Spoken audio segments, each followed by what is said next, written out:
It is.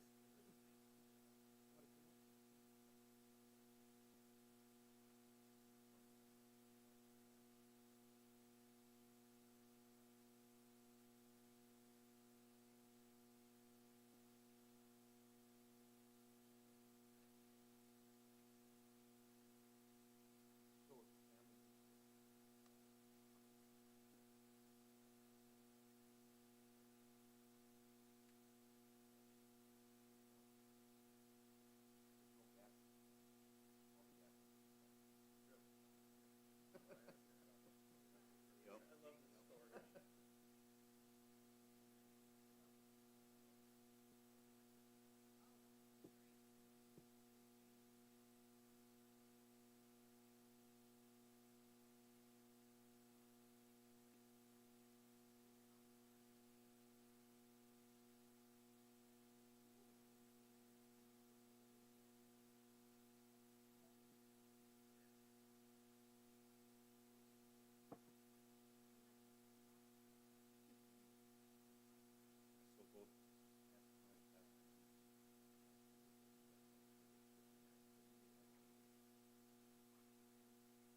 got you 4 minutes ago.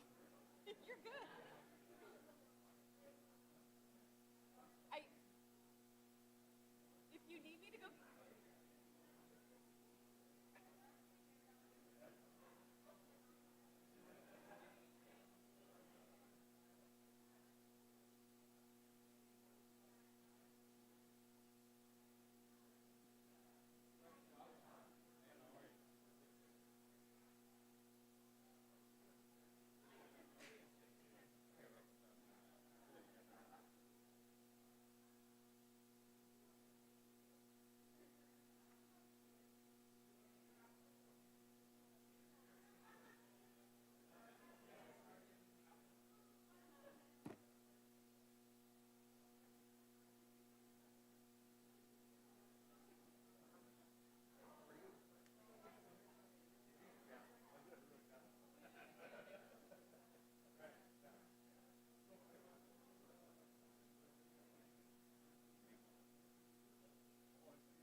I haven't. Longer thing.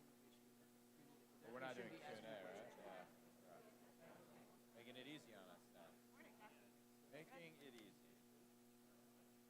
You can take that. Rip it up. No, wrong one. This is yours. I have a copy of it. Oh, you have a copy? Yeah, that I've edited. How tall are you, man? Holy. All right, last set, yeah. Wow. Please tell me you play basketball. Oh, yeah. Obviously, tennis. Yeah. Man, Lembignano over here. That's cool. Oh, sorry about that.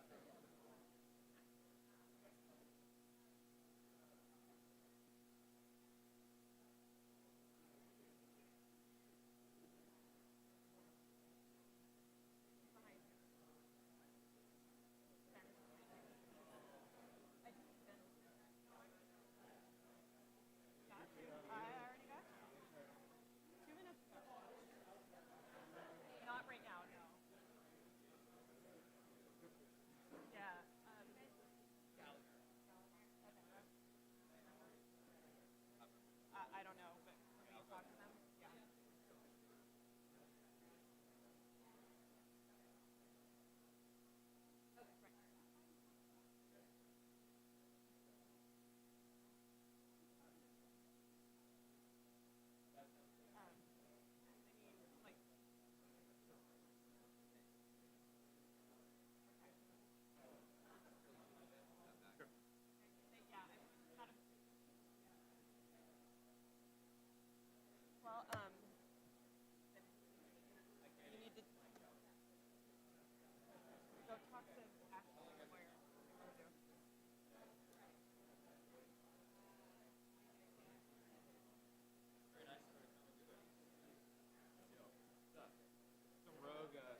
bootleg swag. Testing 1 2 3. Test 1 2 3. Not running a Lombardi.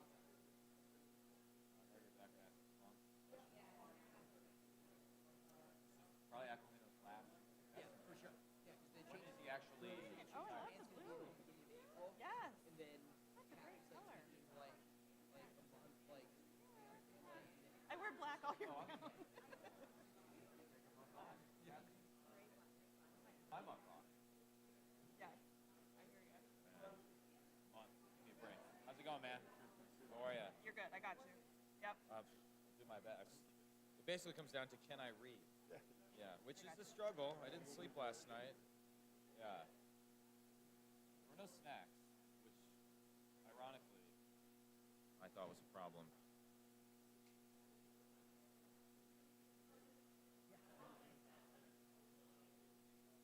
Look at what's his name? Being very regal.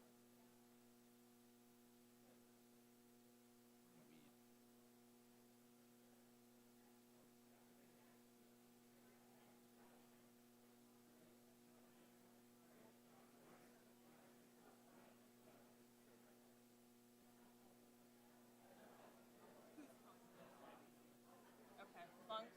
Okay.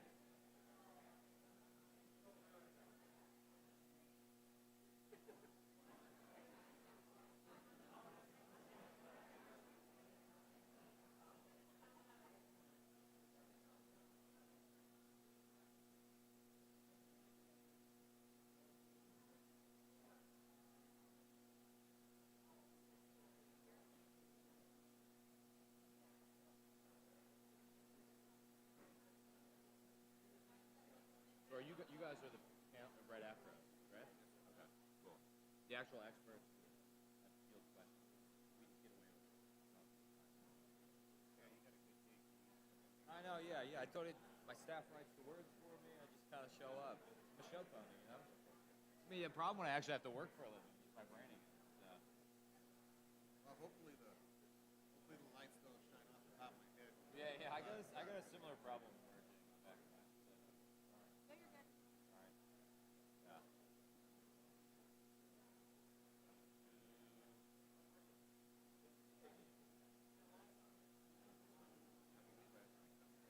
Hey, what's going on? How are you? Of course, yeah, it's an honor. Yeah. It's gonna be riveting. Okay. It's gonna blow your mind.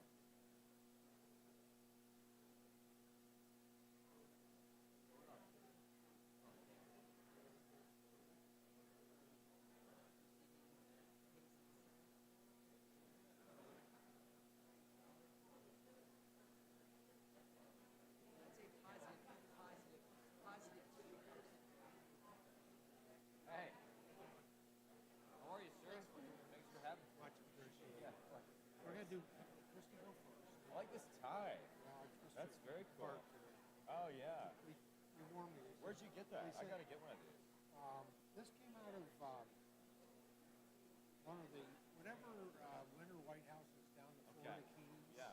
Yeah. Stafford Yeah. was on vacation. A lot of Governor, how are Canadian you? Good to see you. How's it going? Great work. Yeah. Oh, please. Thank you. Yeah, it's good to be. A couple of your fans last night. Oh, there's only a couple left. There was only two. Yeah, yeah, that's no. right. Just small. But you've been doing really good work. Thank you for all your work. SMU. I was at BTR So. and Oh, okay. talking to Lester and Oh, good. Lester's a good. I used to work for Les Yeah, he back said in the that. day. So Yeah. Yeah. So. catching up on a few things. They have some clients that don't like me, but Well, they've got a lot of clients. That's their problem. That place is huge. Yeah. So. Live mic.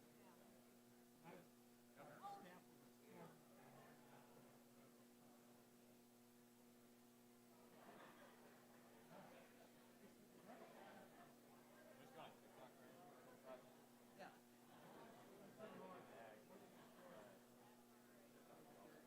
The big thing about food security is you can order food online. Speaking about There's only one or two moves. Yeah. Get there. Yeah.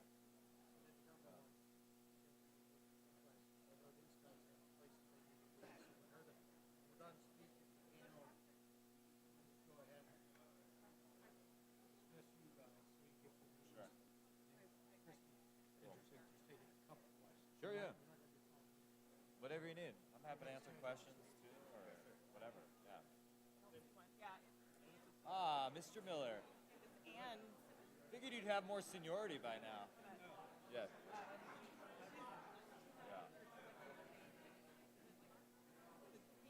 Taking one for the team. Yeah. I know. I don't know. You should do 5 minutes on the Mayorkas vote. Yeah. What were you thinking? You traitor?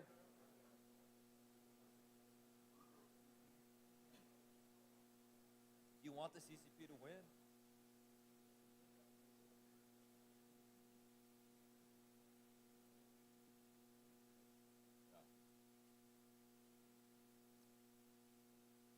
Okay.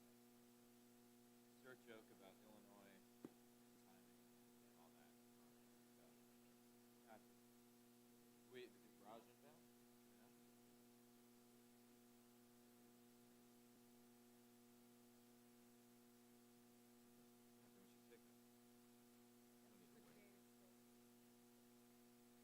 No, I love the Chinese people. I hate the regime. It's the regime. They keep doing crazy genocidal things. Yeah, but you guys you're just here. You coming here? Great. Yeah. Because you're the governor really wouldn't be from one state. Is that right? Or are you?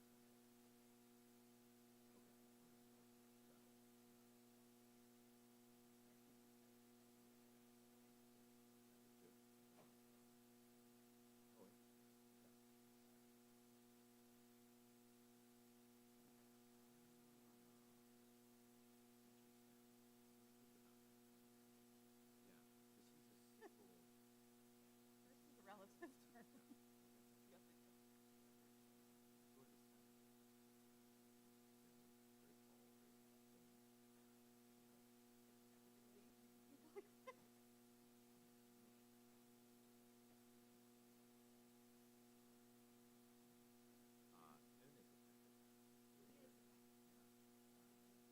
Hey, come on. That's interesting, NFL. Yeah, that's right. Yeah, so people just kind of go with whatever Midwest team is.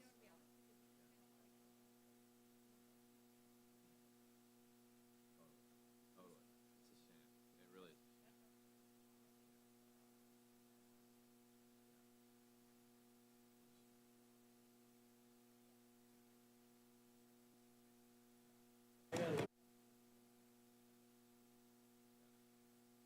I think people, yeah, people know your views on China and the Packers.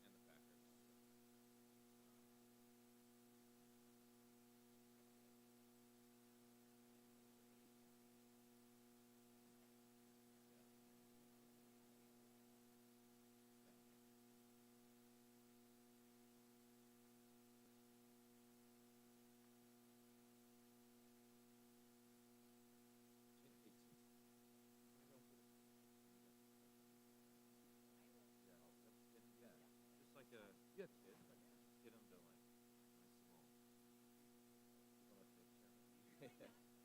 nice And that hour and a half in the chairs, and I remember that I had my bullfight last year.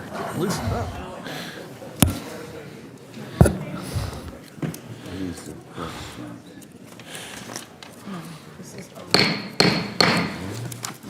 The committee will come to order. Good morning, and thank you all for joining today's hearing entitled "The Danger China Poses to American Agriculture." After brief opening remarks, members will receive testimony from our witnesses today, and then the hearing will be open to questions. Traditionally, we don't do questions with our panels of our colleagues, but I know Governor Noem was interested in taking a few questions. Time-wise, I'm not sure we're going to be able to do 5 minutes, full 5-minute round with the governor. And the second panel will be 5 minutes questions as normal. So good morning, and thanks to all for being here for a timely and necessary conversation about threats China poses to American agriculture. The People's Republic of China governed by the Chinese Communist Party, which is where this threat comes from. It doesn't come from individuals. This is imposed basically where we're looking at links to the Chinese Communist Party, has gone out of its way to reduce its reliance on American agriculture, all while aggressively pursuing tactics that threaten our nation's ability to feed itself. Now, these threats are multifaceted, strategic, incendiary, and require a coordinated and a proactive response. These last few years have seen China steal U.S. intellectual property, hack critical cybersecurity and related infrastructure, weaponize agricultural trade, and acquire American farmland at an alarming rate. Each of these disrupt our national security, our rural communities, and our resiliency. Now, China has long used its legal and regulatory system to steal intellectual property, and we have seen this in everything from semiconductors to seeds. Not to mention the scale and the sophistication by which China can manipulate critical infrastructure has exposed vulnerabilities in American technologies. Now, this interference has ranged from data breaches and theft of agricultural research to ramping up disruptions of irrigation and transportation systems. In 2022, Chairman Comer and I, with more than 125 of our Republican colleagues, asked the Government Accountability Office to evaluate foreign investments in U.S. farmland and its impact on national security, trade, and food security. As many of you know, in 2021, the Department of Agriculture estimated that foreign investments in U.S. agriculture land grew to nearly 40 million acres. A few months ago, we received the final report, which showed Congress where gaps exist in our reporting framework and how better and more timely coordination between federal agencies could help increase visibility into potential national security risks related to foreign investment. Congress took a natural first step with the recent passage of the Consolidated Appropriations Act, where the bill addressed foreign ownership of land by improving the tracking system of it. The fact China imports almost as much food as the U.S. exports to the whole world makes this conversation more difficult. In recent years, the U.S. has seen record export values to China for soybeans, corn, beef, chicken meat, tree nuts, and sorghum, all of which are major contributors to our domestic farm economy, underscoring the importance of expanded market access and market diversity elsewhere. So, how do we strike the balance, protecting our producers and consumers in every piece of agriculture value chain while keeping pace with China's needs? How do we reduce our reliance on one country without undermining the necessity of a strong export market? How do we think smartly about policies that mitigate threats while protecting our best assets? Today's witnesses come to the table with lived experience and decades of knowledge on China and these very questions. And I welcome each of you and look forward to the discussion. With that, I now like to welcome the distinguished ranking member, the gentleman from Georgia, Mr. Scott, for any opening remarks he would like to make. Yeah, thank you, Chairman. Ladies and gentlemen, the purpose of today's hearing is to discuss the influence that China has on American agriculture. But unfortunately, some of the rhetoric surrounding this topic may derail us from tackling the real issues at hand and may contribute, hopefully not, but may contribute to violence against Asian Americans. And I want all Americans to know that we on the Agriculture Committee condemn all bigotry, including race-motivated threats and acts of violence. This is about agriculture policy, not people policy. I also want us to keep in mind that China is an important trading partner to the United States, and we need a thorough and policy-heavy conversation so that we can help the American farmers and our agricultural system navigate this difficult, challenging, and somewhat thorny issue. I hope everyone here today will engage in a serious, fact-minded, fact-based conversation and avoid fear-mongering and alarmism. Though I'm told that this isn't the topic of this hearing, I am also pleased that the recently enacted Agriculture Appropriations Bill will help USDA update its outdated system of tracking foreign agricultural land ownership in the United States of America. And if we are going to have a serious discussion about foreign influence on American agriculture, we must remember that China is our largest trade partner, accounting for $33.7 billion in U.S. agricultural exports just last fiscal year alone. American farmers are the most efficient and productive, and because of this, we produce far more than we Americans can consume.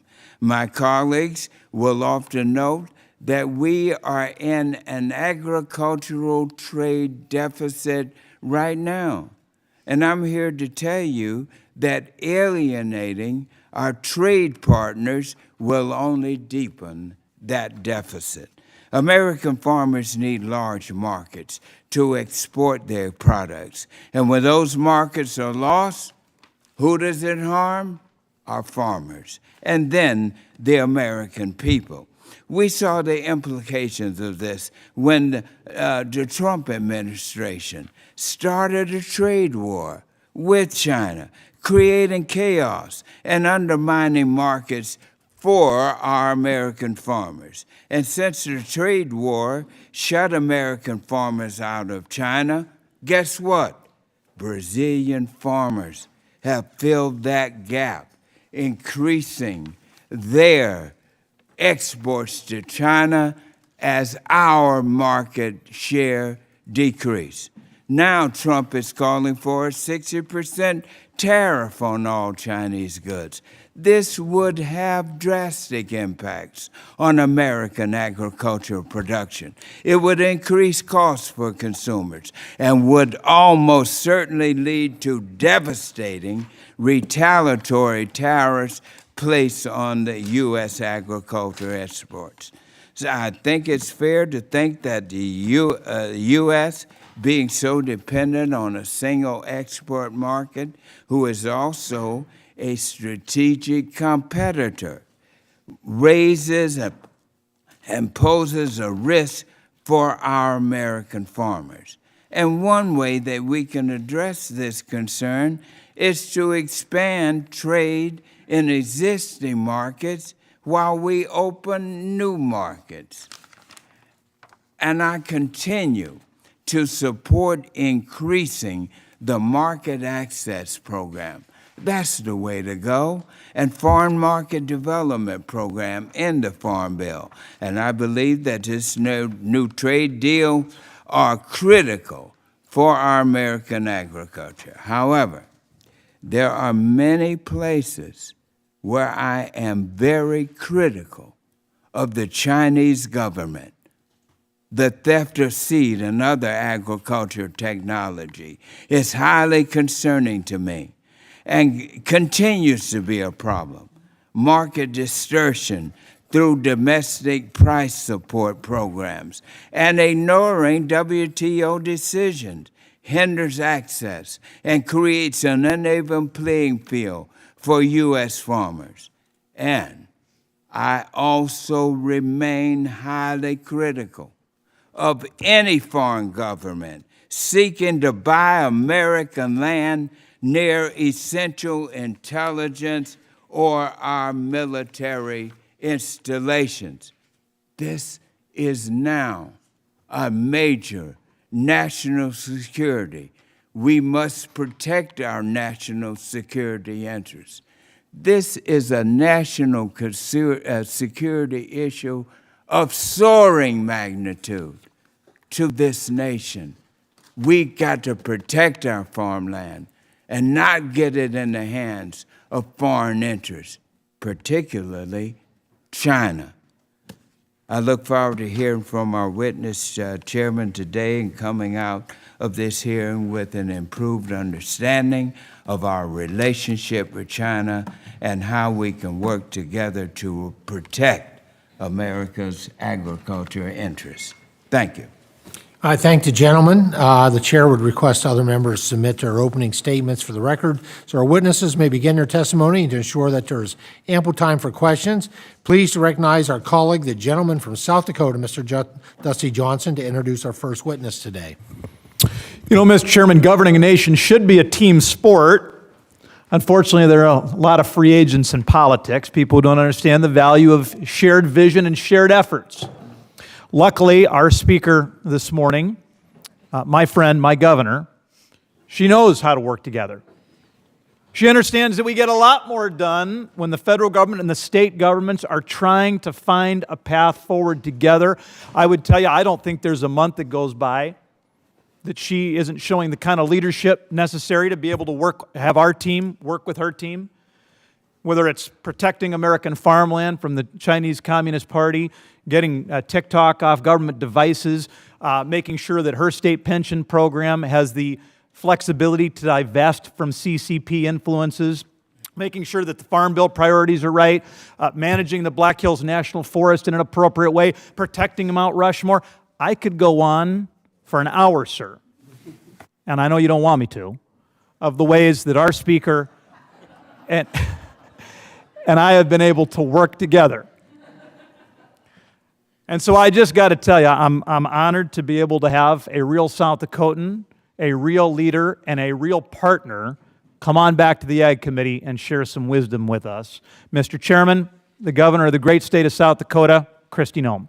I thank the gentleman and welcome Governor Noem. Our second witness is our esteemed colleague, the gentleman from Wisconsin, Mr. Mike Gallagher, who is the chairman of the Select Committee on the Chinese Communist Party. And Congressman, thanks for joining us. Hopefully our third witness today, and I know he has some scheduling conflicts initially here, so we're hoping he'll be able to join us in time to offer his perspective, is another respected colleague of mine, of ours, somebody I work with on many issues, including career and technical education. The gentleman from Illinois, Mr. Raja Krishnamurthy, who is the ranking member of the Select Committee on the Chinese Communist Party. Thank you to all our witnesses for joining us today. We will now proceed to your testimony. You each have 5 minutes. The timer is in front of you. We'll count down to 0, at which time your time has expired. Governor Noem, please begin when you're ready. Well, thank you. Thank you, Mr. Chairman. It's an honor to be with all of you today, and thank you, Congressman, for that very kind introduction. You are a wonderful friend, and you're doing such a great job, maybe because you stole half my staff and kept them when I left the Hill. No, but you're a wonderful representative for South Dakota. Thank you for caring so passionately for all of our people. You know, Chairman Thompson, I also have the honor of having one of my former chairmen on this committee sit in front of me today. Chairman Lucas was my chairman as I served here in the House of Representatives and had the chance to do 2 farm bills, but serving under his leadership on this committee was a special honor for me. And I loved being a member of his team as we put together farm policy, which I always refer to as food policy for the United States of America. So it's wonderful to see you again, Chairman Lucas, and I look forward to continuing to receive your advice and wisdom over the years. Ranking Member Scott and members of the committee, thank you so much for letting me be here with you today to discuss this topic. As a former member of this committee, I know it very well, that each day that you protect not only our nation's food supply, but you also are stewards of our land. And it is a treasure for us to be able to do that each and every day. I come before you today and sit as the 33rd governor of South Dakota.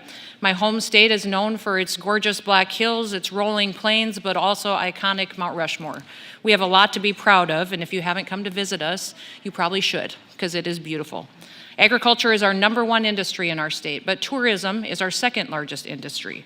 It's incredibly important to our people that our land stay in good shape and we continue to produce. This year is special to me because this is the 30th year that I have worked on agriculture policy. I have spent my lifetime working on policy, not just being a farmer and a rancher and raising my family on the land, but also being involved in meetings. At just the age of 22, my dad was killed in an accident on our family farm, and I got angry when I found out how our family was going to be hit tragically by the death tax. I started showing up at meetings to talk about policy and how it impacted small farms. At that time, the U.S. Senate Majority Leader was Tom Daschle, who was a Democrat, and I ended up him appointing me to serve on the Farm Service Agency State Committee, which is the committee that oversees all the federal farm programs in the state of South Dakota. I did that for many years as a young wife and mother, and also as a farmer and rancher running a large operation in our state. So I was heavily involved in the implementation of federal farm programs in our state, making sure they worked for all of our ranchers there, and that they were as flexible as possible to give them the freedom to choose how they ran their farms and to do it very well. I also served on many different commissions and task forces out here in Washington, D.C. during those years to help disadvantaged farmers, people that were in tough situations and different critical situations. And as the general manager of our business operations, I ran our farm for many decades. I was first elected to our state legislature in 2006 and became the assistant majority leader in the House. While there, I rewrote our agriculture property tax system. I ended up running for Congress, was elected, served on this committee, and we worked on 2 farm bills while I served on this committee, also served on natural resources, on the Armed Services Committee, Education and Workforce Committee, and then ended on Ways and Means Committee when we did tax reform, and was very proud to see that signed into law. In 2018, when I ran for governor in our state, and I won and then was reelected again last year, or in 2022, and I'm in my second term now. I tell you all of this because I think it's important for you to know that my heart is with the land and it is with our people, but when it comes to policy, that I know what I'm talking about. And I know it because I live it. Today, our focus of this committee is the danger that China poses to American agriculture. Over the years, I have witnessed this hostile communist country work to systematically take over our food supply chain. They have decades ago started buying our fertilizer companies, controlling our ability to access fertilizer, bring it into the United States. Then I watched them buy up our chemical companies as I worked on implementation of programs and policies at our state level and at the federal level. I watched us as we sold citizenship to Chinese communist members of the Communist Party for investment into our processing systems. And now most of our processing facilities are owned by the Communist Party or Chinese government. Now they are coming for our land. And when they buy up our land, they will complete their chain of control of our food supply. Between 2010 and 2020, the Chinese Communist Party's holdings of ag land increased by 5,300%. Reports now show that China owns about 384,000 acres of U.S. ag land, valued at over $2 billion. This should be alarming to all of us. USDA admits that this may not even account for all of the land that they own because there's very little track of foreign interests that are involved in these large transactions. In fact, there's very little reporting that happens at the state or the federal level, and little consequences for allowing countries who hate us from owning our land. Just this past summer, we had members of the Communist Party contact our state government and want to come and visit to our processing facilities, see our farms, and visit South Dakota. We declined all of those meetings, but just within days we received a phone call from the State Department telling us that those were Chinese spies. They were there to steal our intellectual property, to steal our genetics, and wanted to debrief us if we had met with them. Thank God we did not. We were told they were there to help improve our trade relations, that they were there to improve our business and our exports, and instead they were there to steal from the United States of America. So the threat is very real to us every single day, what China is doing, and they have a 1,000-year plan to become the world dominating power in the world, and the only thing standing in their way is America. Just this past summer, it was very clear to me when those Chinese spies were in our state that China wants to control us, and they want to do that by controlling our food supply. The Chinese Communist Party is not our friend. They're not our partner, and they're not our ally. They're our enemy. And they're a rapidly expanding national security threat that can't be ignored. So let me be clear. They are buying up our entire food supply chain, and when America can't feed itself and we rely on other members of another country to feed us, it becomes a national security issue. The country that feeds us will control us. And let me remind you why we do a farm bill every year. And I'm well aware that you have a priority to get that done, and I'm looking forward to getting a farm bill done because that is the safety net for our farmers out there. In the past, the farm bill has always been a bipartisan issue, and it should continue to be a bipartisan issue. I had the opportunity to work on 2 of them, and it is simply a safety net for our farmers. It is important, and America decided years ago that we needed to have a farm bill to ensure that every family in this country had a safe and had an affordable food supply, that they had the ability to go to a grocery store and to put food on the table for their families, and that if a farmer had a good year, he could pay his bills, but if he had a bad year, he could lose everything. And we didn't want to have a drought or a flood or something happen that caused us to lose all of our small family farms and allow us to lose the ability to feed ourselves. Every family in this country recognizes the importance of a farm bill. I know you do too, and I'm looking forward to you getting one completed to make sure that we continue to feed ourselves in this country. The farm bill should be designed to help farmers and not environmental extremists. I hope that you'll continue to focus on making sure that we are working as a conservationist myself. I'm committed to protecting the abundance of our natural resources in my state, but so-called climate-smart agriculture dictated by the Biden administration does not help farmers, and it does not help us put food on the table or conserve our natural resources. We want wildlife habitat solutions that meets the needs of the people and the states that best serve this country and our ability to feed ourselves and protect ourselves. The Farm Bill manages risk, and it is a safety net, and I hope that you can get that done. Recent media reports show that the largest Chinese holder of American ag land is shipping food and medical supplies to China to be stockpiled by the Chinese military. We all saw when China purchased land in North Dakota that they claimed was for a corn processing plant, that there wasn't going to be enough corn in that area to supply that plant, and that it was just miles from a military installation. They were purchasing that land on purpose for national security reasons, and that is why I've made it a priority in my state to ensure that that doesn't happen on my watch. In South Dakota, we worked for 2 years to make sure that we had a bill in place that would make sure we know who's buying our land and that it wasn't going to be from a country that hated us. China would never allow us to go to their country and buy land in their country. They don't even allow their own people to buy their land. There's no reason we should allow them to come into our country and buy our land, and especially not close to our military installations. South Dakota is the home to Ellsworth Air Force Base. It's the home of the B-1 bomber that has protected this country for the last 50 years. It's also home to the MQ-9 Reaper drones, which are in operation protecting us as well. But it will be the first home of the B-21s, which will be the bombing platform that will protect this country for the next 50 years. And it's incredibly important that we stop China and that we make sure other evil foreign governments don't come in and have the opportunity to buy up land next to these military installations. When we talk about food policy, please talk about it from a national security standpoint. It is important that we grow our own food, that we produce it here, and that we're doing it in a way that protects the United States of America. And with that, Mr. Chairman, I will yield back. Very good. Well, thank you. Thank you, Governor. Now, please recognize Chairman Gallagher. Begin when you're ready.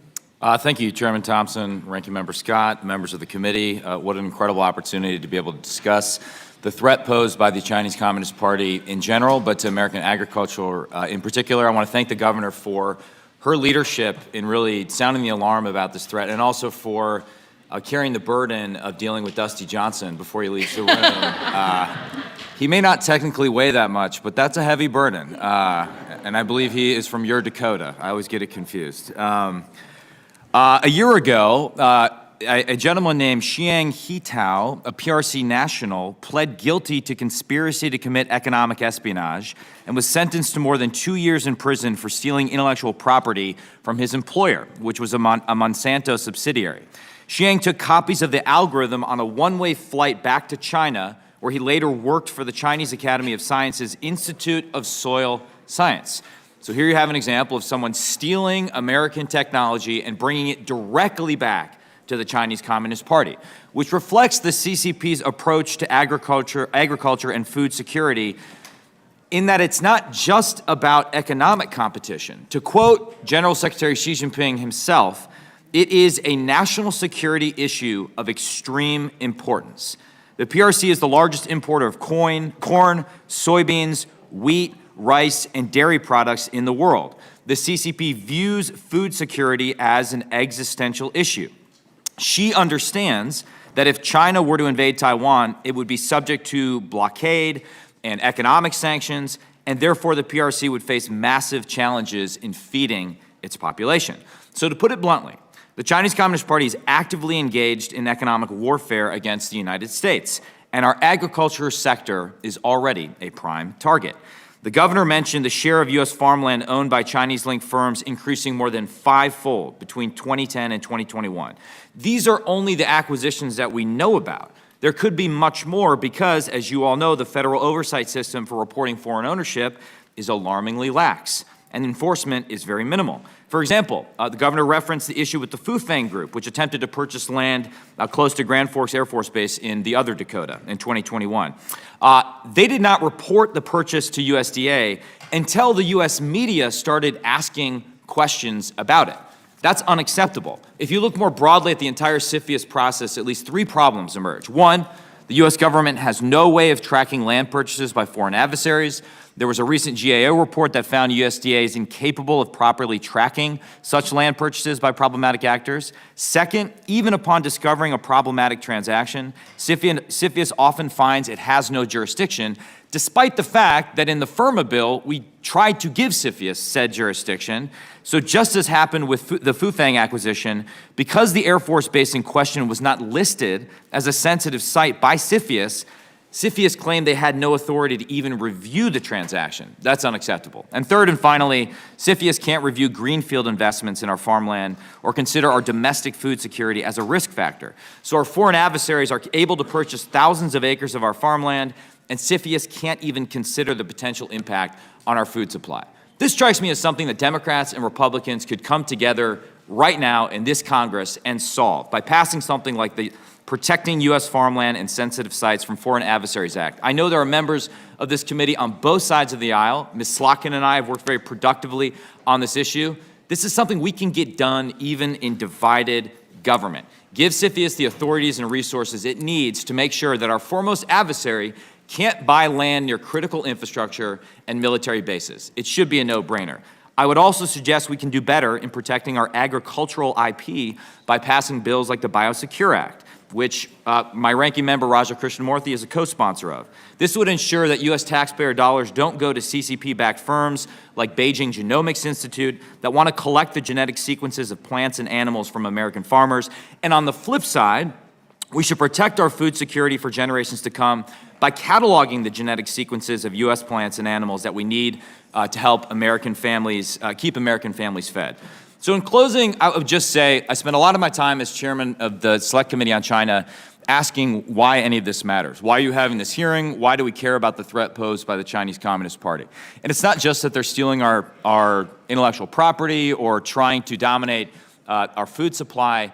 I really do think, and I don't think this is alarmism, I think this is a recognition of reality. If you read what Xi Jinping is saying to the party and to his people, I believe that the CCP is preparing for a war with the United States. There's no doubt they would prefer the fruits of war without the actual costs. That is to be sure. But they are preparing nonetheless. And he has told us repeatedly that he is prepared to use force if necessary to achieve his lifelong ambition, which is, of course, taking Taiwan, thereby dominating the region and ultimately displacing the United States as the most powerful country in the world. So if we want to avoid that outcome, which would be a terrible outcome, a war with China would be horrific if you've ever participated in a war game. And I know there's many on this committee that serve that understand the costs of war. We have to abide by the old adage. If we want peace, we must prepare for war. And that is the challenge, to mobilize our colleagues and our constituents to do difficult, costly, but important things that put us on a path to deterring war. Thank you for having this important hearing, and thank you for letting me go a little bit longer. Hey, Chairman, thank you so much. Thanks for your leadership and your testimony. And I know you have a hearing to get to, so feel free to. I could imagine what Raj would say if he were here, if you'd like me to. Happy. We've spent so much time together, I feel like I can There you finish go. the Well, sentence. C-SPAN is covering this hearing. You'll be able to hear them time delayed. All right, thank you so much. Future. No, thank you. We are going to take an opportunity while Mr. Krishnamurthy is at another hearing right now on his way. And so we're going to take two questions from each side of of the dais here for the governor, who's been more than generous with her time. And so first, I'm going to recognize Mr. Lucas from Oklahoma for 5 minutes questions. Thank you, Mr. Chairman, and Governor, it's good to see you back in this room again. I think we'd both agree that a strong, healthy, vibrant rural America and production agriculture is the key to our national security. But I serve in a body now where memories are short. And I'd like to go back 10 years ago to when you and I worked together, that 2.5-year struggle, as you remember, to create the third generation Farm Bill. And maybe memories have numbed with time, but not just the way you conducted yourself in this committee on behalf of your constituents, but in those Republican conference committee meetings where we together battled diligently to get the attention of elected leadership about the importance of these farm bills. I will forever be eternally grateful for you backing me up in the way you handled the speaker and the floor leader on behalf of rural America and production agriculture. So thank you for that tenacity, which I suspect is only grown stronger with time in your role as governor. Well, sir, you keep lighting people on fire and they get a little tougher. And understand that what you all say and matters, and what you do matters. The words you use have consequences, and it matters who's in leadership. So I have gone at times in my different roles, recognize that leadership needs to sit and listen to people and have conversations. We've become a country that has become addicted to being offended by each other. And therefore, we love to be offended by something that somebody has said, and I would just ask that we start listening to each other. The Farm Bill should be bipartisan. It should be bipartisan, that we be able to put a safety net out there, and I'm asking you to do it for the consideration of our food policy. If we think a pandemic was scary, can you imagine what happens if we can't feed our people? We are only 3 meals away from a crisis. And I've recognized and noticed as governor, as the CEO of my state, how much control China has, not just over manipulating our currency, stealing our IP, things we've known forever, that even my pension funds, I can't even get Vanguard to say that China's not an emerging market anymore. Everybody in the world will agree that they're not an emerging market. They should give me an ability to invest in a fund that doesn't have China in it, but I don't want to do that as a governor for my people to get them the best returns possible. But now when I look at our food supply system and our processing system, and we recognize that China's not our ally, yes, we do trade with them. And when we do trade, and I worked on trade agreements when I served on the Ways and Means Committee, I had the ability to notice that when we did trade agreements, we created friendlier neighborhoods. But we can't do that if we're not talking to each other and having conversations. So that Farm Bill, even though I picked a lot of fights with my own fellow Republicans, we got them done. And we're going to have to challenge both members of both parties to come back to the table to make sure we have that safety net so we continue to feed our families. And thank goodness for that tenacity you demonstrated then and continue to demonstrate. With that, I yield back, Mr. Chairman. Gentleman yields back. Now, please recognize the ranking member for 5 minutes questions. Thank you very much, Governor. How are you? I'm doing good. Good to see you again. And it's good to have you with us. But tell me this. What is your opinion of Trump's proposal for a 60% tariff on all Chinese imports? And are your farmers ready to face the potential consequences of this? I think that is a proposal that people are still looking at and having conversations about, and that's a great conversation for you to continue to have as well with the Republican members here as well, to weigh in to make sure we get the best policy in place, because policy is what matters, and the debate and the discussion is incredibly important. You made a comment in your opening statement, Ranking Member Scott, that you talked about the fact that we were here to talk about ag policy, not about people policy. And for me, I would say that all ag policy is people policy. That what you do on this committee is people policy. It's about feeding people. It's about the programs that take care of needy folks that need to have that kind of help. It's also about making sure we have many farmers out on our land and that we have that safety net there. So you have an incredible opportunity to do something here in this committee that's not happening anywhere else on Capitol Hill. And I hope you catch that vision. Nobody really cared, I would say, years ago that much about a little state called South Dakota. We get one member of the House. When I came here as a congresswoman, I didn't get a delegation. I was all by myself. So I became friends with everybody, Republicans or Democrats, because if I wanted to get stuff done, I could. We were the first state to ban TikTok, and after that, dozens of states banned TikTok because of the threat that it is. We also. Okay, Governor, I got one more question Yes, sir. for you in my short time. If you listen to my opening statement, I hope you understand how concerned I am about foreign governments coming in and buying up our land, especially our farmland. Food makes the Agriculture Committee the most powerful committee up here in Congress because you can do without a lot of things, but the one thing we cannot do without is food. Right. And I'm concerned about the China impact, especially in buying up this farmland. And when you correlate that with the number of immigrants coming into this country from China, that's a long way to walk. And they ain't walking to get to Mexico or South America to get in those trips where they're coming across our border. I got to wonder about that, and I want to ask you, how much land in South Dakota have gone to foreign interests? And I want you to know that I agree with you. This is a national security of high monumental interest, and we've got to get to the bottom of it.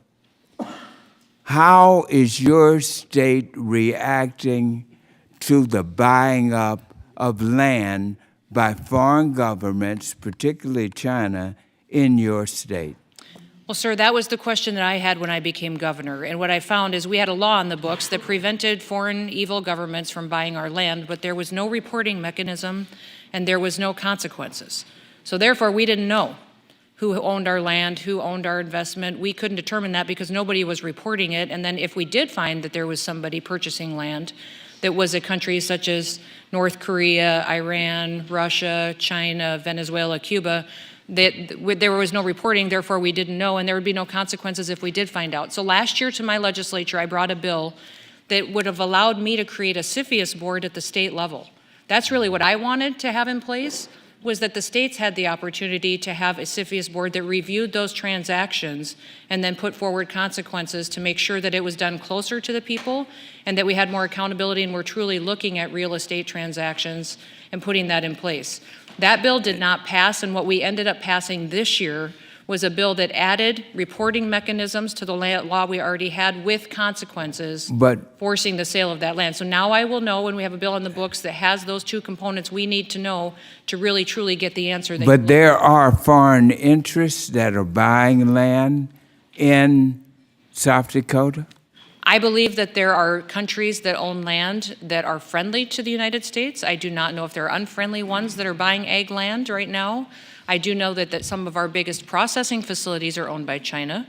I mean, Smithfield Foods processes in Sioux Falls, South Dakota, my largest city, and they are Chinese owned.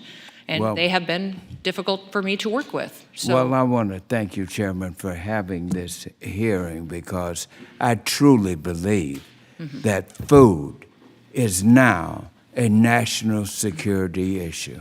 Thank you. Thank you, Ranking Member. I thank the gentleman. We're going to have two additional questions for the governor, and then we're going to get testimony from my good friend from Illinois. My son and daughter-in-law is congressman. Good. Mr. Krishnamurthy. So I'm going to yield to Congressman Austin Scott, and that'll be followed by Congresswoman Slotkin.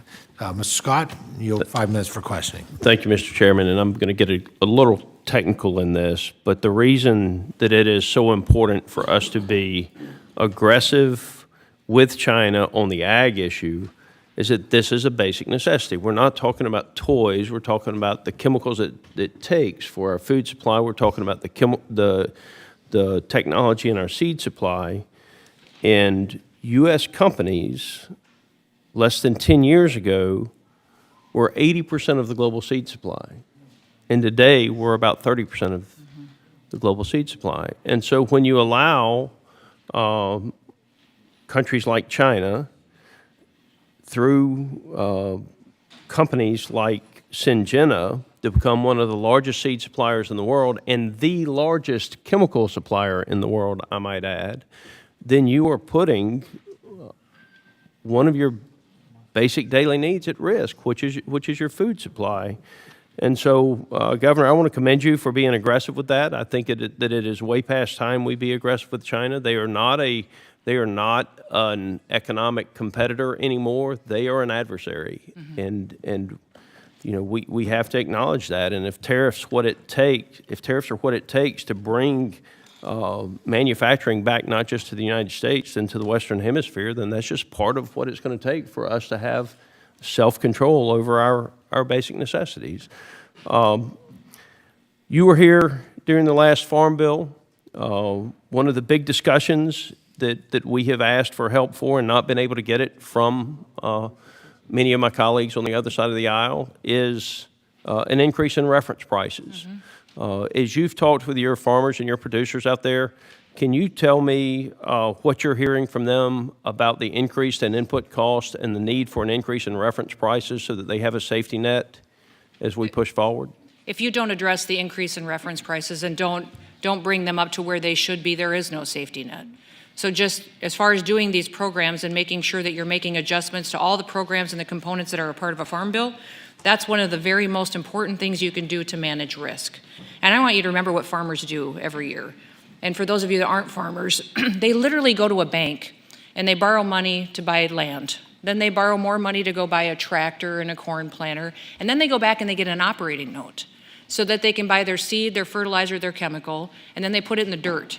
And they hope that maybe it'll rain and something will grow, and that months later they'll be able to go back and pick something up and harvest enough so that they can pay their bills. They're some of the biggest gamblers that I know in the world because they bury millions of dollars in the dirt, and they're taking a chance because they really truly do believe that producing food is a world need and it's a need that America needs to have. So at least give them a safety net, because it's not just the fact that they operate on faith and that they operate heavily leveraged. That's why they can have 1 year that's a drought and lose their entire operation, was because of the risk that they take. But increasing those reference prices is critical to them to give them a safety net that even works and functions to get them through a situation like that. And that's why I've always talked about the Farm Bill as our national food policy. It's because we decided as a country it was important that we always feed ourselves, that we don't depend on another country to feed us.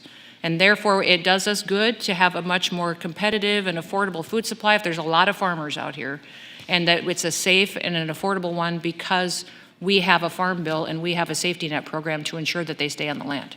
Well, let me say thank you for your testimony. I appreciate you and the type of member that you were when you were here, and the governor you've been. I would finish with this, Mr. Chairman. I think the last call I got was not actually from a farmer, it was from a banker. Yeah. And his response was, I don't think that there's a commodity that we grow in the state of Georgia where our farmers can make a profit this year at the current prices with the input costs where they are. So I'll yield back, and I appreciate you. Gentleman yields back. Now recognize Congresswoman Slotkin for 5 minutes. Thank you, Chairman. Thank you, Governor, for being here. I want to, reiterate and support, I think, what you've seen on a bipartisan basis, which is food security is national security. I'm a former CIA officer. There are 2 of us on this committee, and that's my entire sort of lens with which I look through this. We should always be able to feed ourselves by ourselves. And you're right, during COVID, my family's in the hot dog business. And during COVID, we were concerned with the meat processing plants going down with COVID that, Americans don't know what it's like to walk into a store and see no protein on the shelves, and the panic that would create and the concern that would create. I also live on my family farm. I guess just to pick up on a thread that Representative Gallagher mentioned, this idea of having farmland purchases go through what's called the CFIUS process, and I think again, I see it as a federal issue because based on your example, right, where the intelligence community, the full weight of our sort of insider information that we may have on a company, on individuals, on their intentions, does reside within the federal government. I respect your attempt to do one at the state level, but just like you were about to meet with a bunch of businessmen and the State Department came in and said, we've got real issues with them, that resides at the federal government level. So there's a bunch of bipartisan bills on putting all purchases of farmland, not just farmland adjacent to a military base, adjacent to a sensitive site, but all farmland to go through that CFIUS process and let our intelligence community tell us whether this is a risk or not. Last week, myself and Congressman Blake Moore from Utah, Republican, went a step further, and I'd ask you to think about this. And we said, it's not just farmland. If you have a company coming in building a big manufacturing site, I'm from Michigan, right? If you have a company coming in to do a huge purchase of our infrastructure, like hog slaughter, right? You should be putting that through that same intelligence community process to help us understand if that's a strategic threat to us. And I think we all are trying to solve the same problem, which is how do we make sure that nations that could be real adversaries potentially down the road are not able to purchase major infrastructure and assets in the United States. But we have to make distinction. We can't hit it with a giant, club. Biggest purchasers of farmland in Michigan are Canada and Holland. I'm not real stressed about the Canadians who are my neighbors. I used to go there to drink when drinking age was 19. I'm not real stressed about the Canadians buying land in the state of Michigan. It has to be limited, tailored. But I do think it's an area of bipartisan cooperation.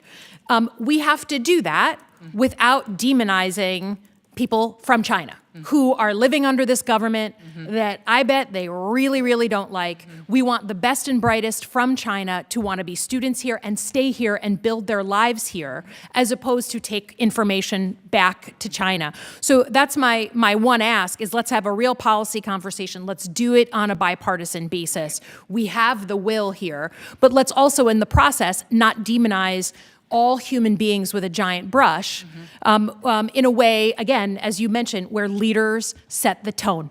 So that's that, but I agree with you on many, many things on this. Would ask you to think about taking it one step further from just farmland to the big infrastructure that we know that they're interested in purchasing here with connections to the Chinese Communist Party. Well, and that would be something that obviously we've had a lot of conversations about in South Dakota, because I am alarmed at that. Because the next question is, well, what about commercial property? What about, I mean, it's not that they haven't been conducting nefarious activities from smaller tracts of land, and where does this stop? We should all be analyzing it. That's why I proposed a CFIUS model at the state level, is because I get the privilege and I get the opportunity to be solely focused on South Dakota.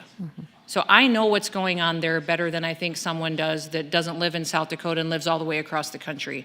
And it's no offense to the federal government, but it is very rare that you guys fix anything.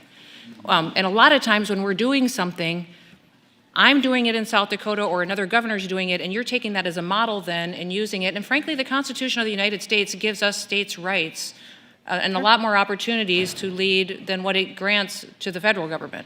So by giving us the opportunity for me to fight for my people and to bring policies forward, it gives other states the chance to do that, and the federal government follows in place. I would use TikTok as an example. By us leading, by banning TikTok on government devices, dozens of states followed our lead. Then the federal government came in and recognized the threat that TikTok was and how it was collecting data and spying on us and being used to study the American people and figure out how to continue to steal our information. So, I would think let the states be incubators of using what our Constitution intended us to be on possible models like this, that then the federal government as well can proliferate and move forward and do things right. I'm much more nimble than the federal government is. I thank the gentlelady, and I thank the governor. Thank you, sir. Thank you so much for Honor and a privilege. taking the time, the expense to come and to spend some time with us, and your leadership on this issue is much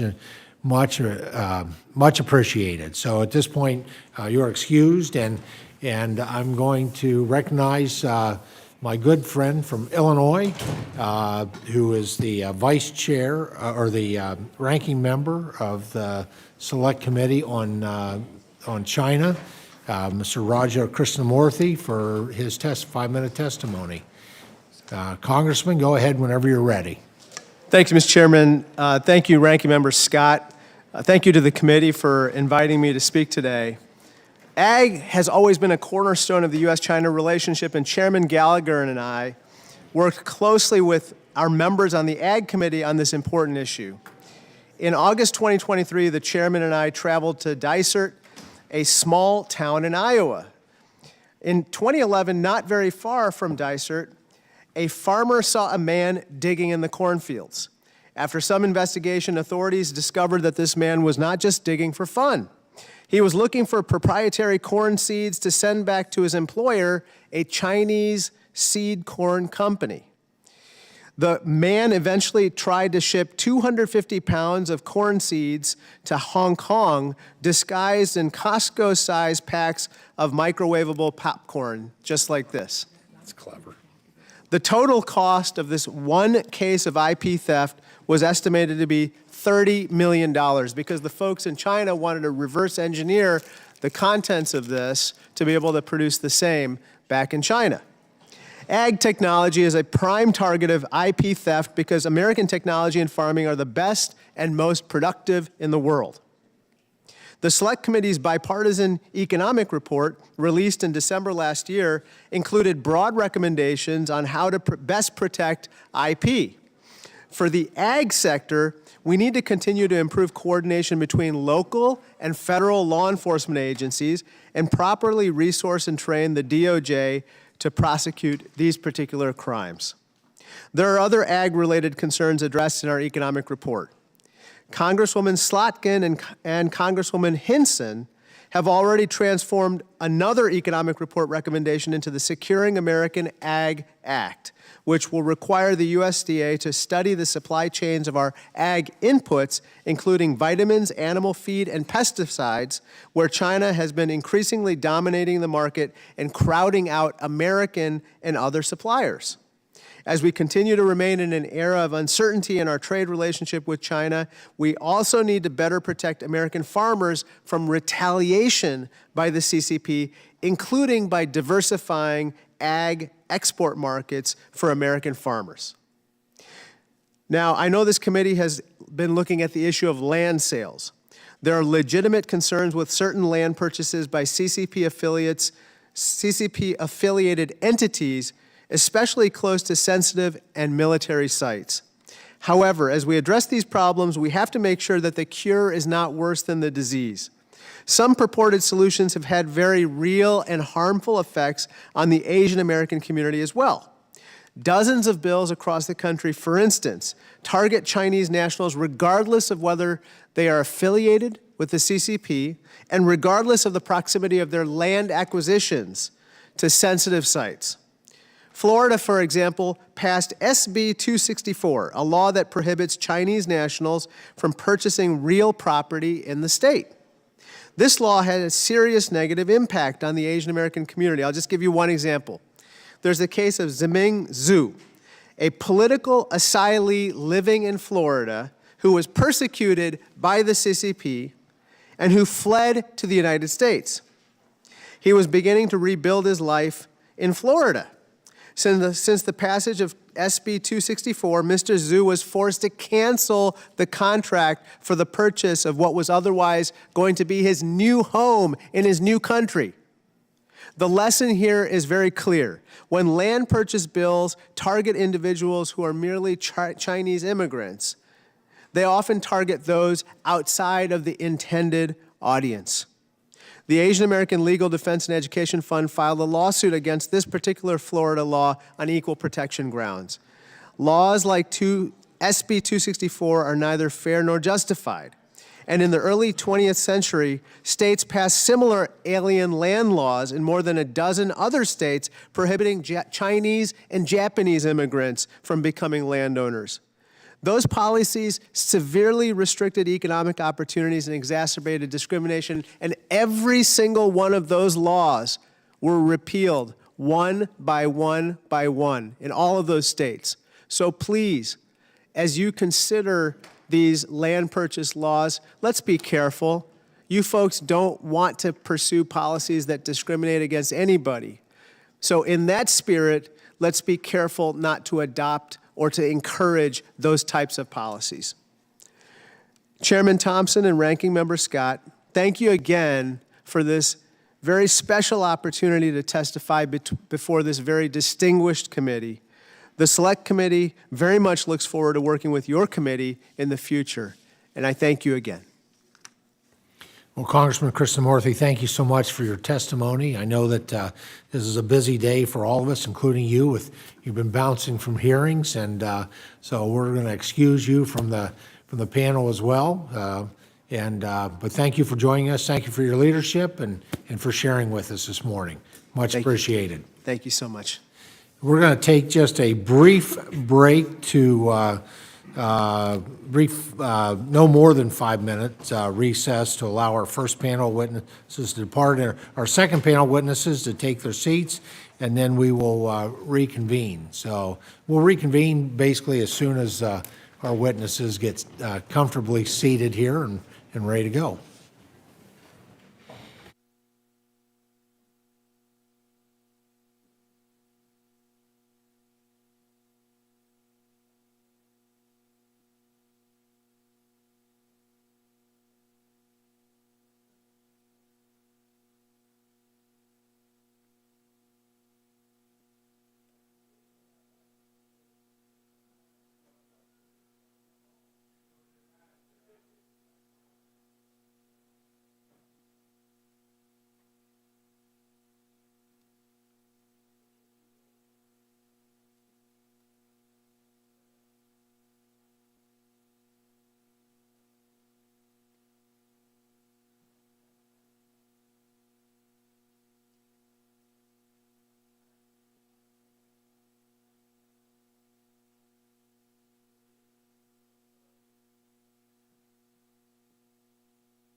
Committee will come to order.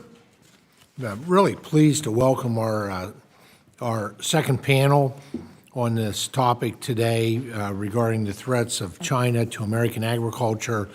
Our first witness for the second panel of our hearing today is Mr. Josh Gackel, who is the president of the American Soybean Association. Our second witness for this panel is Mr. Nova Daly, who brings extensive public and private sector experience, numerous agencies, the Senate, and the CFIUS Committee, all involved on national security matters. Our third and final witness for this panel is a great friend of the committee and of the industry, Ambassador Kip Tom, the former United States Ambassador to the United Nations Agencies for Food and Agriculture. Thank you, our witnesses, for joining us today. We'll now proceed to your testimony. You each have 5 minutes. The timer in front of you will count down to 0, at which point your time has expired, and then that'll be followed by a question and answer period after all three of you have spoken. So, Mr. Gackel, please begin whenever you're ready. Thank you, Chairman Thompson and Ranking Member Scott and members of the House Agriculture Committee. And thank you for allowing me to testify today. My name is Josh Gackel, and I'm a soybean farmer from North Dakota, where I farm with my dad and brother on a third-generation family farm.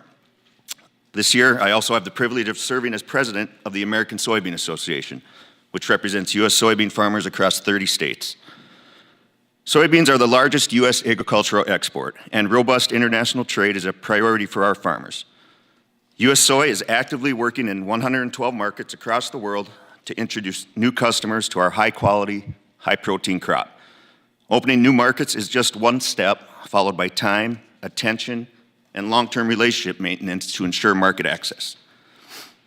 Our trading partners are all critical to the success of U.S. soy farmers, but no export destination compares to China. In the last marketing year, the export value of U.S. soybeans totaled over $32 billion. China accounted for nearly $19 billion of this total. For perspective, the next largest destination by value totaled approximately $3 billion. The sheer scale of China's demand for soybeans cannot be replaced. In farmer terms, 1 in every 3 rows grown in the U.S. is shipped to China to fill demand.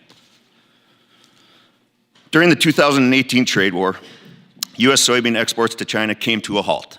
In an estimate of the impact of retaliatory tariffs on U.S. agriculture, the USDA found that the value of U.S. exports to China decreased 76% from 2017 to 2018. It also estimated the trade war cost U.S. agriculture over $27 billion. Soybeans accounted for 71% of these annualized losses. This has had major consequences on the competitive landscape for U.S. soybean growers. As a result of the trade war, Brazil ramped up production to meet Chinese demand. Beyond capturing additional market share in China, Brazil was prompted to increase its land area in agriculture production. In the 2017 and 2018 marketing year, Brazil overtook the United States as the world's largest producer of soybeans. Our farmers now face increasing competition with Brazil in every export market, not just China. The trade war also damaged our reputation as a reliable provider of soybeans and soy products in global markets. The Section 301 tariffs and the retaliatory trade actions have jeopardized our place in these markets and damaged in-country relationships developed over decades. At times, our customers looked elsewhere for their needs to avoid trade risk or excess duties. As the United States considers actions to protect our national security interests, we must also maintain and protect our economic and trade interests as well. Soybean growers need predictability and certainty that we will retain market access in China. My written testimony provides 3 policy recommendations. Number 1, reject legislative attempts to repeal or modify China's permanent normal trade relation status. ASA is very concerned that revoking PNTR for China would have severe consequences. In 2018, U.S. soybean exports to China were among the first agricultural commodities targeted for retaliatory tariffs. And if past is prologue, it is entirely possible that U.S. soybeans would be impacted yet again. Number 2, pass a comprehensive farm bill this year that meets the needs of U.S. agriculture. The new farm bill should include additional investment into trade promotion programs that are critical to the long-term success of U.S. soy abroad. Funding levels for the Market Access Program and the Foreign Market Development Program have been largely unchanged for decades, even though demand for these programs has increased. The new Farm Bill should also include improvements to the farm safety net. During the trade war, U.S. soybean farmers experienced firsthand the insufficient farm safety net under the current Farm Bill. Very simply, we need better tools to help farmers in times of economic disruption and greater resources to expand and diversify trade markets.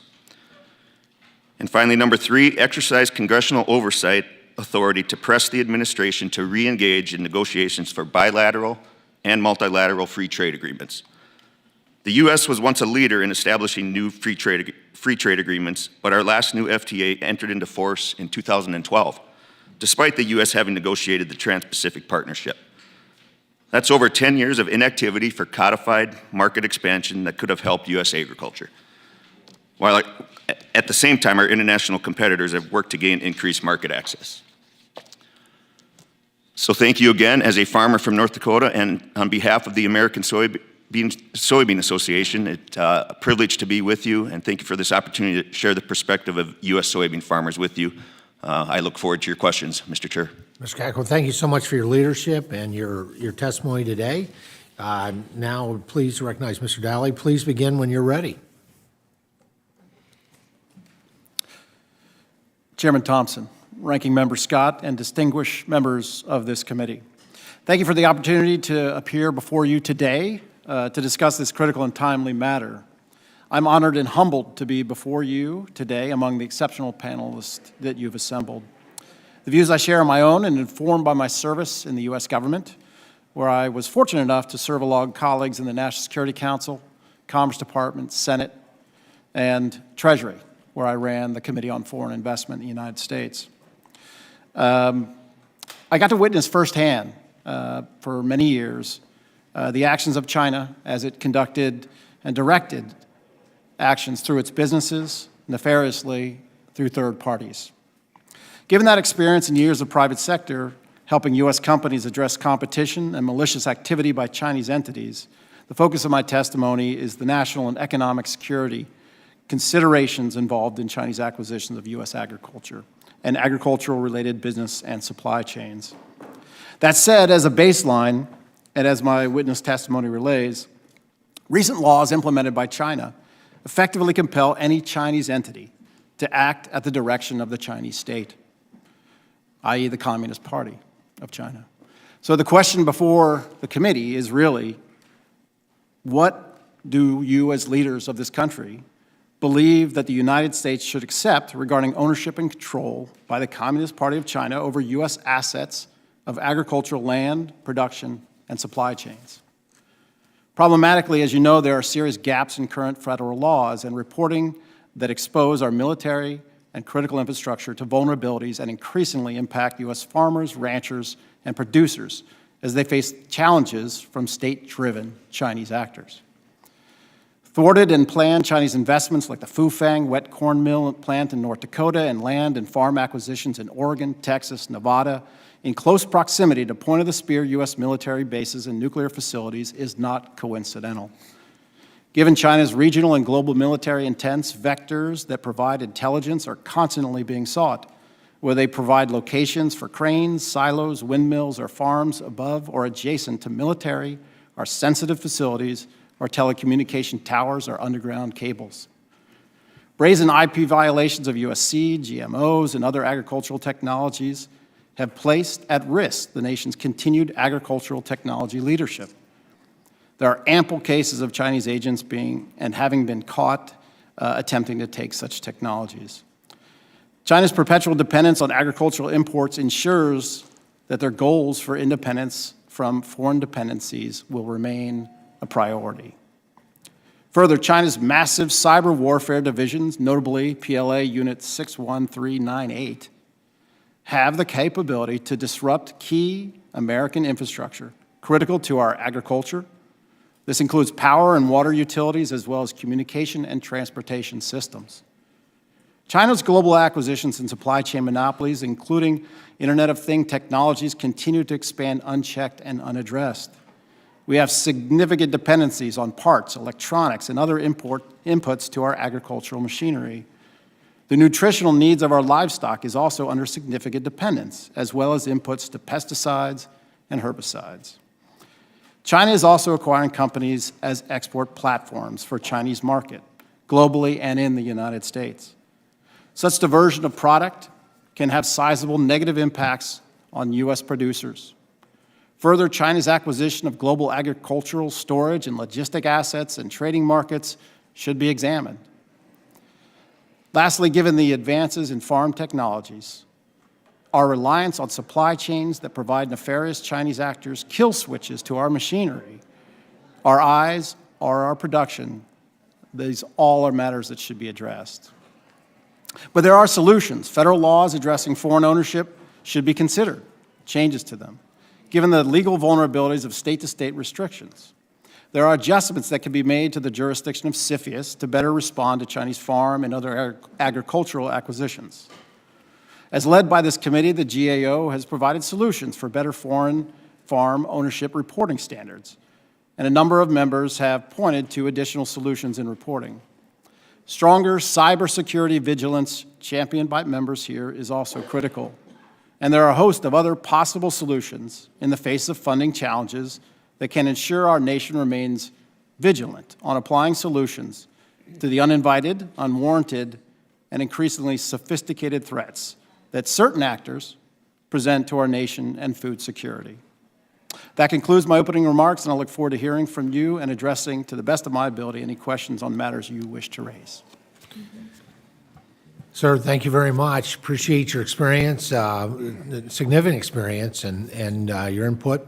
Now I'm pleased to recognize Ambassador Tom. Please proceed with 5 minutes of testimony whenever you're ready.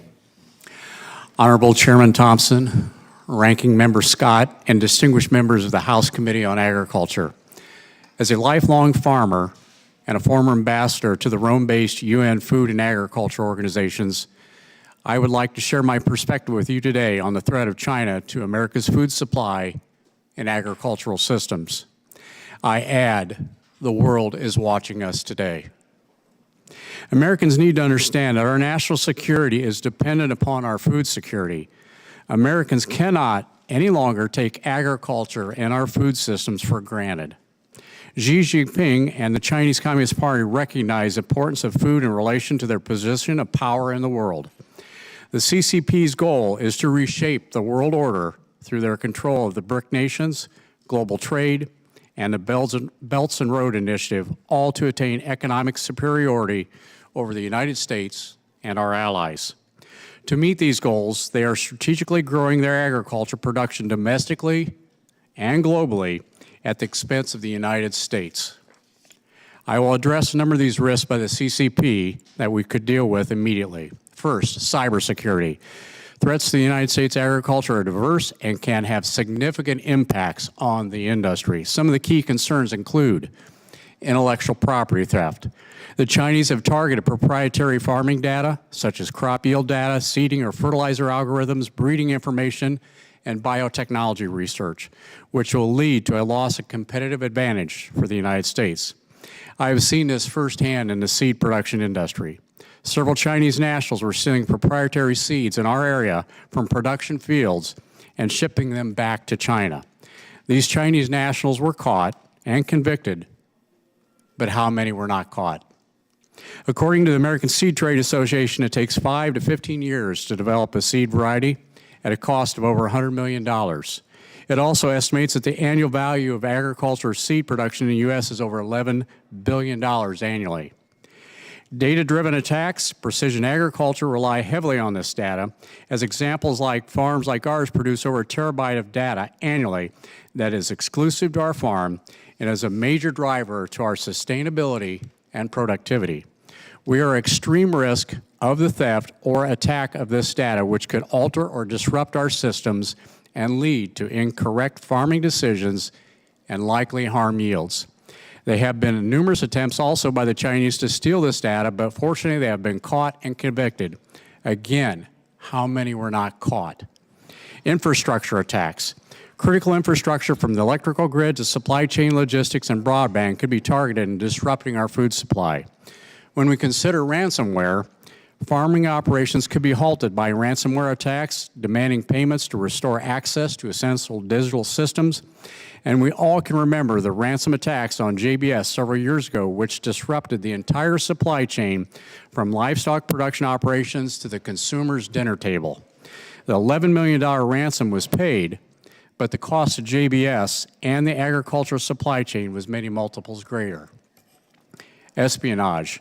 The Chinese are creative in their attempts to steal as much information as possible from as many sources as possible, from the USDA FSA offices to our industries, to cranes in our ports, and from any conduit that flows data or conversations. Although the U.S. government is aware of these threats, we need to strengthen protection for America's food supply and economic advantage. This includes identifying vulnerabilities and improving the protective measures of government and private entities against cyber threats. Next, portions of our supply chain have been offshored, including several critical building blocks for our food system, such as crop protection products and crop nutrients. These are the basic elements that nourish crops, protect them from weeds, insects, and diseases.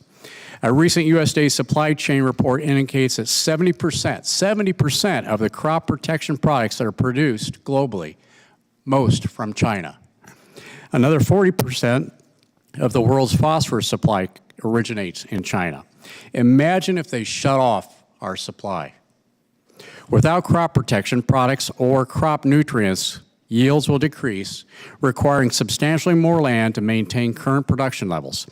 The economic impact to farmers, consumers, and our nation would have devastating consequences. This would lead to higher consumer prices and food insecurity in the United States and around the world.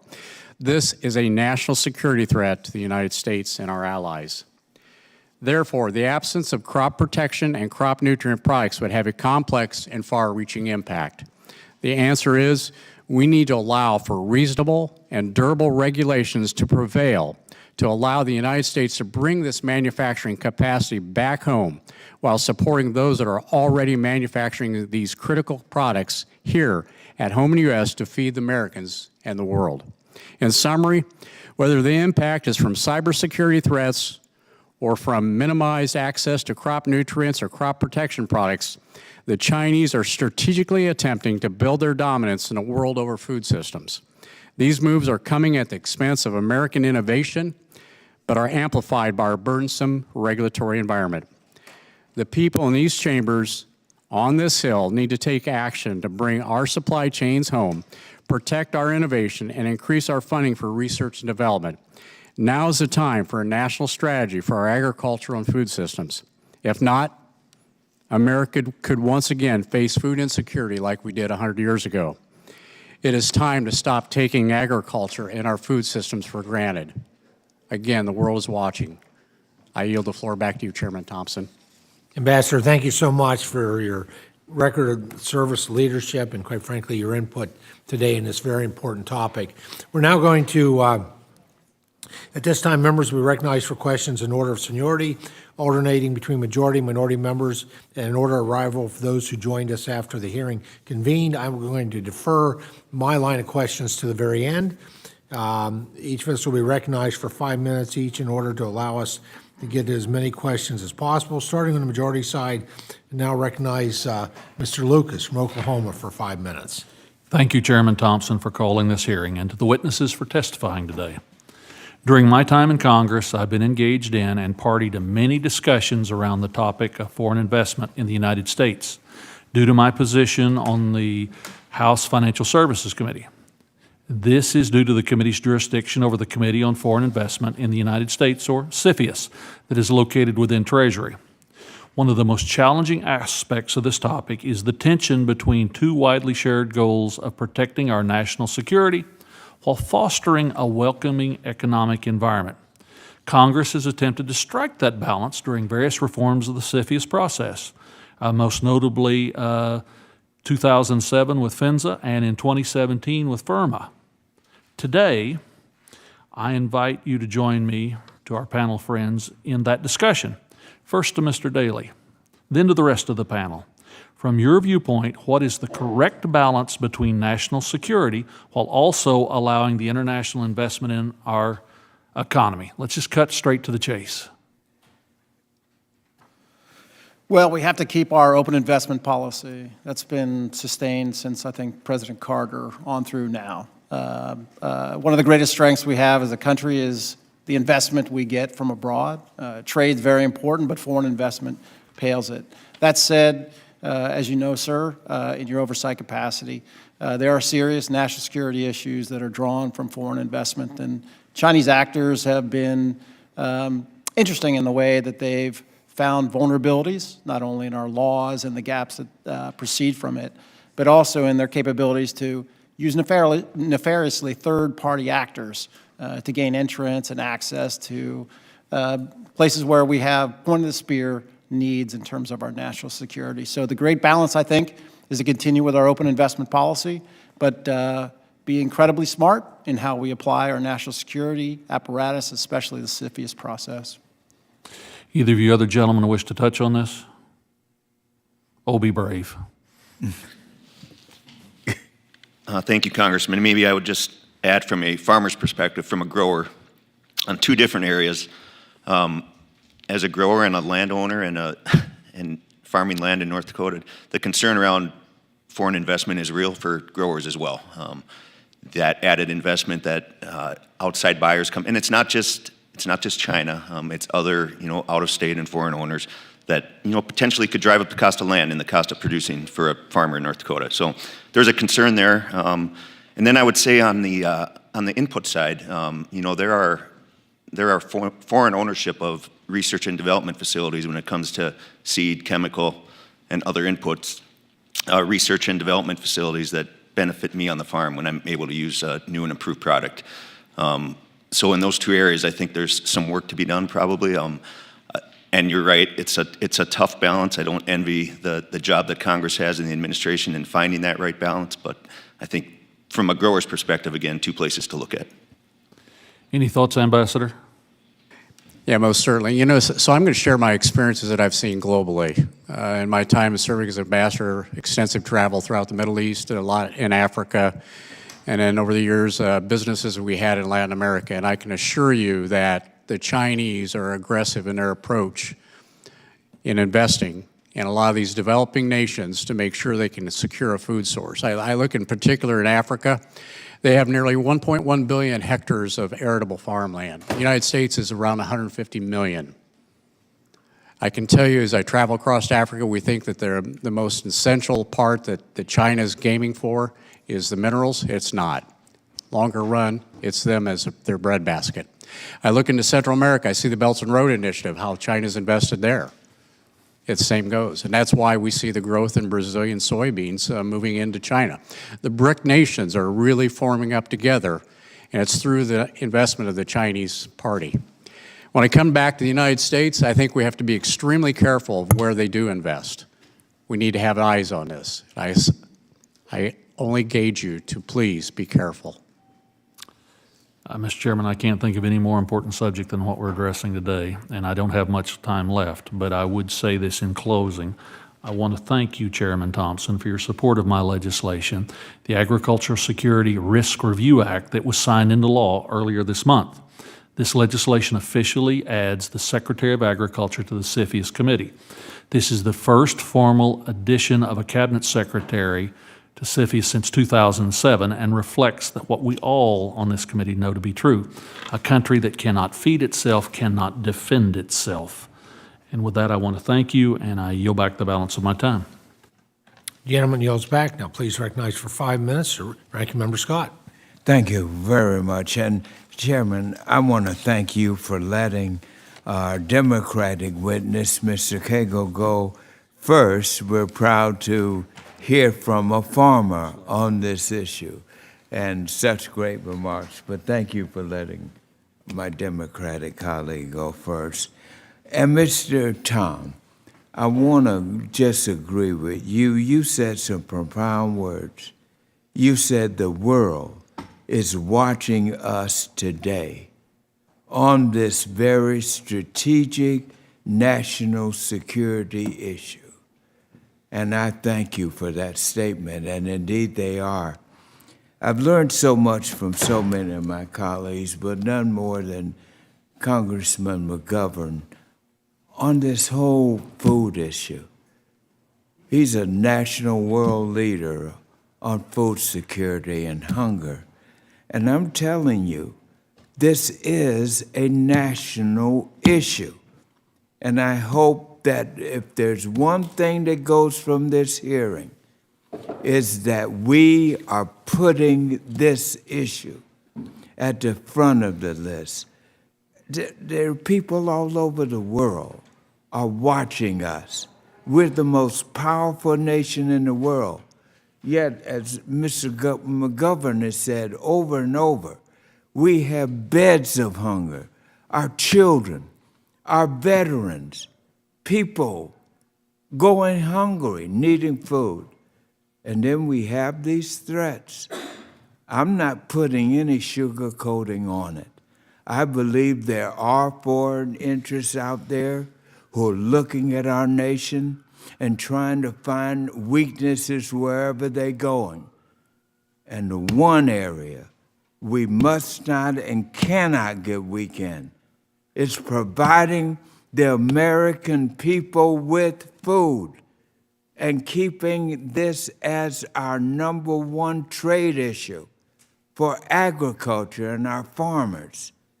And I'd so appreciate each of you coming forward with this. And Chairman, once again, I just thank you for putting this hearing together because it's timely. Now, let me just ask a couple of questions here. President Cagle, in your testimony, you discussed that the 2018 trade war led to Brazil, and I mentioned it in my remarks, capturing additional market share in China and other parts of the world. Now, there has been some discussion of imposing a 60% tariff. Trump, our presidential candidate, has mentioned that on Chinese products. So I want to ask you, President Cagle, what impact do you think that would have on U.S. soybean production? Thank you, Ranking Member Scott. ASA strongly believes that any type of additional tariffs from the U.S. would be bad, not just for agriculture in the U.S., but a lot of other businesses as well. It would just lead to, again, knowing that there's a balance and that practices in China that need to be addressed. But that type of step or that level of tariff or any level of tariff, in 2018, the level was 25%, I believe, if that number's right. And we saw almost an immediate drop in the market price for soybeans in particular, close to a $2 drop in just a short time after those tariffs were announced and then the retaliation from China. So if we're learning anything from history and from the experience we had in 2018, you could expect something similar or even more detrimental when it comes to a price loss for U.S. farmers and soybean producers.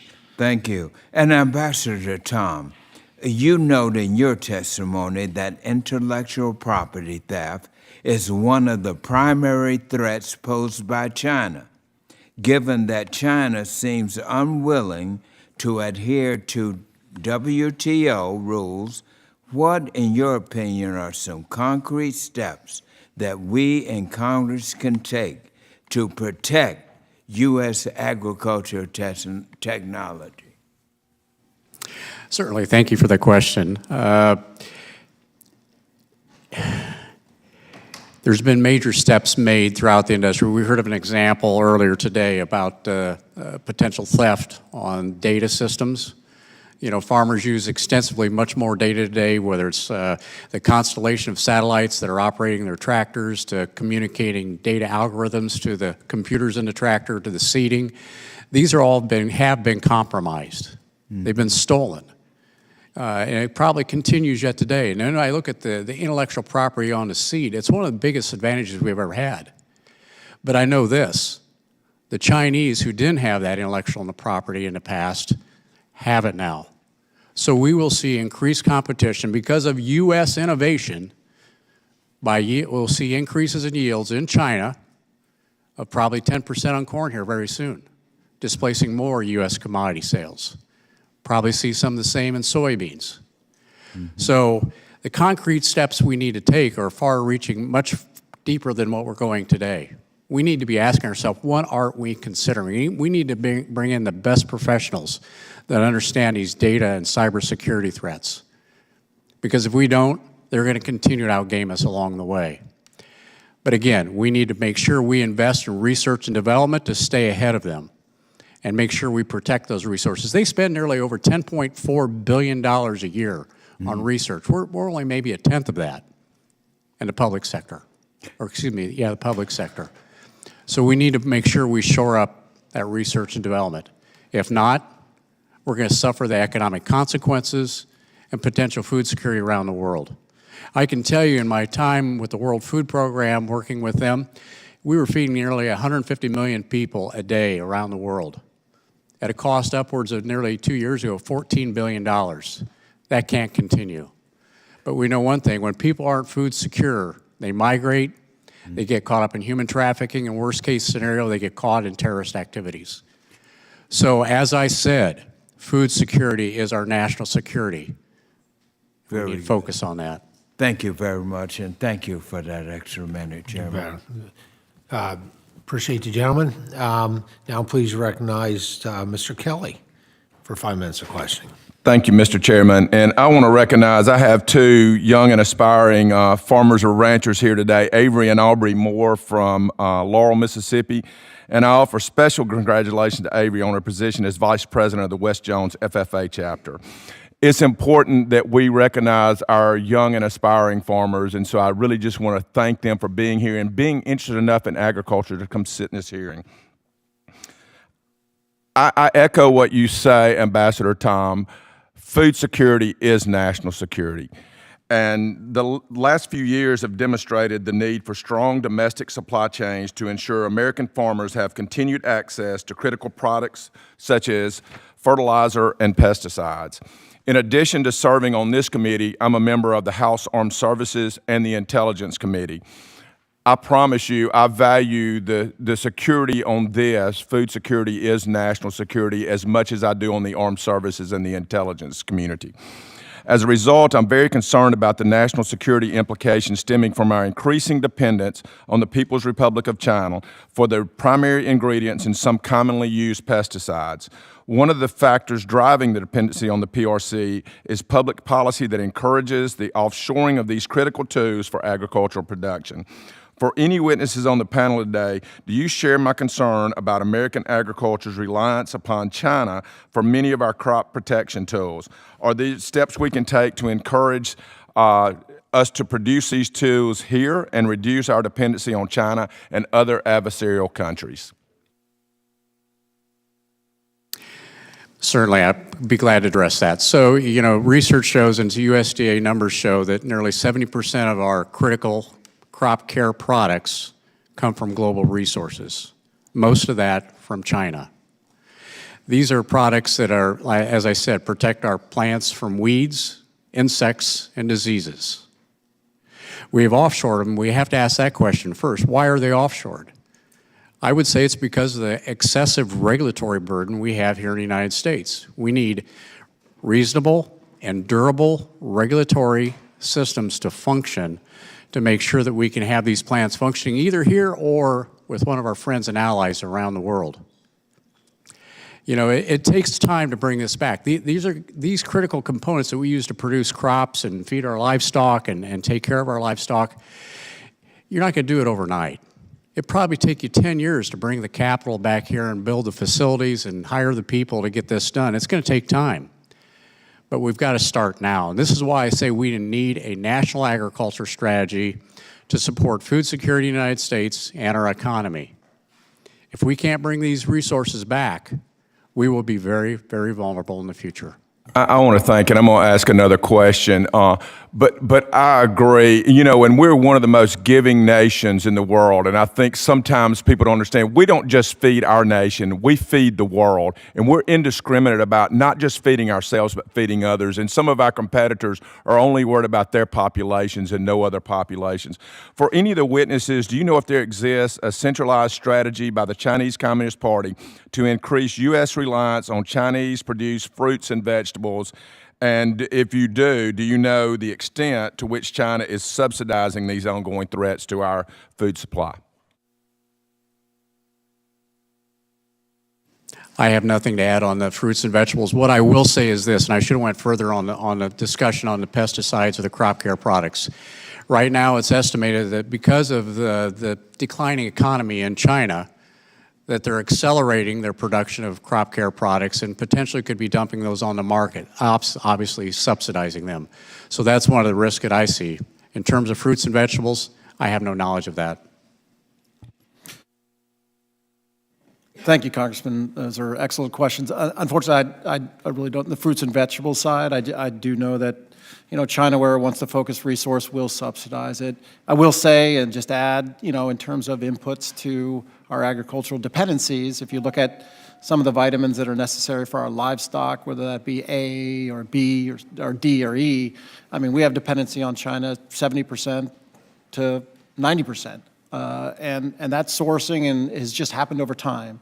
Gradually, U.S. companies and businesses have seen an advantage of cost-wise to move there. But we've seen what that causes in terms of our supply chains and dependencies and vulnerabilities. So as the ambassador relayed, we need to find ways to take a thorough examination of our supply chain vulnerabilities, determine where we need to address matters, and prioritize them, and then find the resources to do it. Obviously, funding is always difficult, but there are ways to do things without having the funding, to make sure you prioritize, in the cyber realm, what in agriculture, what FBI is doing in terms of focusing on ag and versus other portions. So I think just creating that real thorough analysis, and I know the U.S. Department of Ag and you all are doing that oversight to get them focused on those vulnerabilities, especially where it concerns our food supply. I thank the witnesses, and my time has expired, Mr. Chairman, and I yield back. Thank the gentleman. Now please recognize my friend from Massachusetts, Mr. McGovern, for 5 minutes. Well, thank you very much, Mr. Chairman. I want to thank our witnesses. Thank you for your excellent testimony, and I think it's always important to talk about how important food security is to national security. There's a lot of attention in this Congress given to China, and legitimately so. I mean, the security threats that it poses, the impact on our food security, on a whole range of things. But sometimes I wonder how serious we are about really addressing those challenges. I mean, last week we did a bill to ban TikTok because we're concerned about the privacy of our data. But we did nothing to address the security of our data on all these other social media platforms, which China could use a data broker to purchase and get that same information. When we talk about, and even on today's topic, I want to make sure that what we're doing is we're really actually doing something that's meaningful, that will actually protect our land and protect our food supply. Look, I was a co-chair of the Tom Lantos Human Rights Commission for many years, and for 4 years I was the chair of the Congressional Executive Commission on China, and I've authored the Uyghur Forced Labor Prevention Act, the Tibetan Policy and Support Act. I know what it means to act when we have serious disagreements with the Chinese government. Both those bills became law. And I also recognize at the same time that we have a trade relationship with China, and that is important. And we want to make clear that we don't want to seek a wider conflict. I feel like I have a little bit of a leg to stand on, when I question kind of the seriousness of much of what we do here. Mr. Daly, I'm just kind of venting here. I'm not going to ask a question, but I wanted to say I appreciated the thoughtfulness of your testimony and the expertise you bring to this topic. But in your written testimony, you mentioned the 2013 acquisition of Smithfield Foods by what is now called the WH Group, a Chinese company that, as Chairman Gallagher noted in his testimony, has ties to the PRC government. And Smithfield now controls about a quarter of all U.S. hog production, and it exports a significant quantity of pork to China, tightening our domestic supply.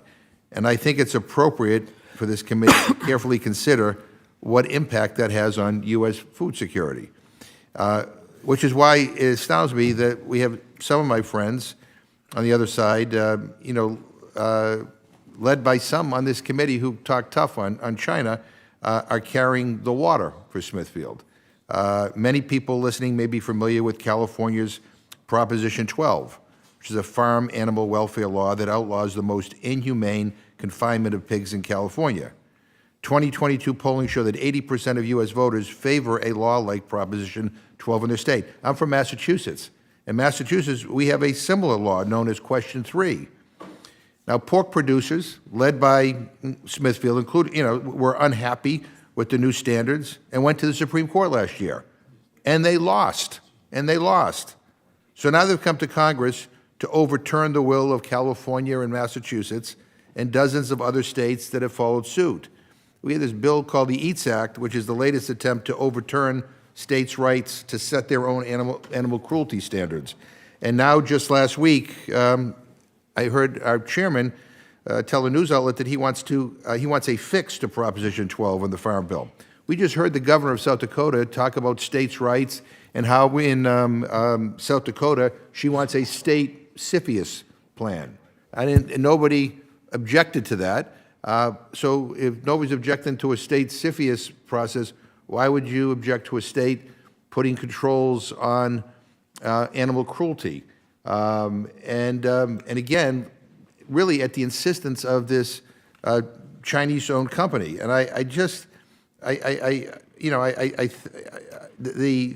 to my colleagues, I think it is kind of hypocritical to talk tough about, when it comes to the influence of the Chinese government in our food system while actively helping some of the entities that they're supposedly concerned about. So you can't just care about food security when it's politically useful or suits the business interest that you may be beholden to. It has to be all the time.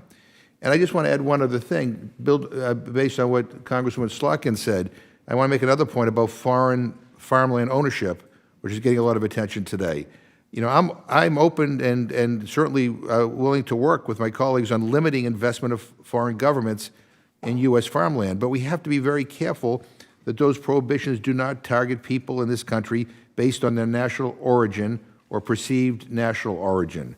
And without objection, I'd like to submit into the record a May 2023 article in Just Security by Edgar Chen entitled, "With New Alien Land Laws, Asian Immigrants Are Once Again Targeted by Real Estate Bans."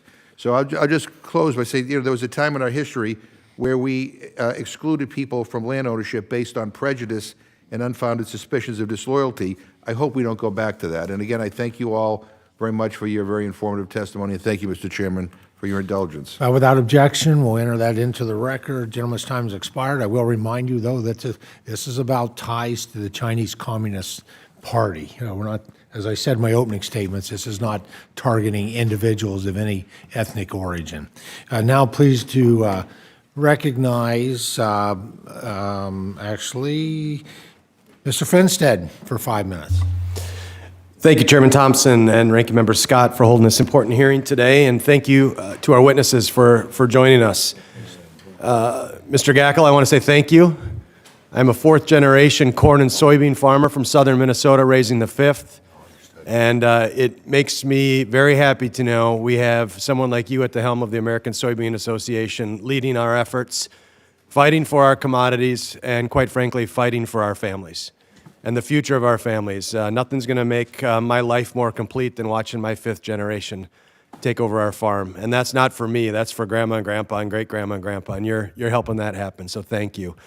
And this issue is so important to that. So I want to talk a little bit about my perspective and hopefully hear from you. So I understand the importance of the threats that we are faced with here with the Chinese Communist Party and what it really does to farm country, and it is time for us to take this serious.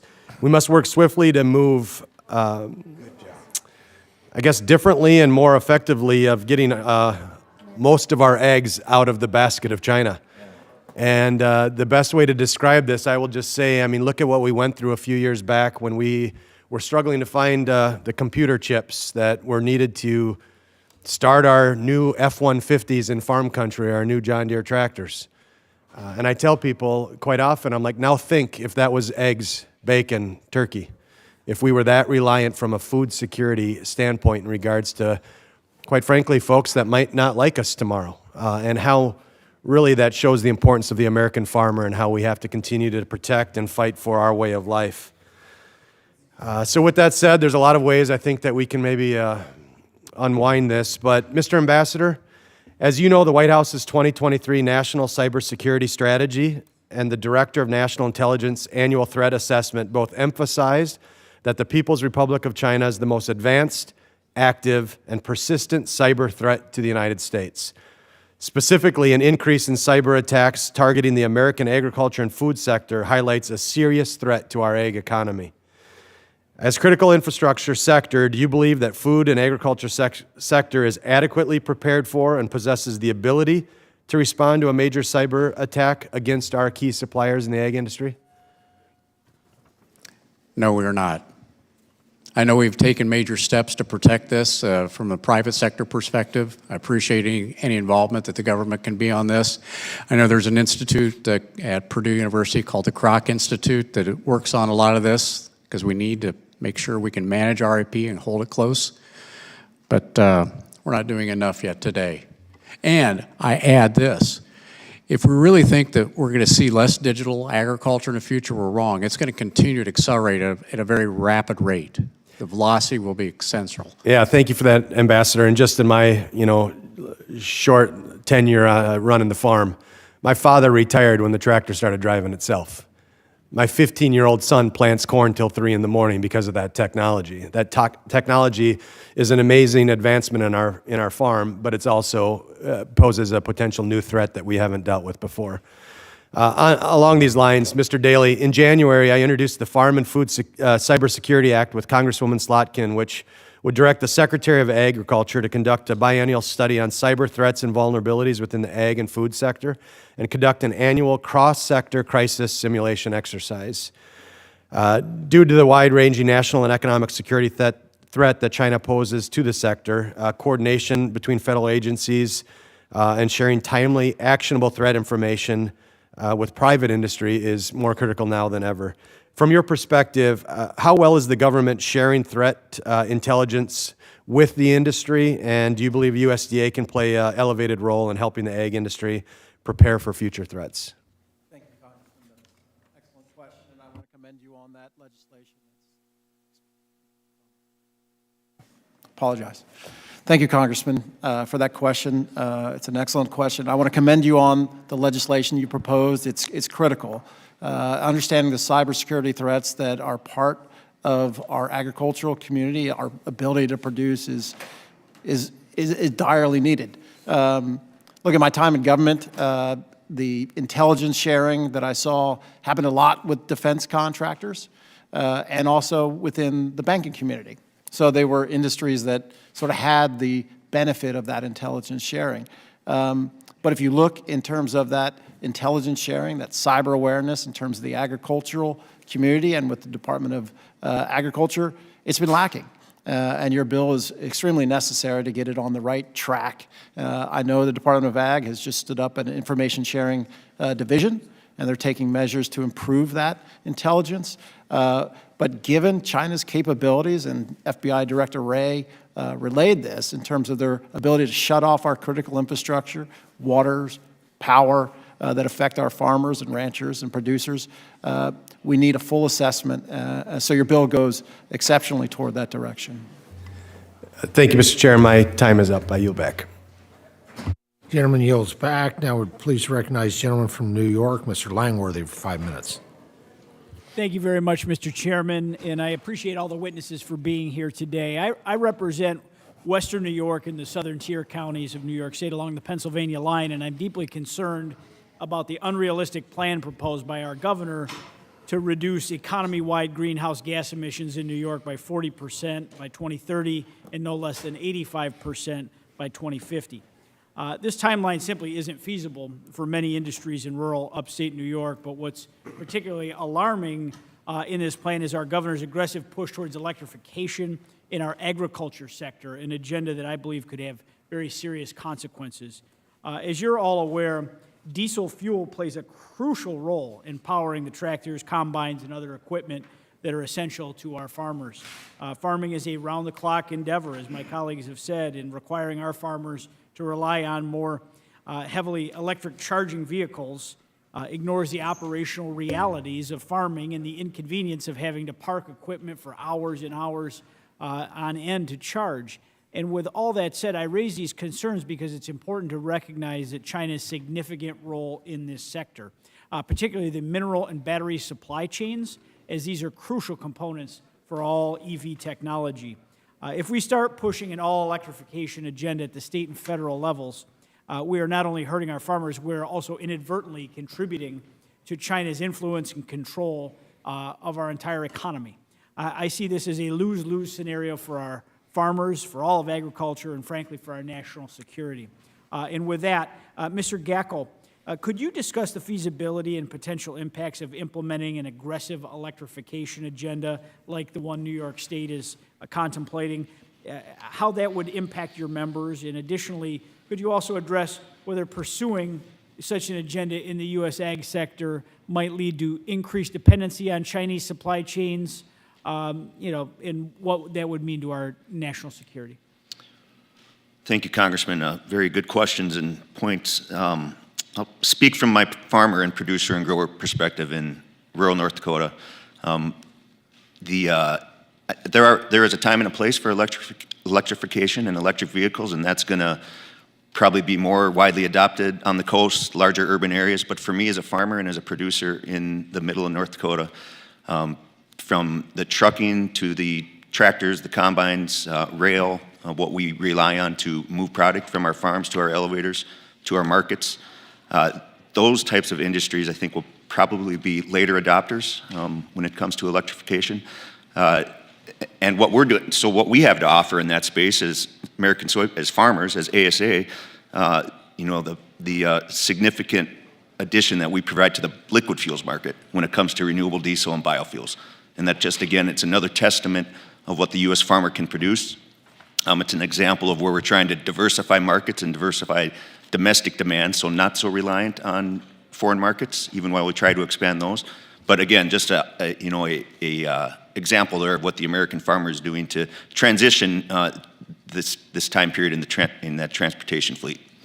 And then the risk of relying on China for the infrastructure or the materials for further electric vehicle adoption. Like any input, anything we rely on from foreign markets, there's always additional risk there if you're not able to produce it domestically. Very good. Thank you. Mr. Daly, I'd like to open this question up to you as well. We often hear that saying food security is national security, and I'm deeply concerned that continuing to rely on China for these critical minerals puts us at a significant risk. Mr. Daly, could you also address whether pursuing an electrification agenda in the U.S. ag sector might lead to increased dependency on Chinese supply chains, thus compromising national security? Thank you, Congressman. That's an excellent question. Currently, we're in a large deficit in this particular technology, especially given battery technology that China effectively dominates right now. So if we don't get our policy right, it creates a serious dependency that creates a real vulnerability in our agricultural production. That's why we need to focus on it, and I know there's a concerted focus on building out America's capabilities in this respect, but we just have to put the resources to it. Very good. And I know you may have touched on this already, Mr. Daly, but could you reiterate some of the national security concerns regarding Chinese acquisitions of agricultural and other land holdings near our military bases? Sure, absolutely. Again, thank you, Congressman, for that excellent question. As this committee is well aware, the Fufang transaction that happened in North Dakota was a serious indication of what China can do in terms of what it wants to do in terms of its placement. In my experience in CFIUS and in CFIUS transactions, there's been a number of significant Chinese acquisitions where they've gone to acquire land or farmland that's near military facilities, Top Gun facilities. A number of transactions occurred in Nevada that were under the label of a gold mine that actually was meant to observe our nuclear facilities and capabilities, as well as in Oregon, a Rawls transaction involving a wind farm. Wind farm towers can be used for, devices can be put in there to see what we're doing. And the facility they were looking at, the WinBee, that would have given sight to, that was a critical facility to the United States in terms of what we were doing in defense of Taiwan. So they're strategic, they're smart, they've studied us, and they'll continue to do so. So we need to remain vigilant in terms of where our resources go. Thank you very much, and I yield back, Mr. Gentleman's time expired. Please recognize the gentleman from California, Mr. Costa, for 5 minutes. Thank you very much, Mr. Chairman, for holding this hearing, Chairman Thompson and Ranking Member Scott. I think it's timely for a lot of reasons that I think we're all aware of. Members of this committee have gotten used to me saying, as a third-generation farmer from California, that food is a national security issue. I get frustrated, I think, along with many of my colleagues on this committee, that too often the majority of Americans don't look at food being a national security issue because we do it so well, with less than 4% of our nation's population directly involved, but it is. And I think it's important that this committee focus on the danger that China poses to America in terms of its impact on American agriculture and therefore food put on America's dinner table every night. Let me just kind of give you my thoughts, and then I have a couple questions I want to ask. I really think that the best strategy for this, because China is an adversary, they are a competitor, and they are a vast market. And so regardless of what administration is in office, they have that challenge. This is an adversary. Let's make no mistake about it. Number two, we compete against one another, and I would argue they don't compete fairly. They don't play by the same rules under the WTO, and they're engaged in theft of technology and other types of efforts. But yet they are a vast market. And so how you balance those three factors for any administration is a problem. The Bush administration and then followed by the Obama administration tried an effort that I thought had merit, and that was the Trans-Pacific Partnership, where you engaged other nearby countries to leverage China. I think that's far better than tariffs war that ultimately the last president got engaged in. And why? Well, everybody has leverage on a tariff war, and they just keep upping the ante. But if you want to really have an opportunity to deal with this market, if you want to have an opportunity to deal with the factors of competition and realizing that this is an adversary, I think the TTP was a far better strategy. Yes, the market access program is helpful to our American farmers and processors, and it's oversubscribed, and I have legislation that would double the funding for that. Whether or not that can come to pass with our challenges with the Farm Bill remains to be seen. So let me just ask you, Mr. Daly, for starters, your testimony focused on China and their engagement on agricultural supply chain. The pandemic, I think we really understood that our supply chain is in need of assistance at every level, and especially in agriculture. With biotechnology and plant breeding tools and other potential to help producers meet challenges by reducing greenhouse gases and emissions and foster resilience and climate change in the agricultural supply chain, what's your thoughts? Because too often I think China's a bad actor. They're opaque, they're politically driven in their regulatory system, and it limits innovative technologies and their theft of American technology. And I don't even want to start with artificial intelligence and the problems with algorithms and therefore. But besides purchasing United ag land, and we heard testimony in the earlier hearing, how do you create a fair, level playing field? In a minute or less. Yes, sir. Thank you, Congressman. I will. We have a time problem.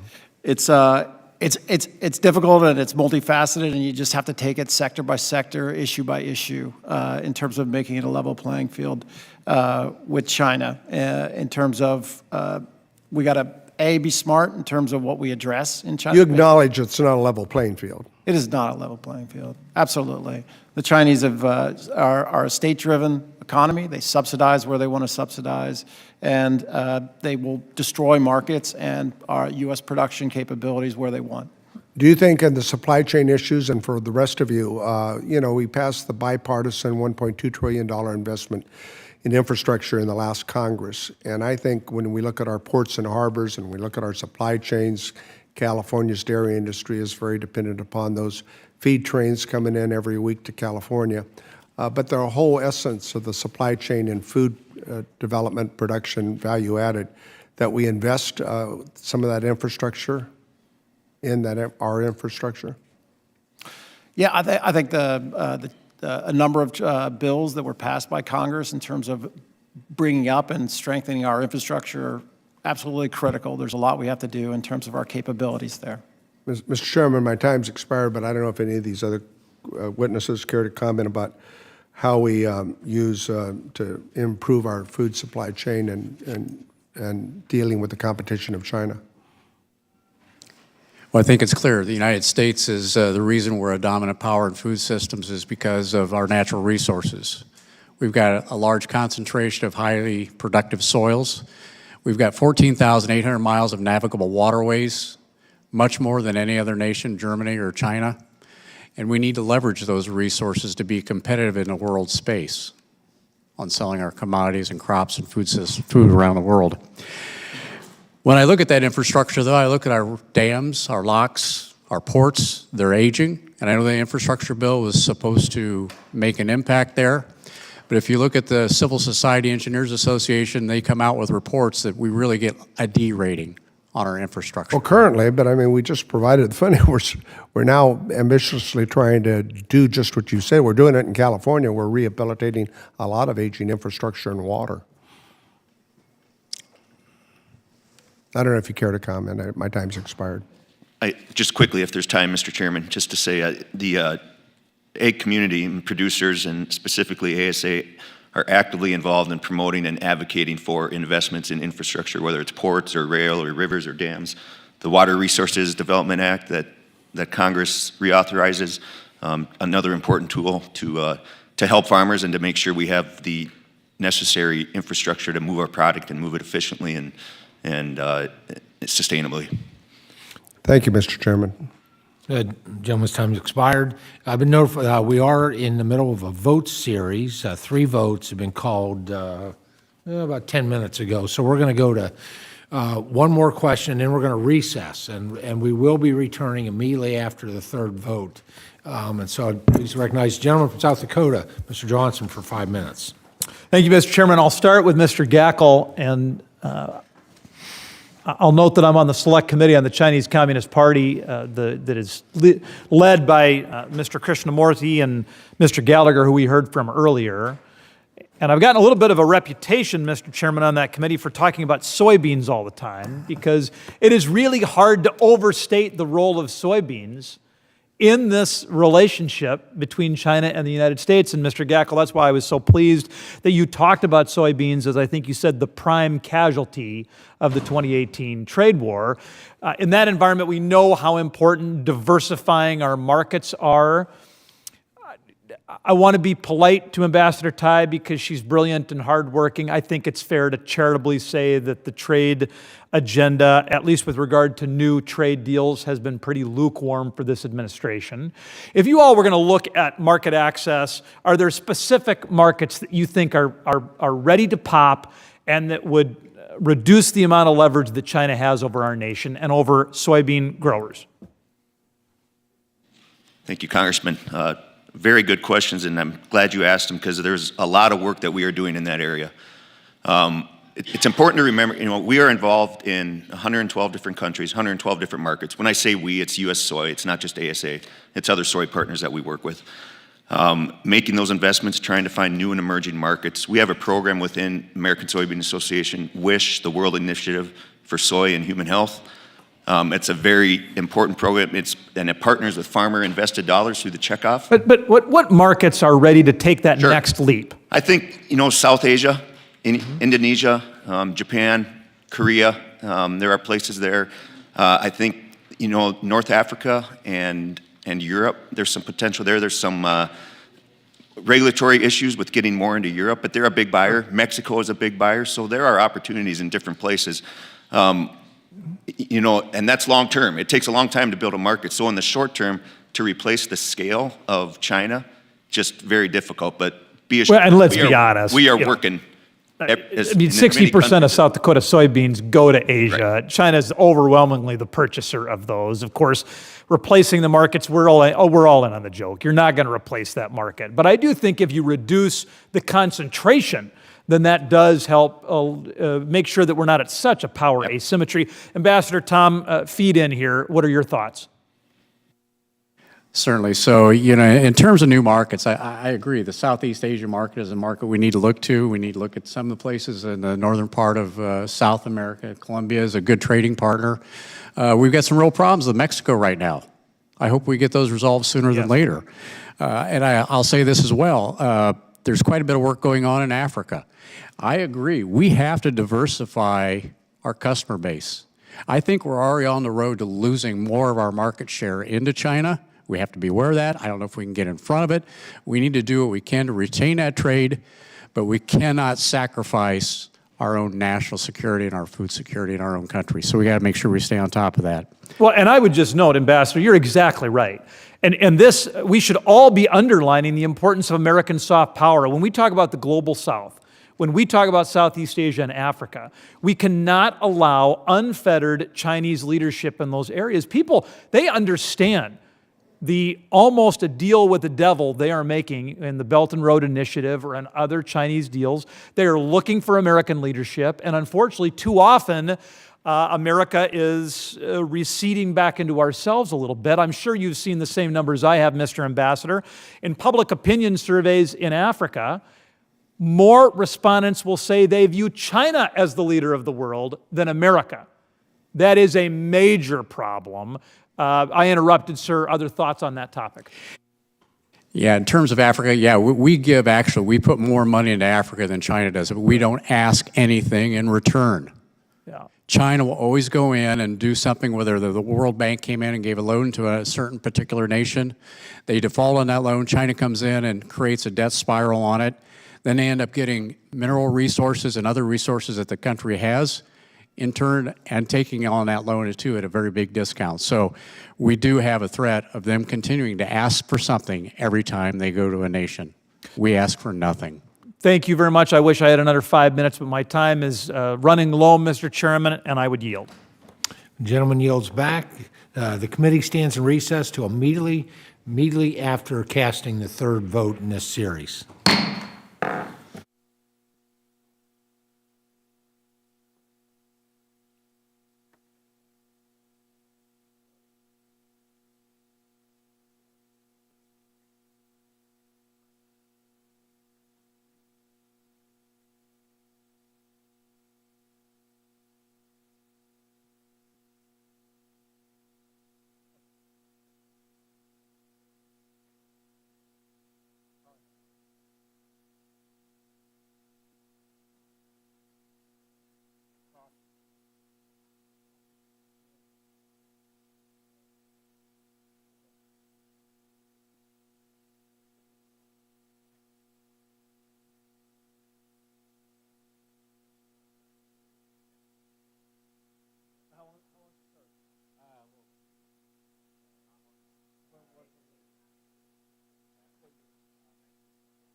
first time. Bro. What's that? You're doing great.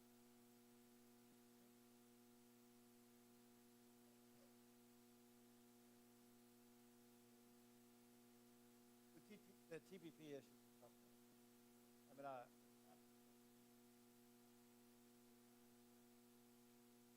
yeah, I was on the Trump trade train. I dealt with it.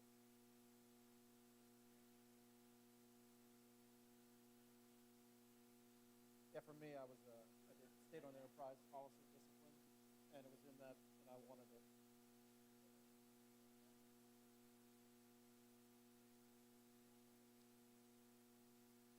Oh, wrong. I'm gonna go to the bathroom.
was in government like 10 years. So I started with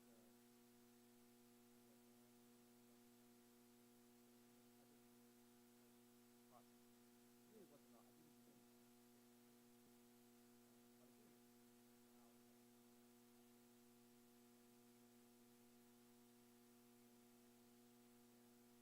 But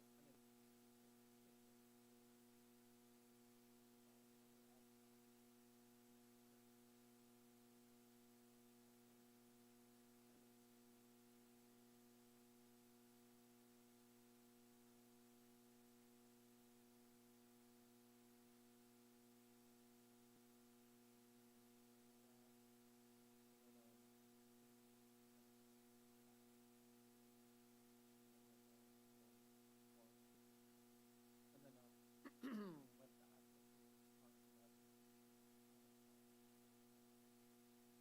We were bad.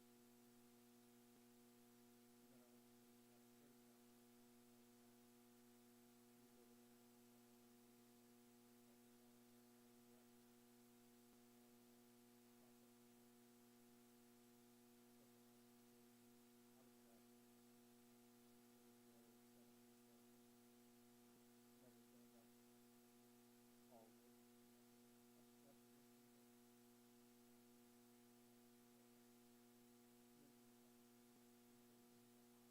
then I went like a magical moment in my life. So I did a, yeah, I did a lot of things.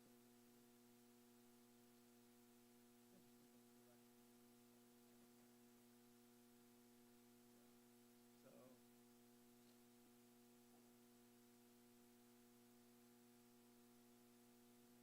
I can say it off the record.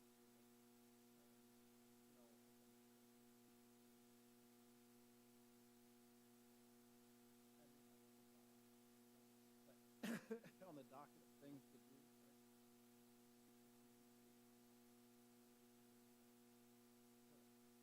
And I would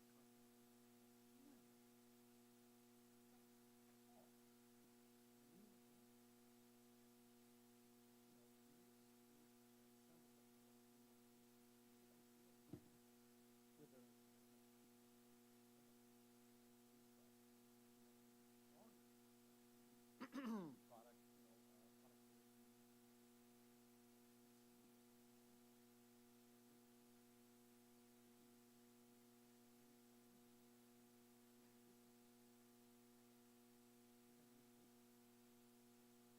I still hold it today.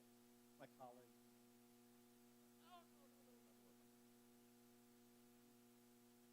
So I'm a very, but I think it's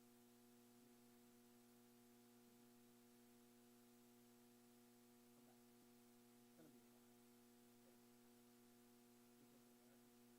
Yeah, I mean, the shutdown thing. It's transitory. I hope. Because you gotta have some market for what you do.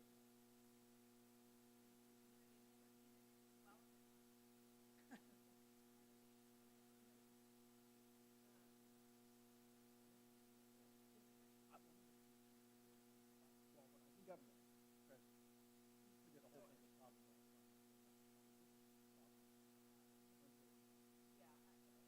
We're one of the best. So, we represent. So, whatever policy. Well,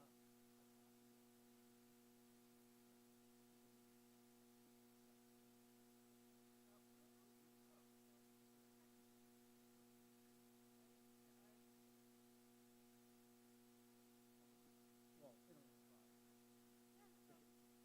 and that. So, yeah, matter of fact, yes, that's. But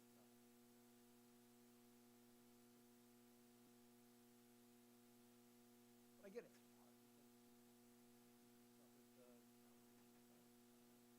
That's why you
Mr. Ambassador. No. In perpetuity, sir. Plenipotentiary. No, I'm not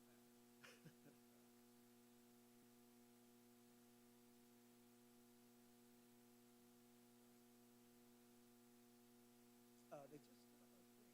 Did they? Yeah. What was it called? It was called the Food Information Sharing Analysis. But, yeah, they just did like I think within a year, just because of pressure.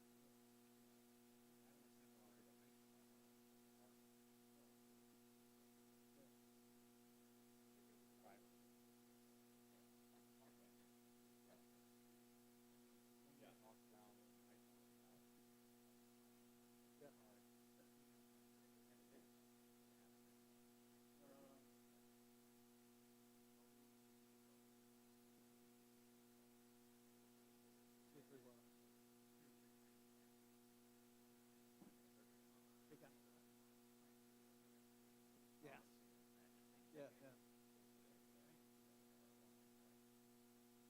One way. Oh, in my testimony. My testimony. Yeah, yeah. No,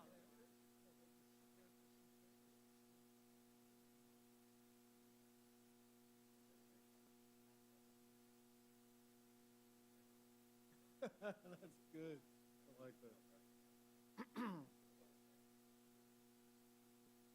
Yeah, trying to steal it flat out. So we put our animals, put it here.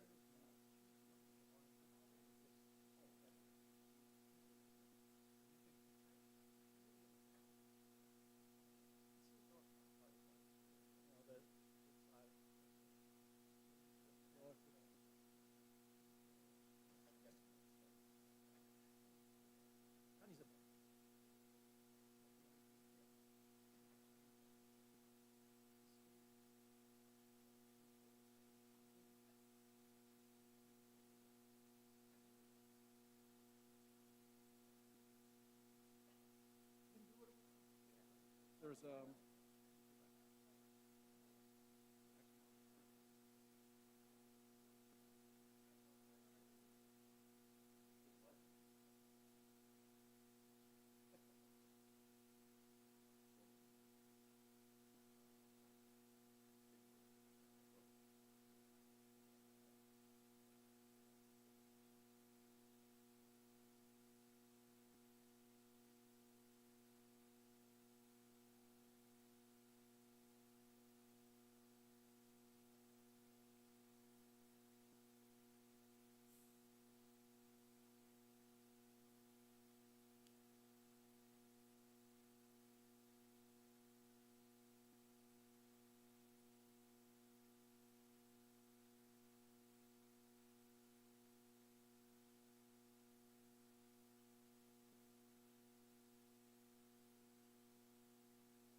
carbon tax that we're thinking?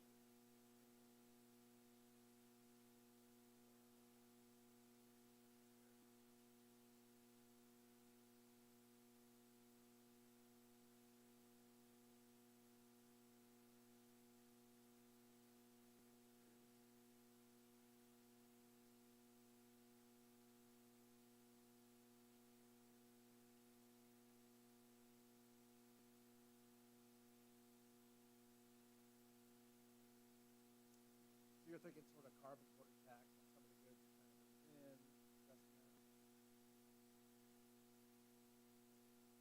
Oh, yeah. Oh, yeah.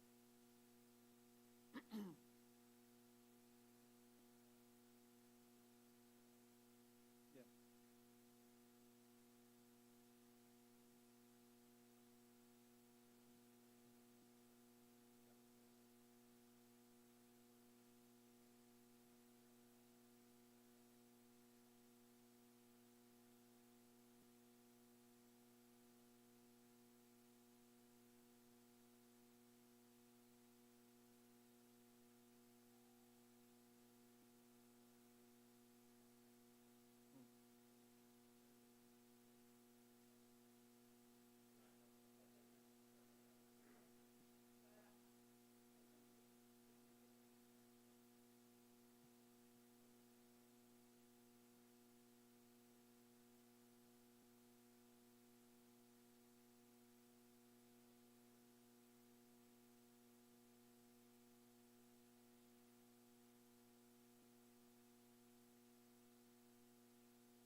Sir, just out of curiosity, you obviously have a trade person on that matter.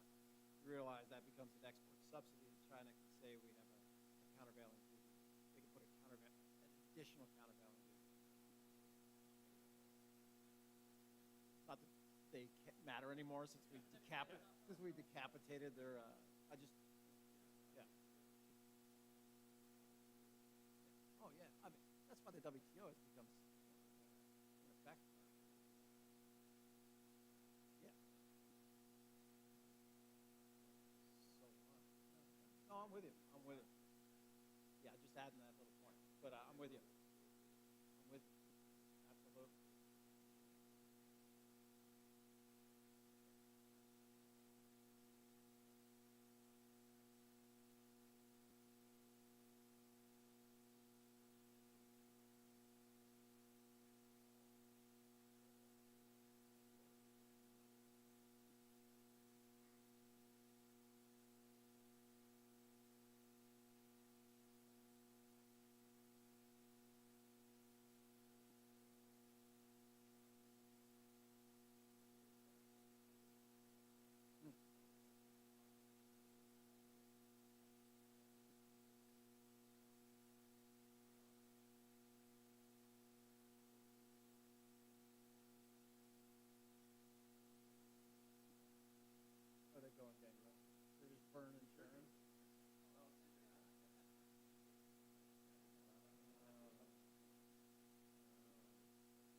Or do I?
no.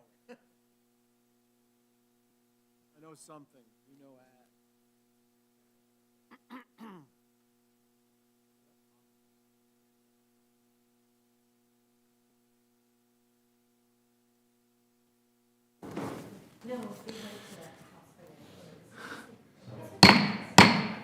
All right, committee will reconvene. My appreciation and quite frankly, I'm thankful for your tolerance with the recess that we did for the three-vote series. And now I'm pleased to recognize the gentlelady from Connecticut, Congresswoman Hayes, for 5 minutes. Thank you, Mr. Chairman.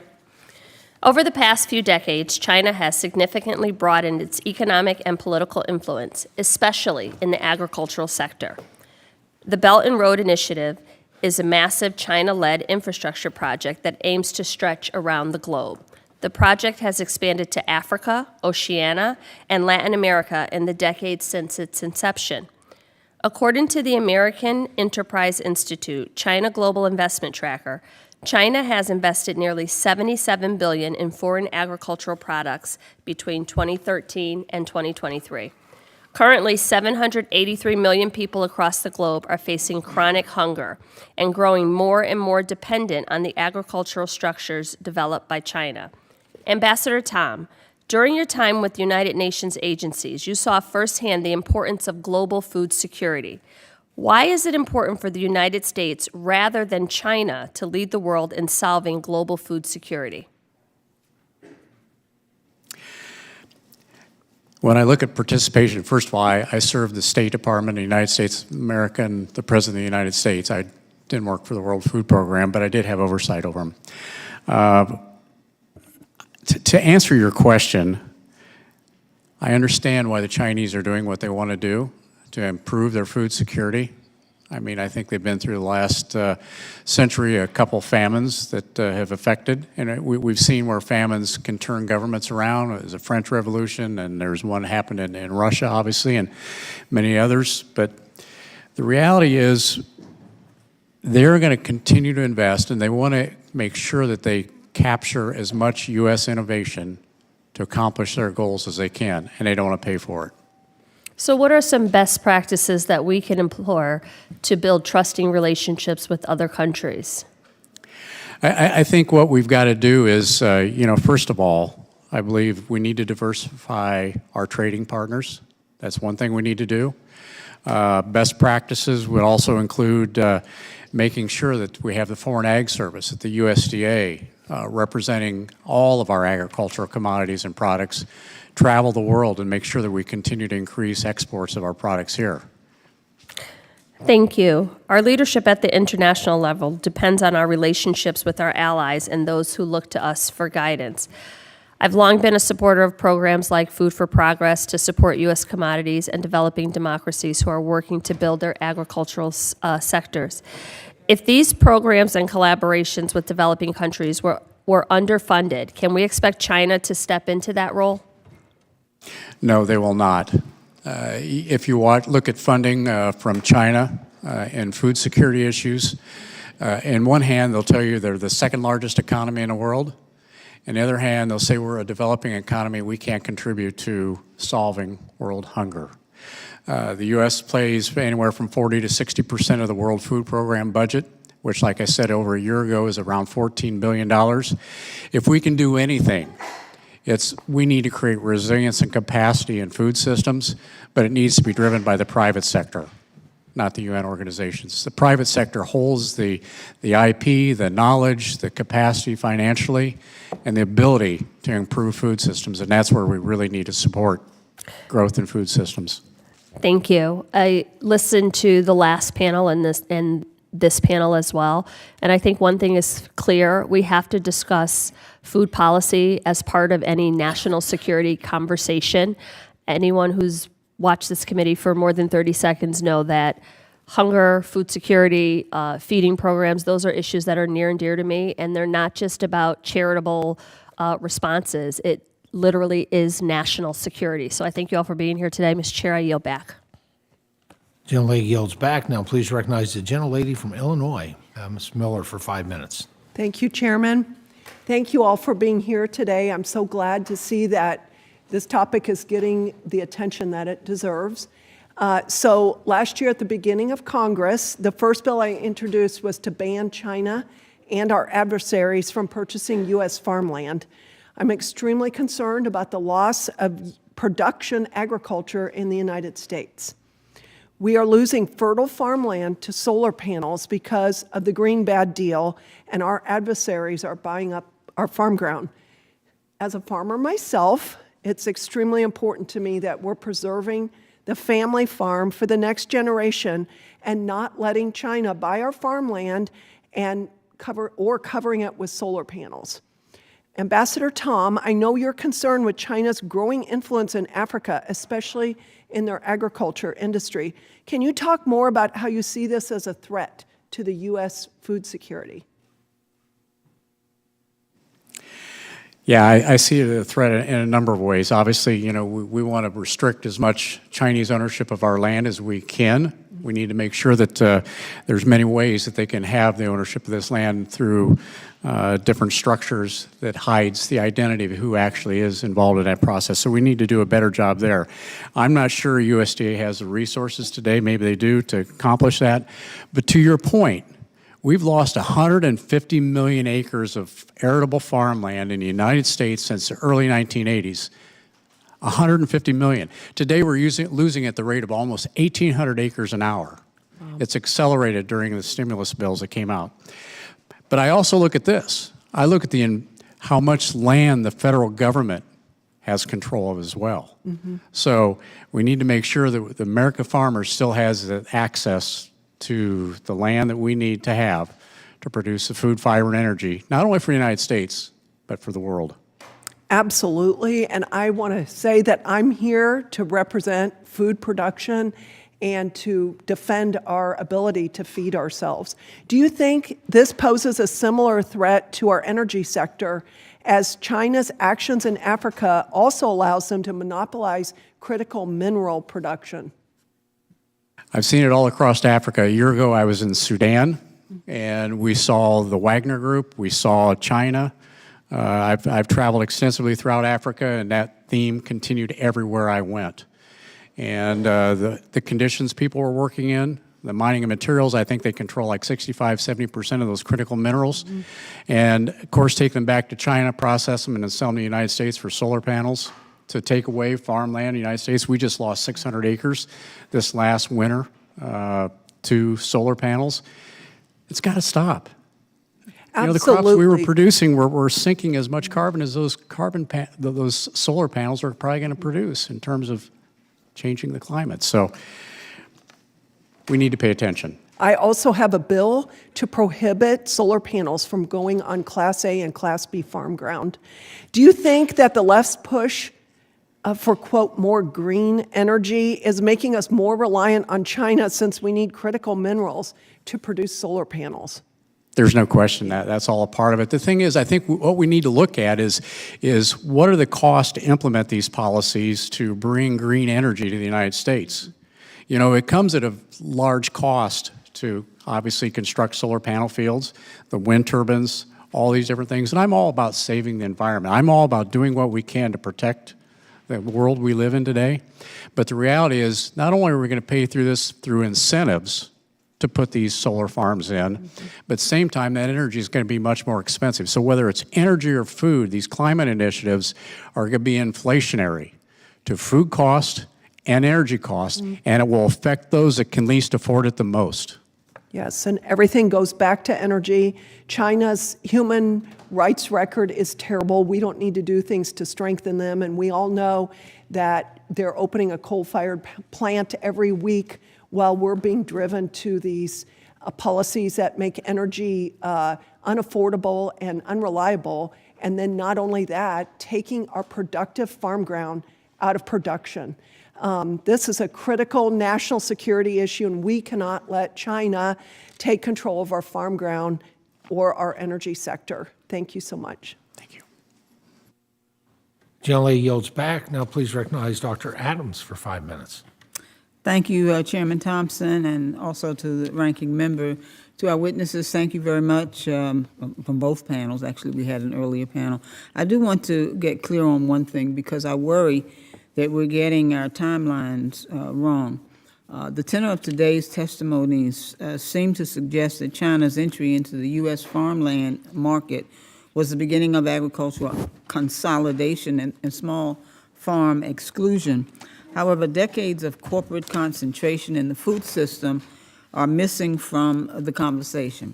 A brittle, bottleneck food supply was the norm even before China came into the picture. For example, Mr. Tom mentioned that the world's biggest meat packer, JBS, a Brazilian company, and the cyber attack it faced, which was done by Russia, by the way, and it halted slaughterhouse activity here with severe ramifications across the supply chain. A more distributed and diverse supply chain would be much less vulnerable to such attacks. We've also heard a lot today about Smithfield's takeover by China, as if it wasn't already the world's largest pork producer when it was an American company. This is in addition to what Governor Noem raised earlier about chemical fertilizer and processing companies being bought up. And Mr. Gallagher mentioned China's owning of Syngenta as creating an untenable dependency. If it's interesting to me that it is a burdensome regulatory environment that Mr. Tom identifies as a source of China's attempts to build its dominance.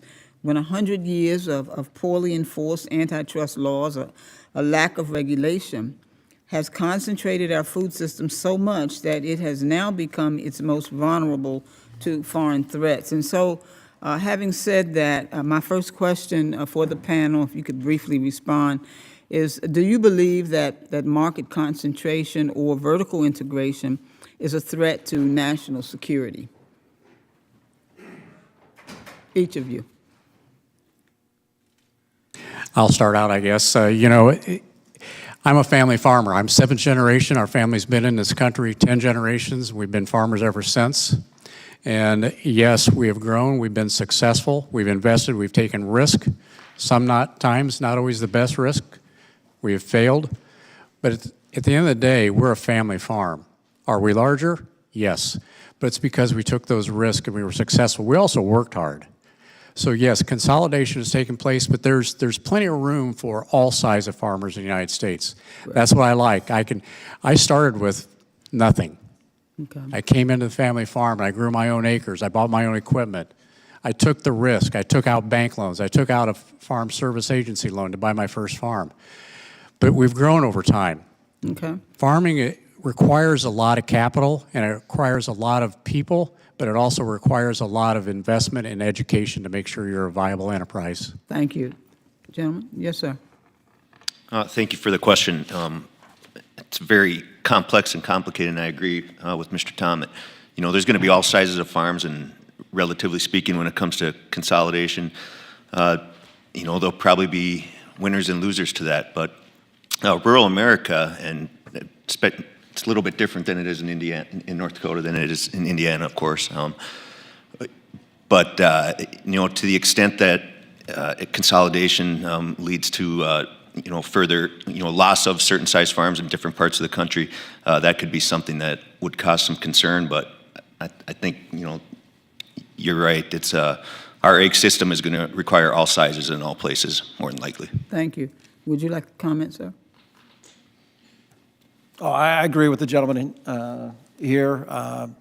Both being farmers, they know on the ground the importance of this issue that you raise and how it should be balanced and approached. Okay, let me move on real quickly. There are valid concerns about speculative land ownership driving up farmland prices in a way that it's already forbidding people in this country who want to own land or to order to farm from doing so, mainly black, indigenous, and other farmers of color, and new and beginning farmers. And so I have a Justice for Black Farmers Act that would require the Secretary of Agriculture to conduct annual reporting about corporate land investment and ownership. So would you say that we have comprehensive tracking of land ownership in the U.S.? Anybody can answer this. We got 2 seconds. Are we tracking land ownership in the United States? Yes. Yes, in terms of, I mean, the Department of Agriculture has a process of tracking sort of farmland acquisitions and ownership, and obviously the GAO, per this committee's leadership, was instructed to see if they're doing it right, and there's improvements that have to be made. Thank you very much. I'm out of time, Mr. Chairman. I yield back. Gentlelady yields back. Now recognize the gentleman from Tennessee, Mr. Rose, for 5 minutes. Thank you, Mr. Chairman, and thanks to Ranking Member Scott, and thank you to our witnesses for your time and indulgence with our schedule today. I'll go ahead and dive right in. Ranking Member Krishnamurthy's written testimony stated that agricultural technology is a prime target of intellectual property theft because American technology and farming are the best and most productive in the world. Ambassador Tom, can you elaborate on specific examples that you're aware of where recent intellectual property theft attempts or successes by China in the agricultural sector? Well, certainly. I think in the world we live in today, whether it's your banking, whether it's your Amazon account, or whatever it may be, we've constantly got to be altering and modifying and improving our systems to protect our data and our intellectual property. And when I look at, I'll give you an example. As I stated in my opening testimony, we've had seed stolen. They will continue to find out new ways to do it. I think we need to get more creative and try to understand how they're doing this. But when I look at what we're doing on the farm today, the level of data that we produce on a farm to increase productivity, make sure we lessen our carbon footprint, make sure that we use less fuel, less fertilizer, less seed, everything we need to do, those are proprietary algorithms. And with China's investment now in IP, in the seeds, and their access to fertilizer and chemistry, they're going to continue to try. But they've got to get, they want to get hold of our IP of how we produce it on our farm to improve productivity. One example, I'll give you this. When I first arrived to Rome, I went to a diplomatic event. The Chinese ambassador came up to me with a piece of paper, and he said, "Do you recognize these fields?" And I said, "Yes, I sure do. Those are my fields back in Indiana." He goes, "I just wanted to ask." That was a shot across the bow. That really woke me up to understand that they have access to more than we think. And Ambassador, looking ahead, what long-term investments can the U.S. foster or policies can we adopt to maintain our edge in agricultural technology and mitigate the threat of Chinese dominance in this critical sector of the economy? Yeah, well, it's like I said in my one comment earlier, China's spending about $10.2, $10.4 billion a year in research and development.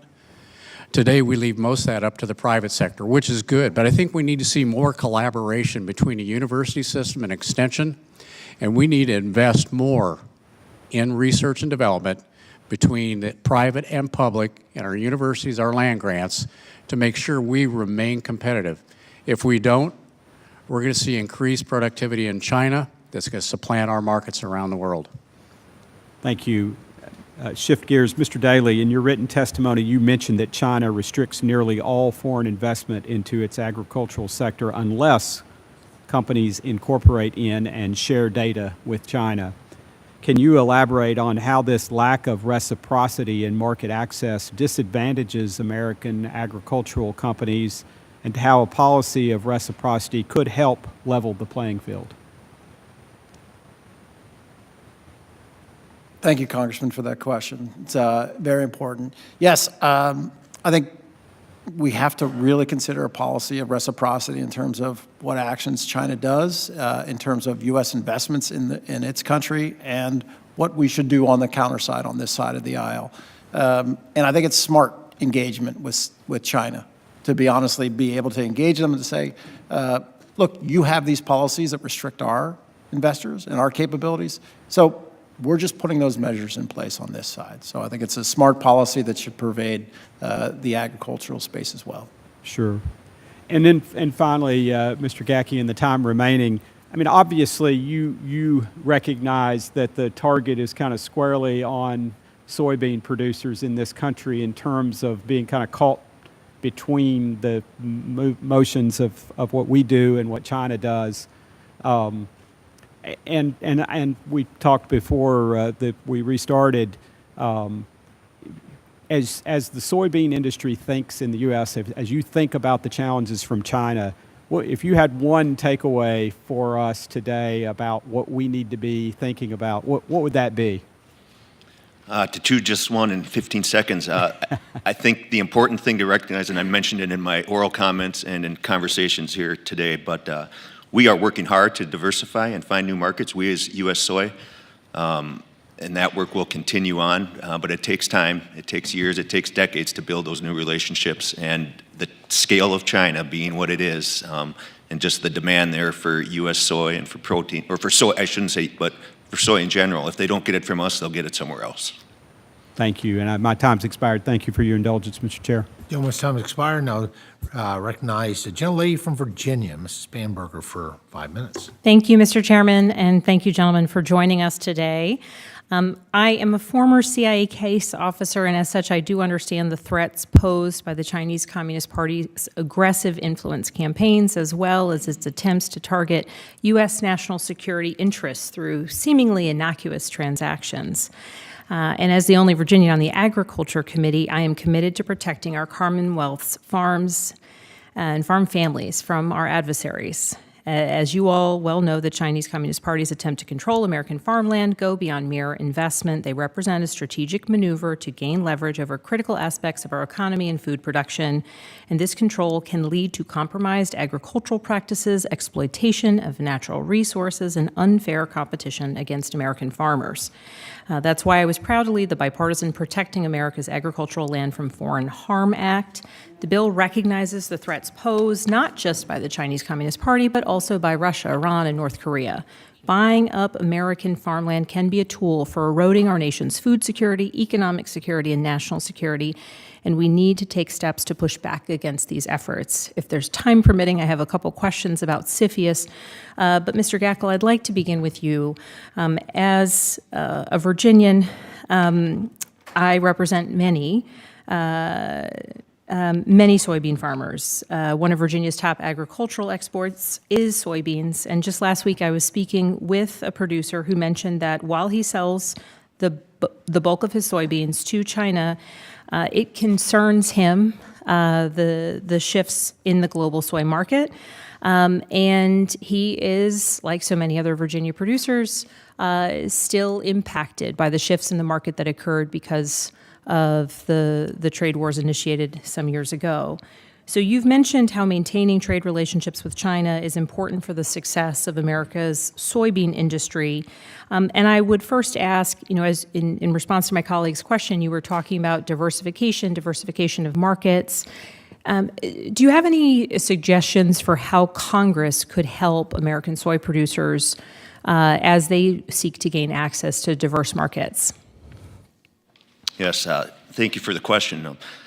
A few examples in congressional action and things that we have been advocating for a long time, and I mentioned it earlier in a couple of the other Q&As and in my both written and oral testimony. But funding through the Farm Bill, as Congress continues to consider passing a reauthorization of the Farm Bill, funding in the trade and market expansion space is very important. Had several meetings. Many of our growers were here last week on the Hill and may have met with you as well. That's right. And met with many of you and advocating for increased money in the MAP and FMD programs. That, as I mentioned earlier, has been stagnant for several years, the level of funding there. So doubling of market access program funds and foreign market development, increasing in those funds as well. Just critical in finding those new markets and providing some long-term certainty for the availability of funds. They are oversubscribed, which has been mentioned earlier, so there's certainly demand. I think soy and other commodities show pretty consistently that we can, there's a great return on investment with those dollars as well, bringing back to the farm. So I think that would be one area that Congress could look at, ensuring some more certainty. And for some of my colleagues who might not have met with any of your member producers who were on the Hill last week, and certainly my conversations were excellent to this topic, could I just talk through a little bit about why that funding matters? Would you say that it is as much as you and your fellow producers endeavor to produce the best product that you can, having the support of the U.S. government in helping to market, establish new markets, make clear the value of that American product are all things that you're producing the product, but that boost is something that's of value to you. Is that a fair assessment, and would you add to that? Yes, yes, for sure. And I think what it demonstrates to our foreign buyers and markets outside of China, but to the new markets we're trying to develop, is we have a unique public-private partnership here in the U.S. to invest farmer dollars through the checkoff with MAP and FMD dollars, and again, showing that tremendous return on investment when those programs are combined.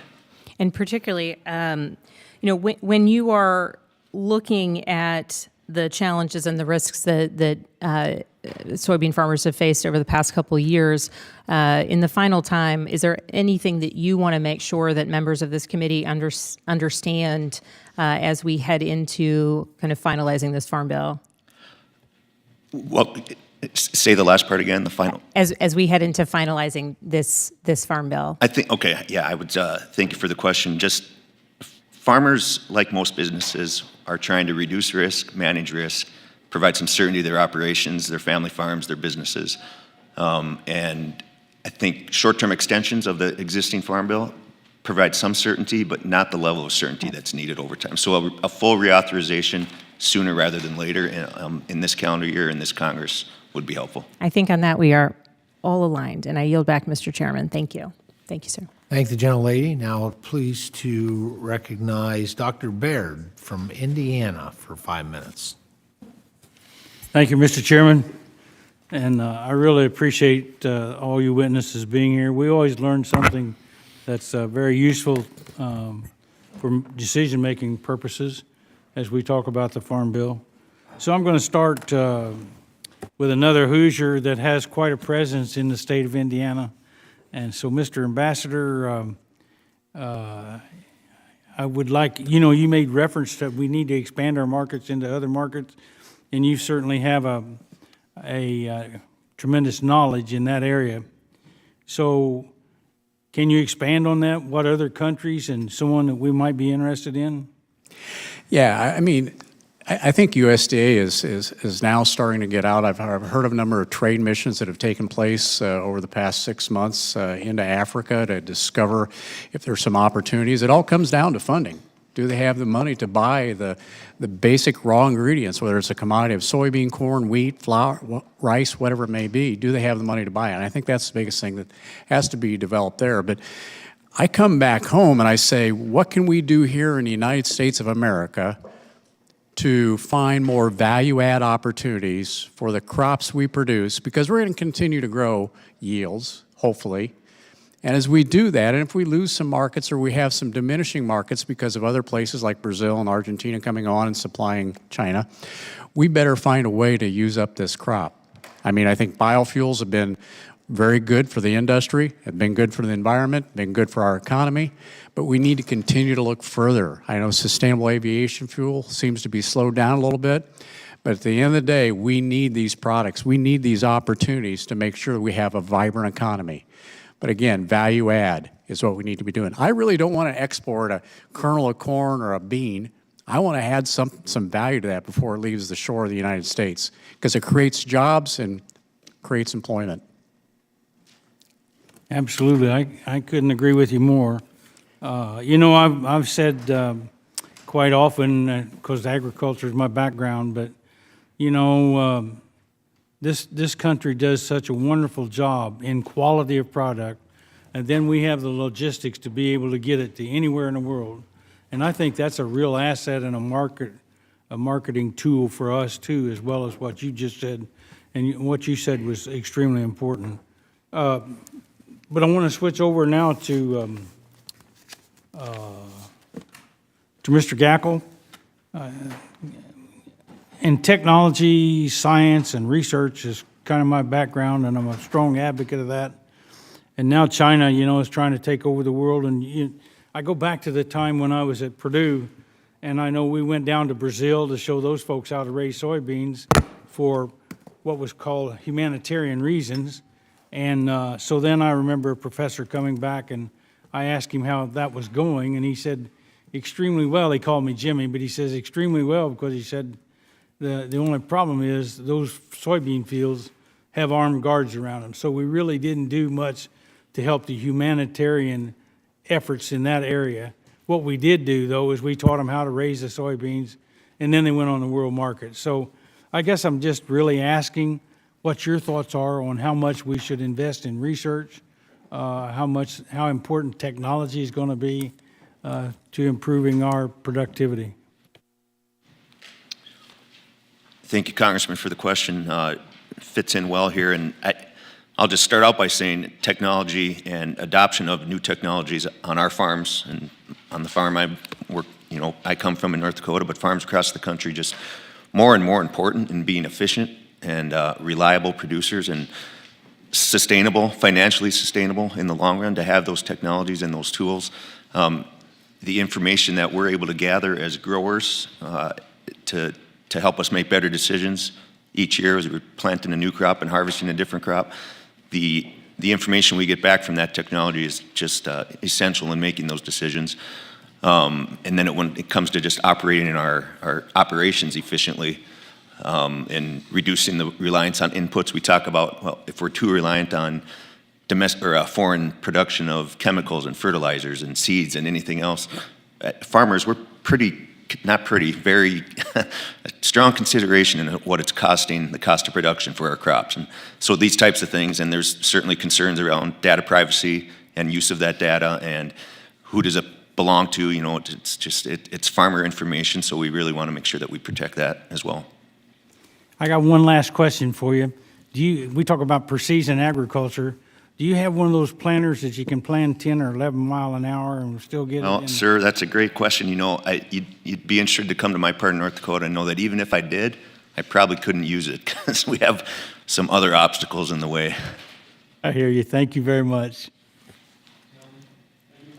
Gentleman yields back. Now, please recognize the gentlelady from Ohio, Congresswoman Brown, for 5 minutes. Thank you, Mr. Chairman. One thing we know to be true on this committee is that food security is national security. As a member of the Select Committee on Strategic Competition with the Chinese Communist Party, I know there is bipartisan concern and consensus on addressing the CCP's entanglement in our agriculture industry. The Select Committee heard firsthand testimony on the CCP's efforts to unfairly steal agriculture technology and products, including genetically modified seeds. American innovative technology and intellectual property is not up for grabs, and the CCP needs to engage honestly with the world's global food and farm economy. At the same time, the CCP is attempting to monopolize the global agriculture supply chain, putting the U.S. and our allies at a disadvantage. The food agriculture sector is one of 16 designated critical infrastructure sectors in the U.S. That is partly why I introduced the bipartisan Critical Supply Chains Commission Act to examine and identify gaps in our supply chain and reduce our reliance on any outside nation to provide the critical materials we need, including agricultural products. So, Mr. Daly, the United States has been losing its ability to manufacture agricultural inputs, including vitamins, animal feed, and pesticides. Can you talk a little bit about why we are seeing this, and what are some of the things that we can do to address this? Yeah, I think in terms of why we're seeing it, I just think the evolution of where the industry went in terms of pricing is why things moved to China as it did in terms of vitamins and whatnot. But it's created an incredible dependence, as you well know, Congresswoman. And so in the vitamin space, 80 to 90% of productions happens in China. So we need to move that back. And I think your bill is exceptional in what it wants to do. Take a look at these supply chains, see where our vulnerabilities are, and then figure out solutions to them. And the solutions are a focus on resources, moving government resources in the right direction, and then ensuring that we're either putting it here in the United States or putting it in a friend-shoring situation where we can depend on the supply. Thank you so much. And I'd like to continue with you or Ambassador Tom with the next question, which is what recommendations do you have to protect American intellectual property, specifically in the agriculture space? Or I can start with, and then go to the ambassador. I think the resources need to be put there. As I said earlier today, there was a lot of intelligence sharing that's happened for a long period of time with the Defense Department industries that work with the Defense Department, and also our banking industry had a lot of intelligence sharing with the U.S. government. I saw that in Treasury.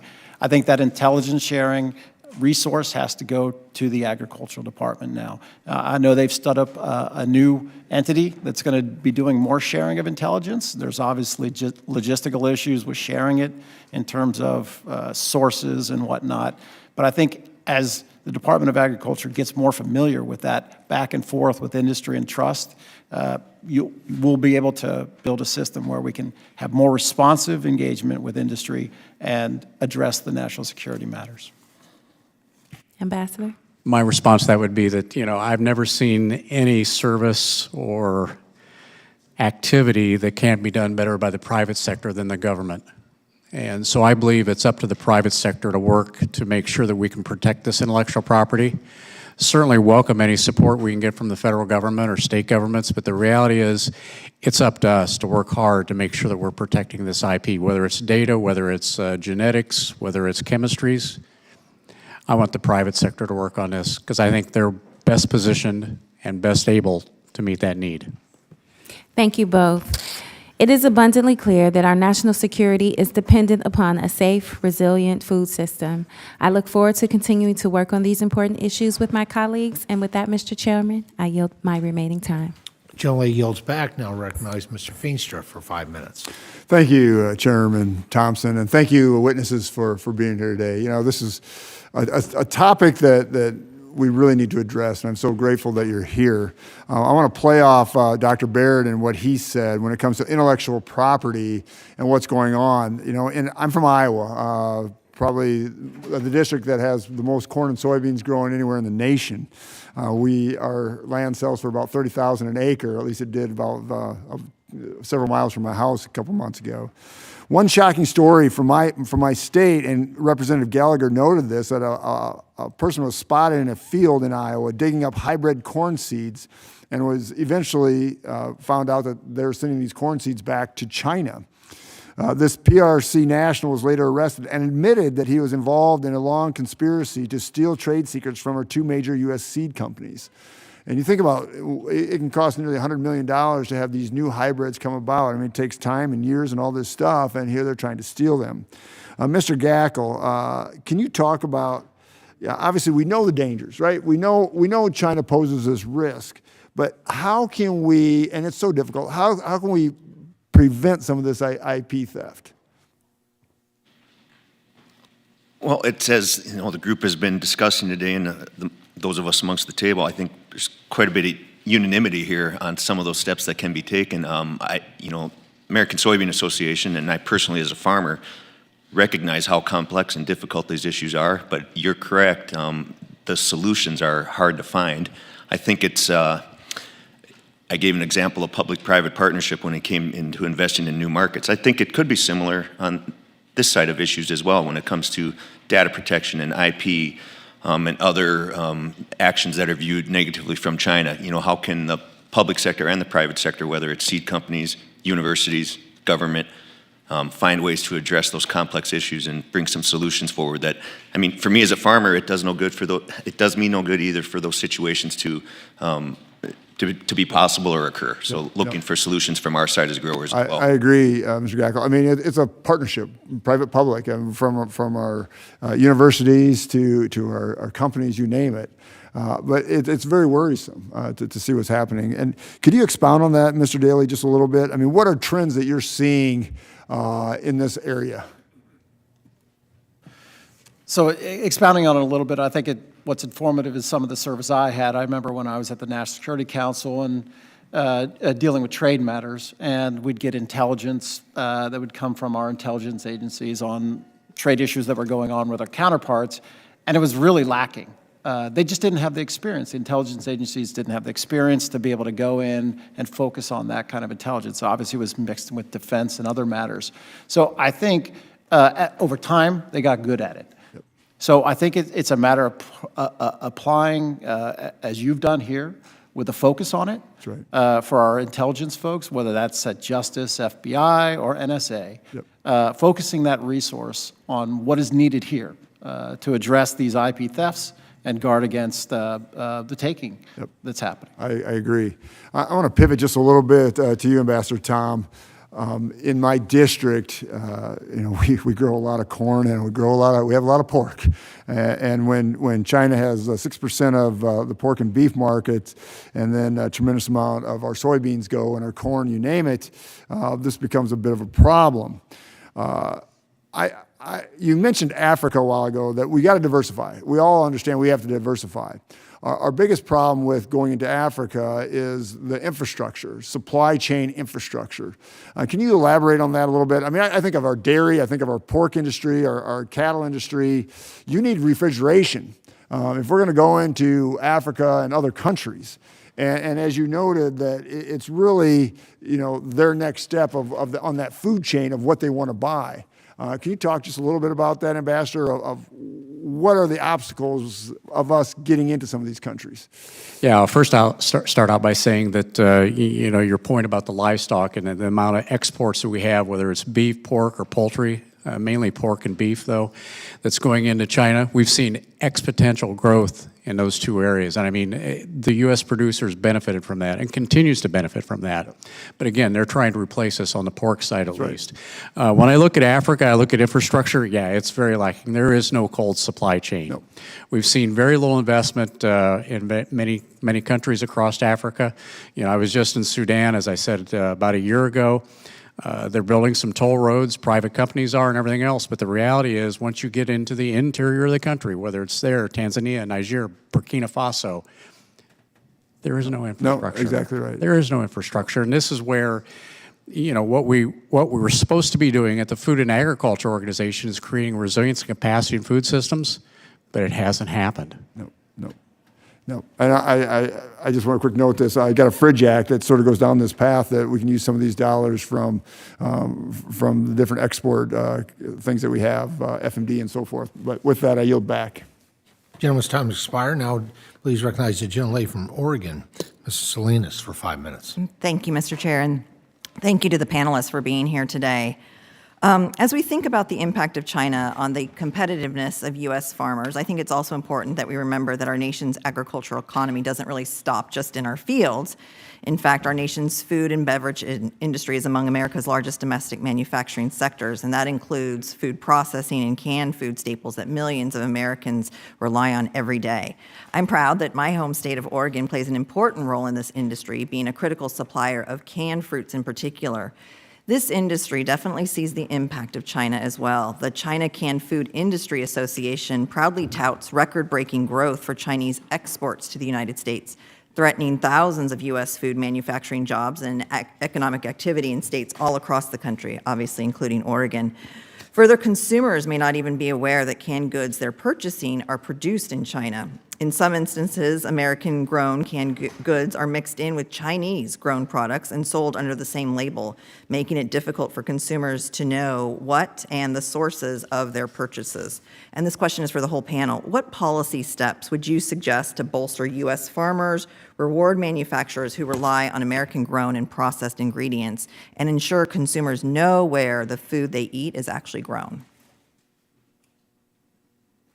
Well, we know there's always been a lot of country of origin labeling that's taken place to really understand, but we're not going to say that the Chinese play by fair rules. Right. Let's face it, it doesn't happen.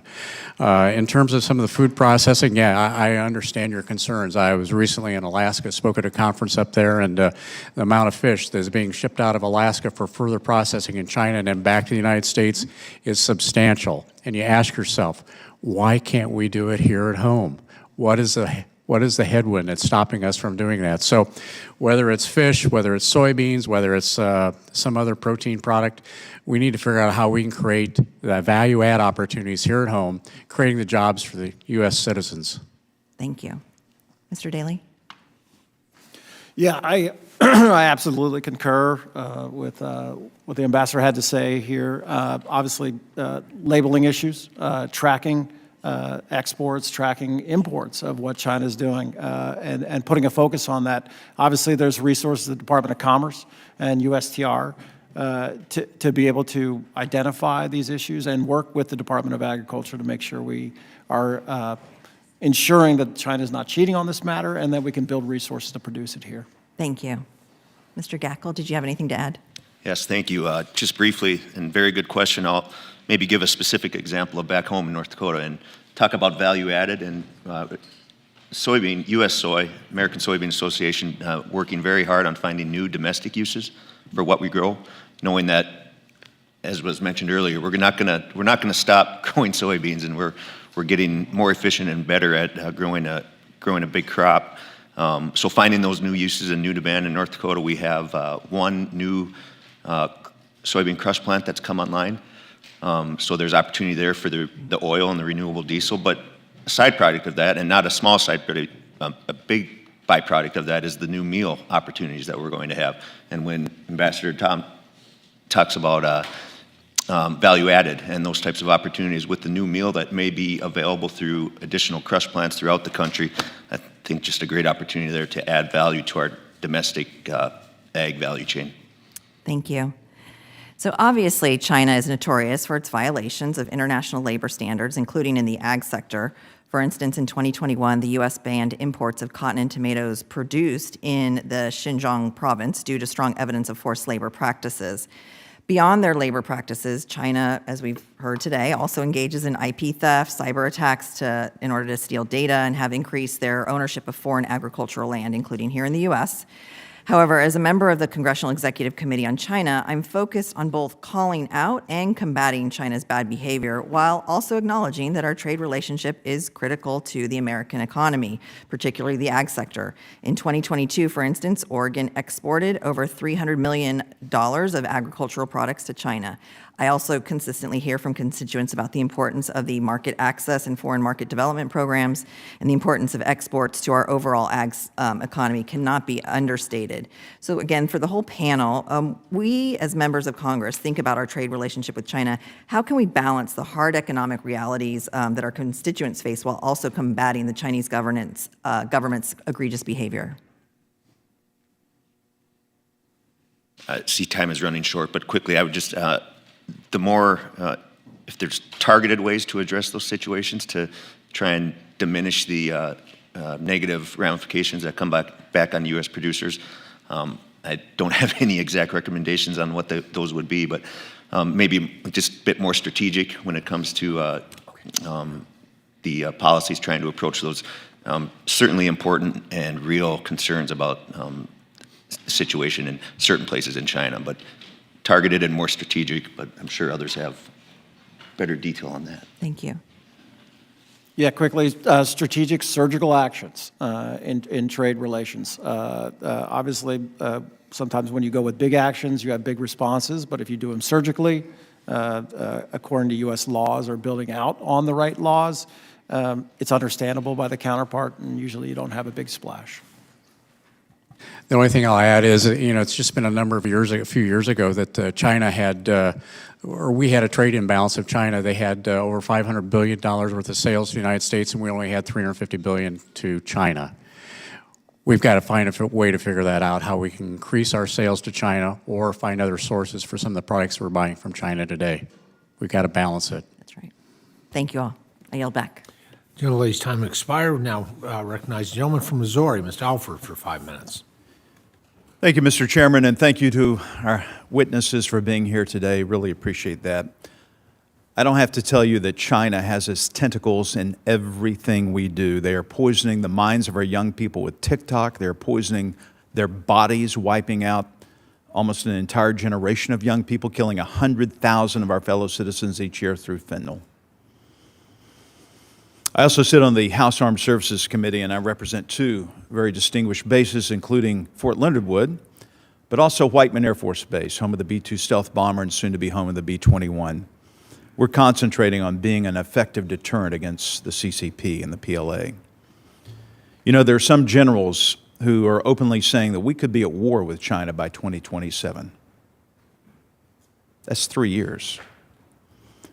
we're trying to get ready for any potential conflict.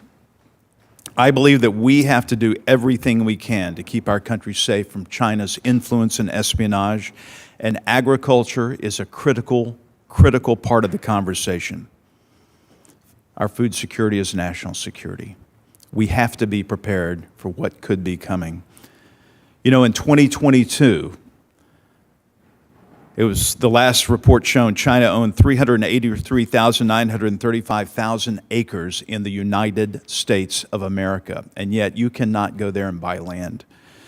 Recently, we introduced the American Land and Property Protection Act to protect Americans and our land from ownership by foreign adversary nations, including China, Iran, Russia, Venezuela, North Korea, Cuba.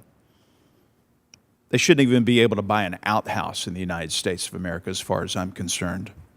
So, Mr. Daley, why is it important that we protect our property here in America from the Chinese Communist Party that wants to replace us as a world power?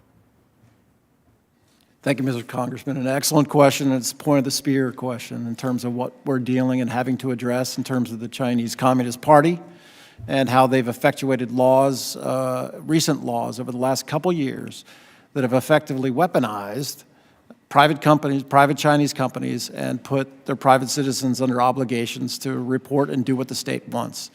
So that becomes the issue before this committee and you as leaders of this country. What should we allow, given that China has pretty much put in place a system and laws that make and weaponize their companies and put their individual citizens in a position they have to do what the state asks them to do? Well, I think it's time to circle the wagons. Look, we can halfway do this.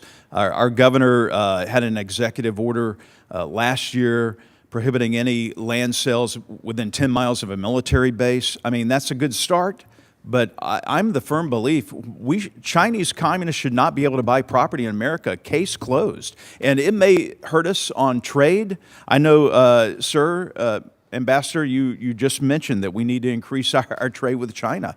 This may hurt our trade, but we've got to protect America. Mr. Gackel, what contingency plans, say we are at war with China over Taiwan in the next 4 to 5 years, what contingency plan do producers have, soybean producers have, to protect the investments in our producers here in America? Thank you for the question, Congressman, and provided some highlights earlier in oral and written testimony. We learned from the 2018 tariffs and retaliatory actions from China just how much that type of situation can affect our bottom line on the farm. And as I've mentioned before, looking to diversify and grow new markets, understanding that there are risks there when you rely so heavily on one particular market or country. The scale of China being so large makes that risk even greater, and so I think that's why you're seeing more farmer dollars invested in finding these new markets, finding new exports, and as I talked about, another contingency is just more domestic demand and more domestic uses for what we are growing here.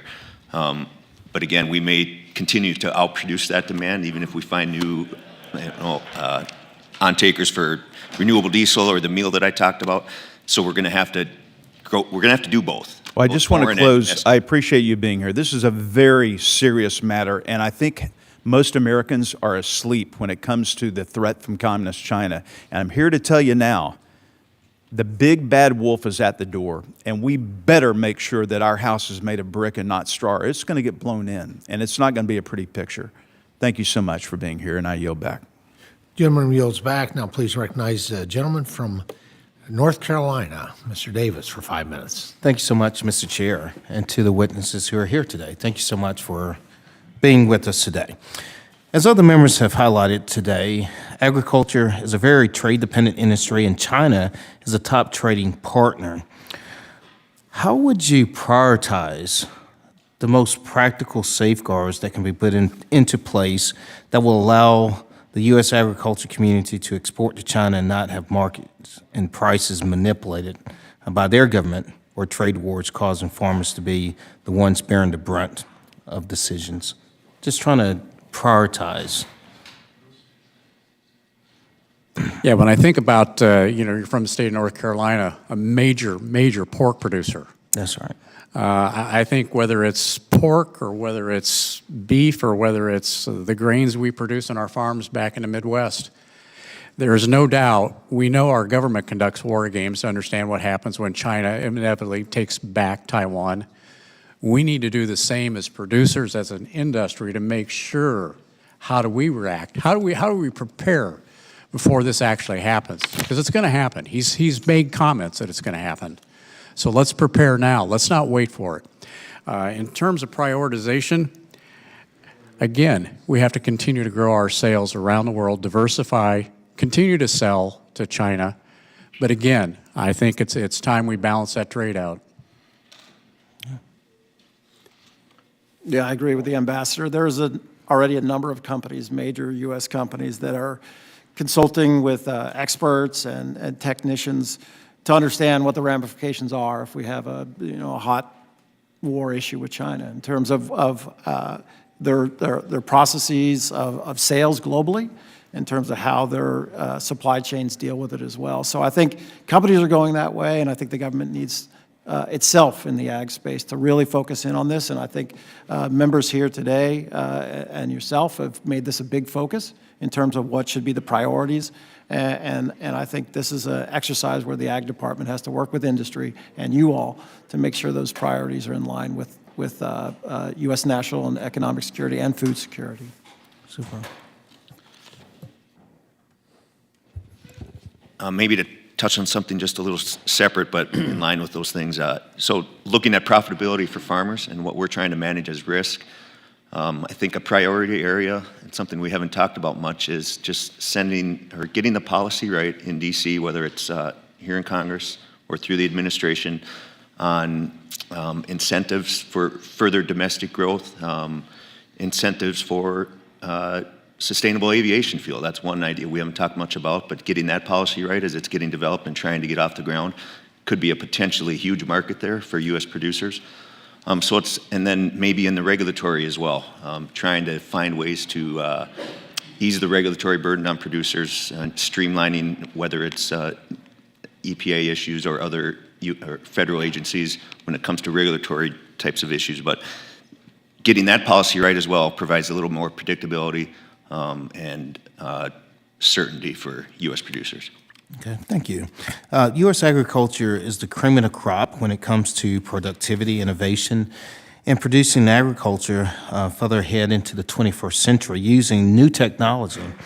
China is not only interested in these innovations, but in the past, operatives have been caught trying to smuggle them out of the country. My question here, is there any way to evaluate or ensure that our investments in emerging agriculture technology are not being exploited by China for their own advantage?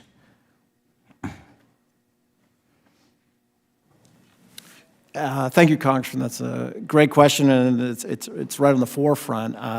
We have to be vigilant in terms of having our intelligence agencies work with the Department of Agriculture to give and provide that intelligence information that's going to be able to spot, identify where the threat's going to emanate and be able to capture it before it occurs.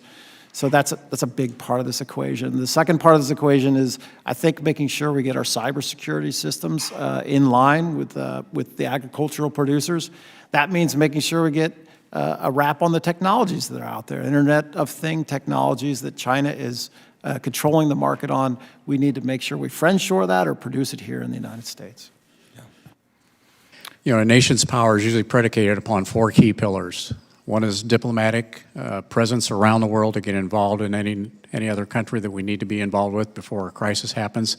2 is economic, 3 is military, but 4th is informational.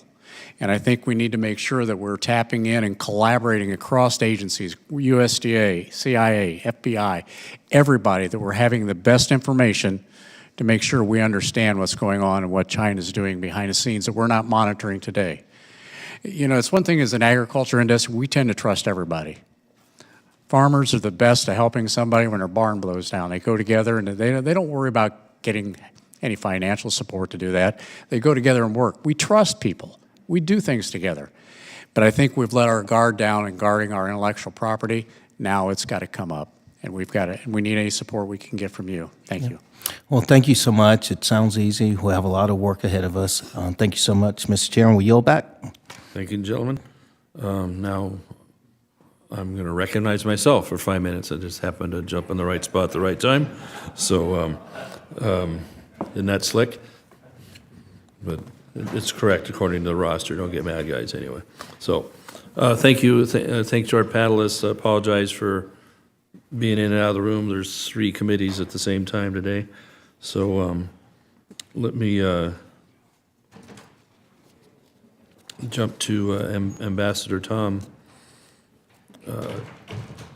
And again, forgive me if this is redundant from previous questioning here, but that's one I have, is that we saw over 10 years ago one of the largest Chinese acquisitions of an American company was Smithfield. It really, I think, brought the focus of China and what it means as really a danger to American agriculture and to the American food supply as more and more of this proliferates. And really little has been done to put the brakes on that. So with the Chinese government plan to buy up more and more farmland, not just for the sake of farmland, but we see a lot with the adjacent lands to many of our military bases and other important installations.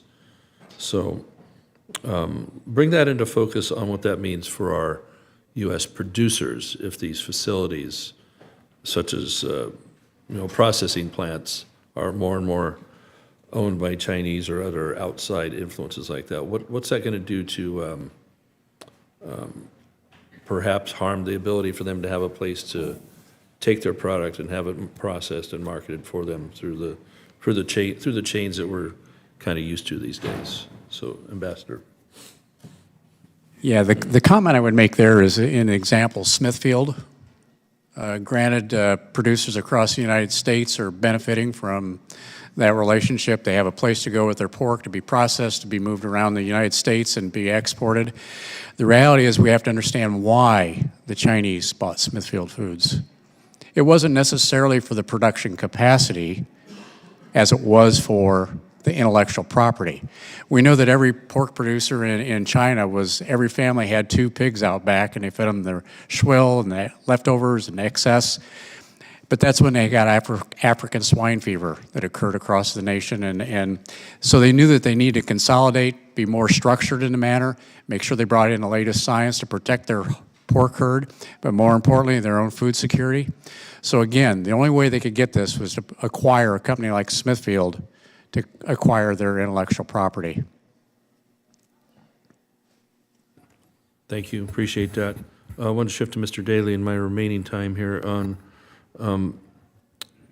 with the Chinese cartel work going on so much in the drug culture, and I have so much of it going on in Northern California, almost uncontrolled. The locals seem almost powerless and short on resources to battle against the vast proliferation of Chinese cartel marijuana grows.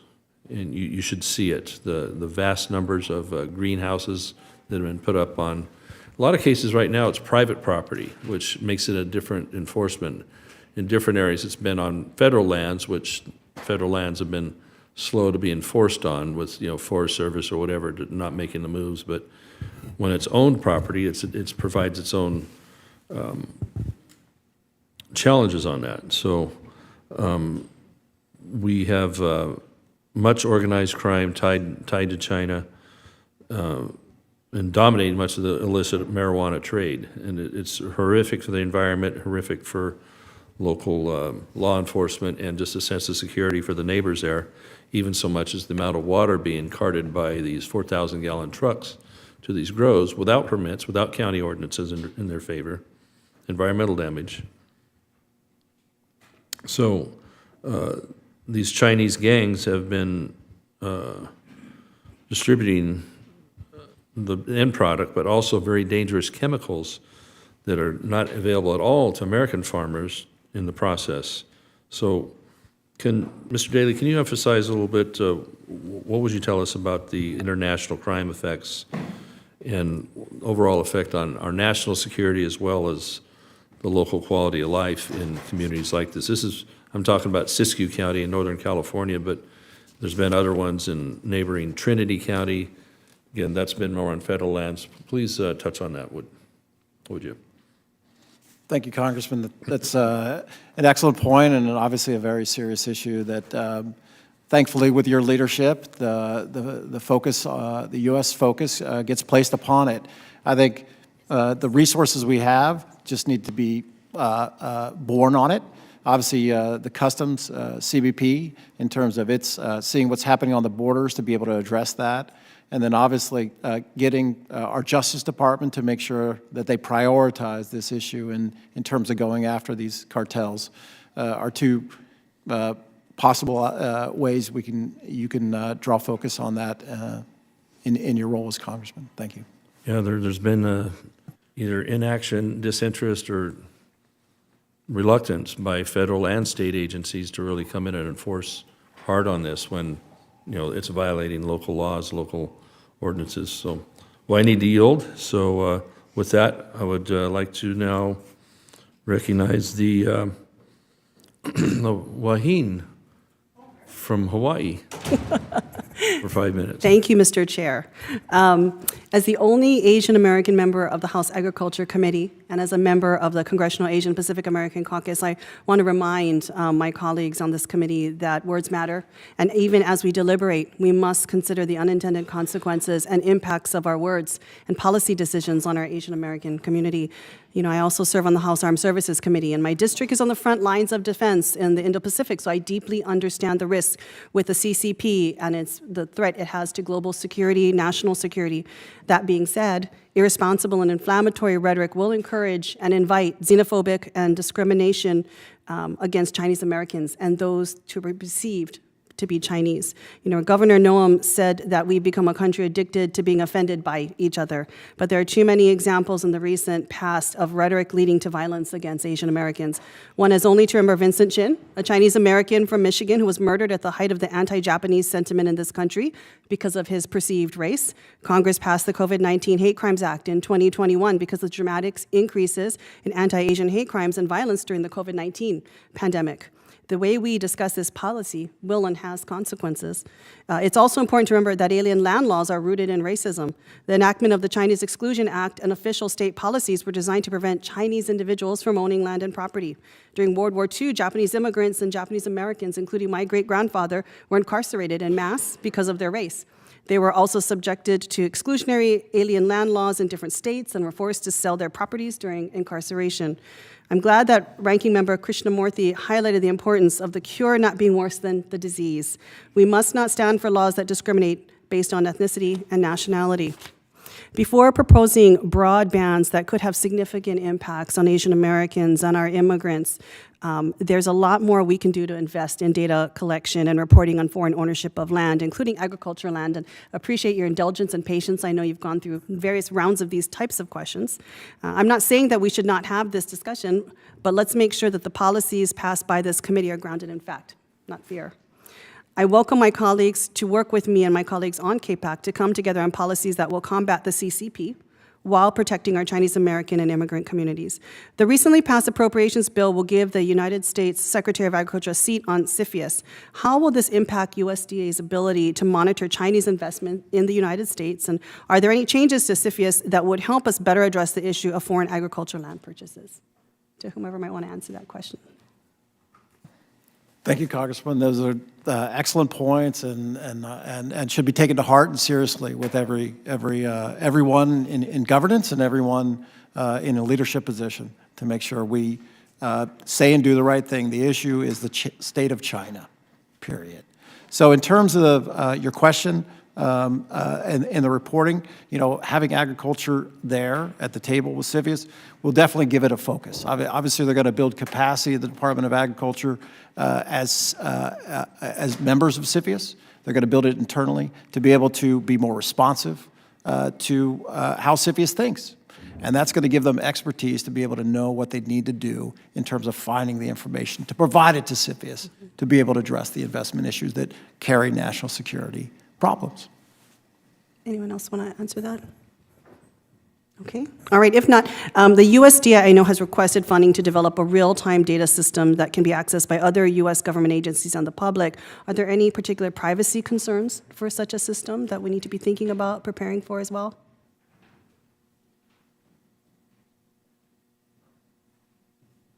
Could you repeat the question?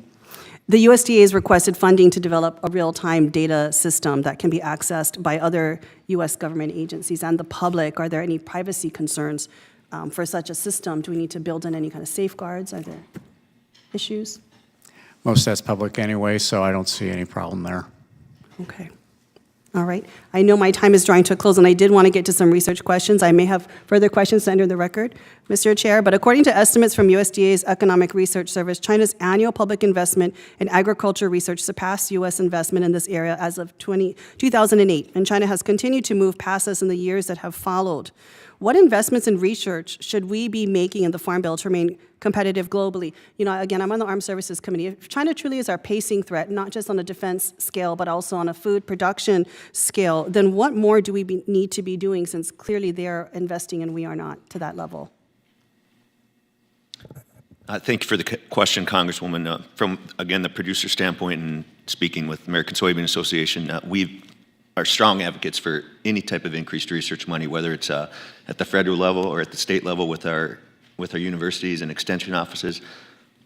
That research, there's a strong history of that research leading to improved products for me as a grower, increased confidence that I'll be able to produce a crop under challenging circumstances, whether it's weather or other type of pests, any type of the risk that we're seeing on the farm when it comes to actually growing a crop. So those dollars, again, whether federal or at the state level, very important. Thank you. I know my time is up, Chair, but clearly if they are our pacing threat, then we need to invest as like to be able to keep up. Thank you. The Wahine from Hawaii yields back. Okay. The Kane from Kansas has got 5 minutes. Thank you, Mr. Chairman, and I want to thank Chairman Thompson for having today's hearing. I appreciate Governor Noem and the members of the China Select Committee being here this morning, and thank the three of you for all your time this afternoon as well. I represent the big First District of Kansas, which is in some now in eastern, mostly in central and western Kansas. We are the #1 producer of beef in the country, #1 wheat, #1 sorghum, host of other ag products as well. And we see every side of the supply chain in the big First District of Kansas. We also know in Kansas that food security is national security. And I tell people all the time, and to remind the committee, we are the free country we are for a host of reasons, one of which is the fact that we've never had to rely on another country for our food supply, which is why the work of this committee is so incredibly important. This hearing's highlighted the negative impact that foreign adversaries like China can have on that food and agriculture chain, and I share those concerns, including ownership of large tracts of farmland near our military installations. Any threat to our country has to be taken very seriously. I'm chairman of the subcommittee on livestock, dairy, and poultry, and I would like to draw special attention to China's questionable ambitions with our country's livestock assets. China has made it clear that it desires America's protein products and is making substantial investments in both securing our protein and in emulating America's livestock genetics overseas. Question for you, Mr. Daly.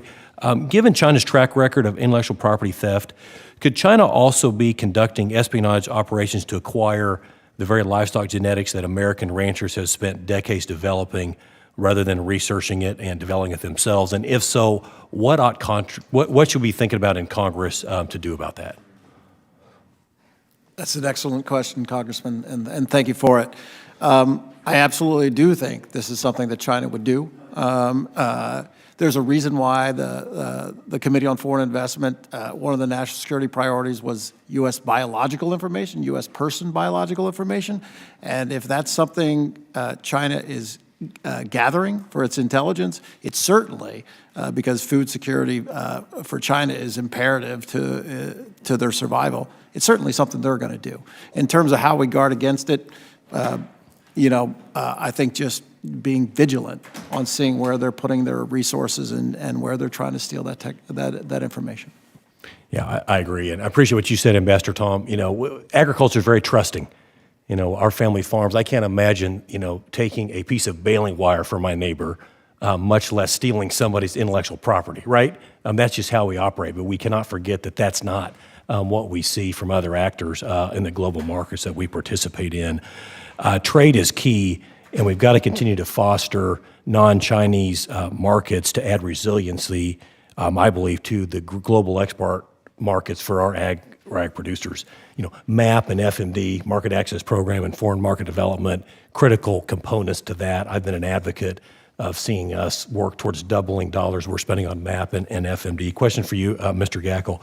How can programs like MAP and FMD, in your view, help develop trade relationships with American allies and grow ag exports, particularly at a time when China remains such a large threat and when the Biden administration has not been pursuing new free trade agreements?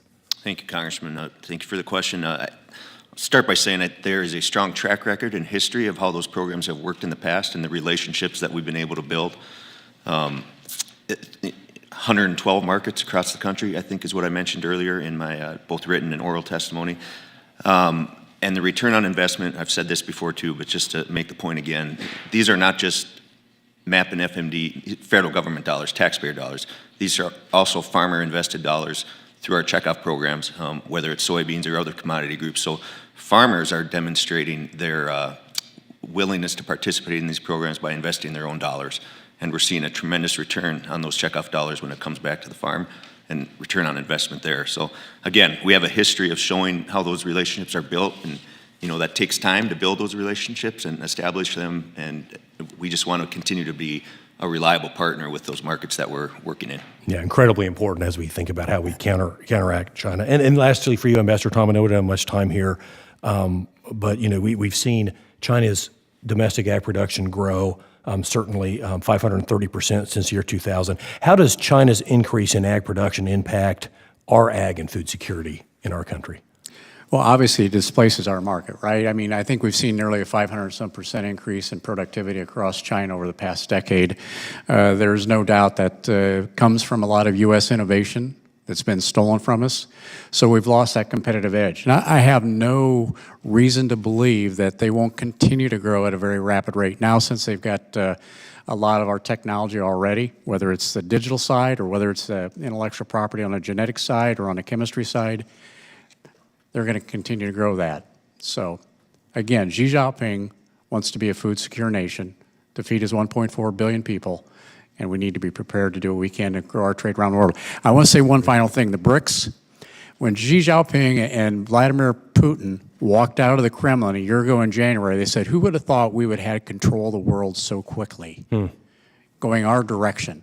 I think we need to take notice because the BRICS are trying to supplant the United States, and we're not aware of everything that's going on there. Wholeheartedly agree. Thank you, Mr. Chairman. I yield back. Gentleman yields back. Now recognize the gentleman from California, Mr. Duarte, for 5 minutes. Thank you, Mr. Chairman, and thank you, the panel. So I want to echo so much of what we've heard today in concerns with China and their competitiveness and their buying of our natural resources.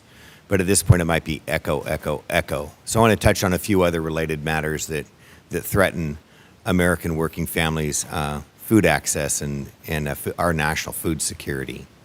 Currently, we're seeing produce crops.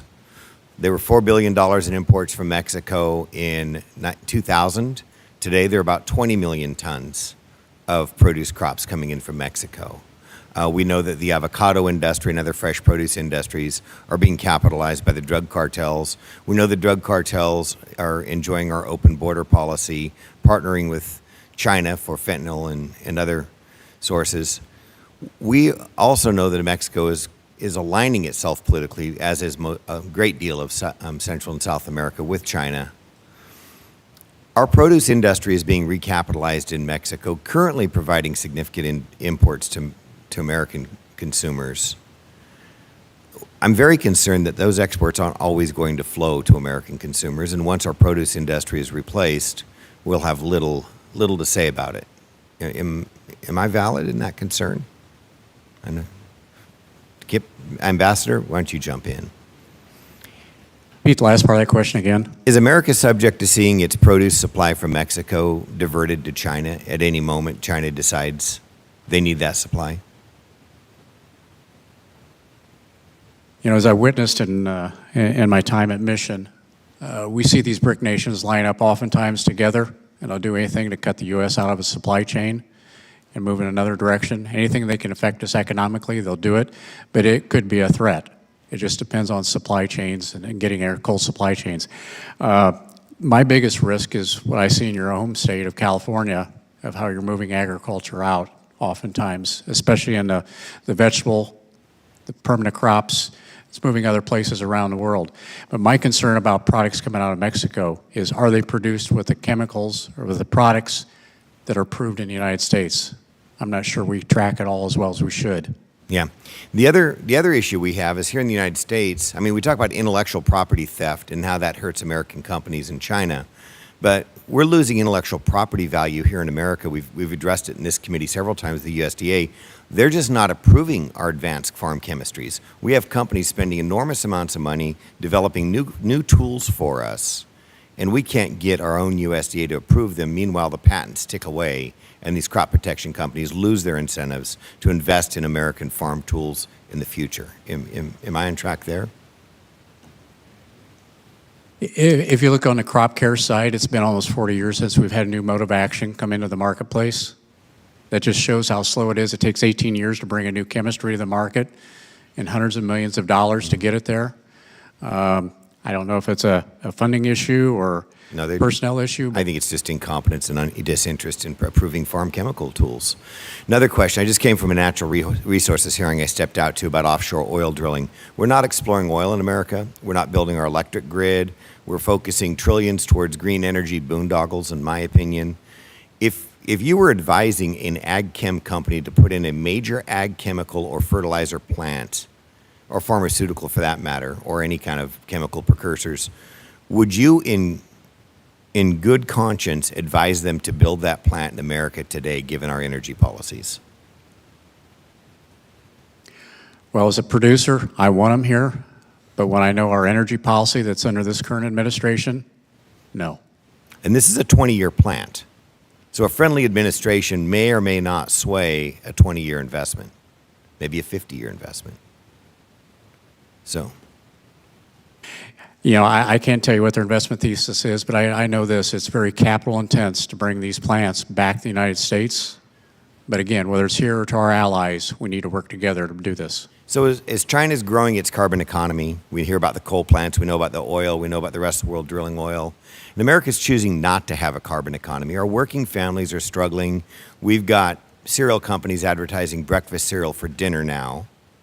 Is our biggest problem China, or our own policies the biggest problem for American consumers today?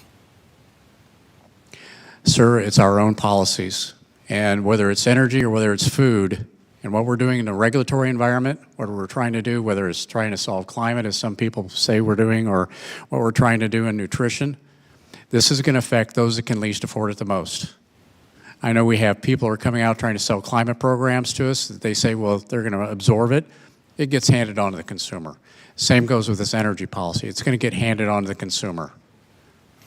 So while China's upper middle class is growing, and their disposable income's growing, their purchase power parity is already bigger than the American working families.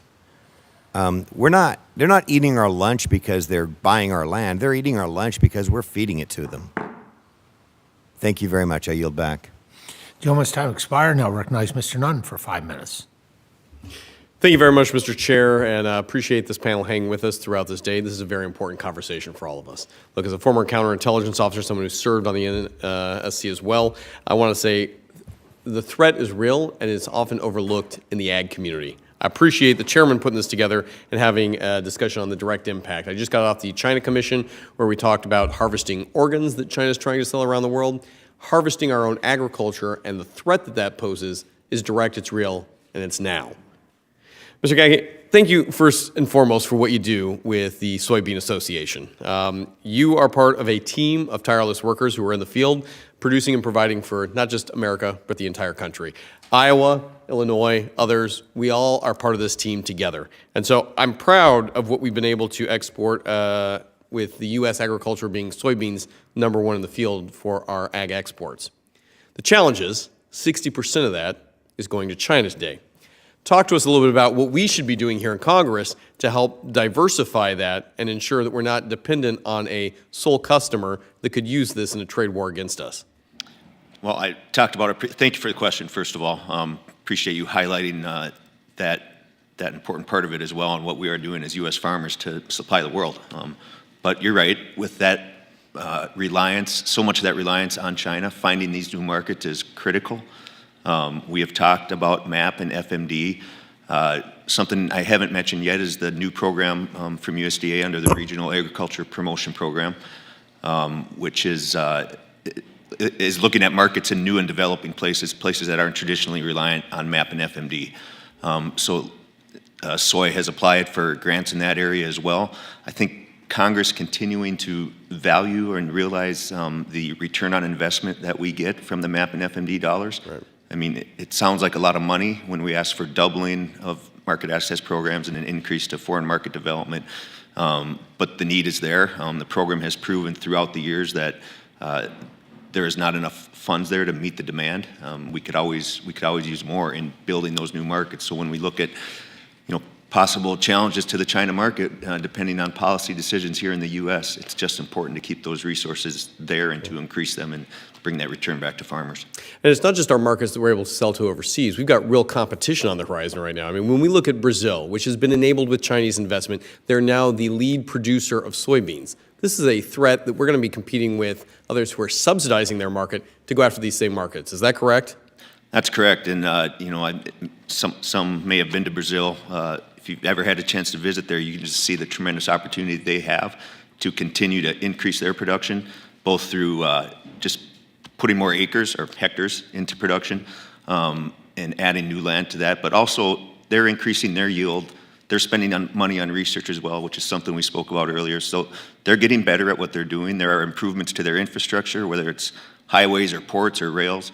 So they are making all the improvements that are going to put them in a better position around the world. So competing with that is crucial. But I'd like to turn to you on the national security side. Look, we've looked at a number of things in this committee today about what we're doing in the state of Iowa. One, to stop China from buying farmland in the United States. It was highlighted with my friend Mr. Feenstra here. We're literally seeing people take the genetic material and replicate it in China by taking it from a farm field. This is happening in small business across the area. The Chinese government, as we learned today, has worked diligently to start mapping the DNA of humans within their country. It's fair to say they're coming after agriculture, whether it's grown in a field or grown in a barn. Would you agree?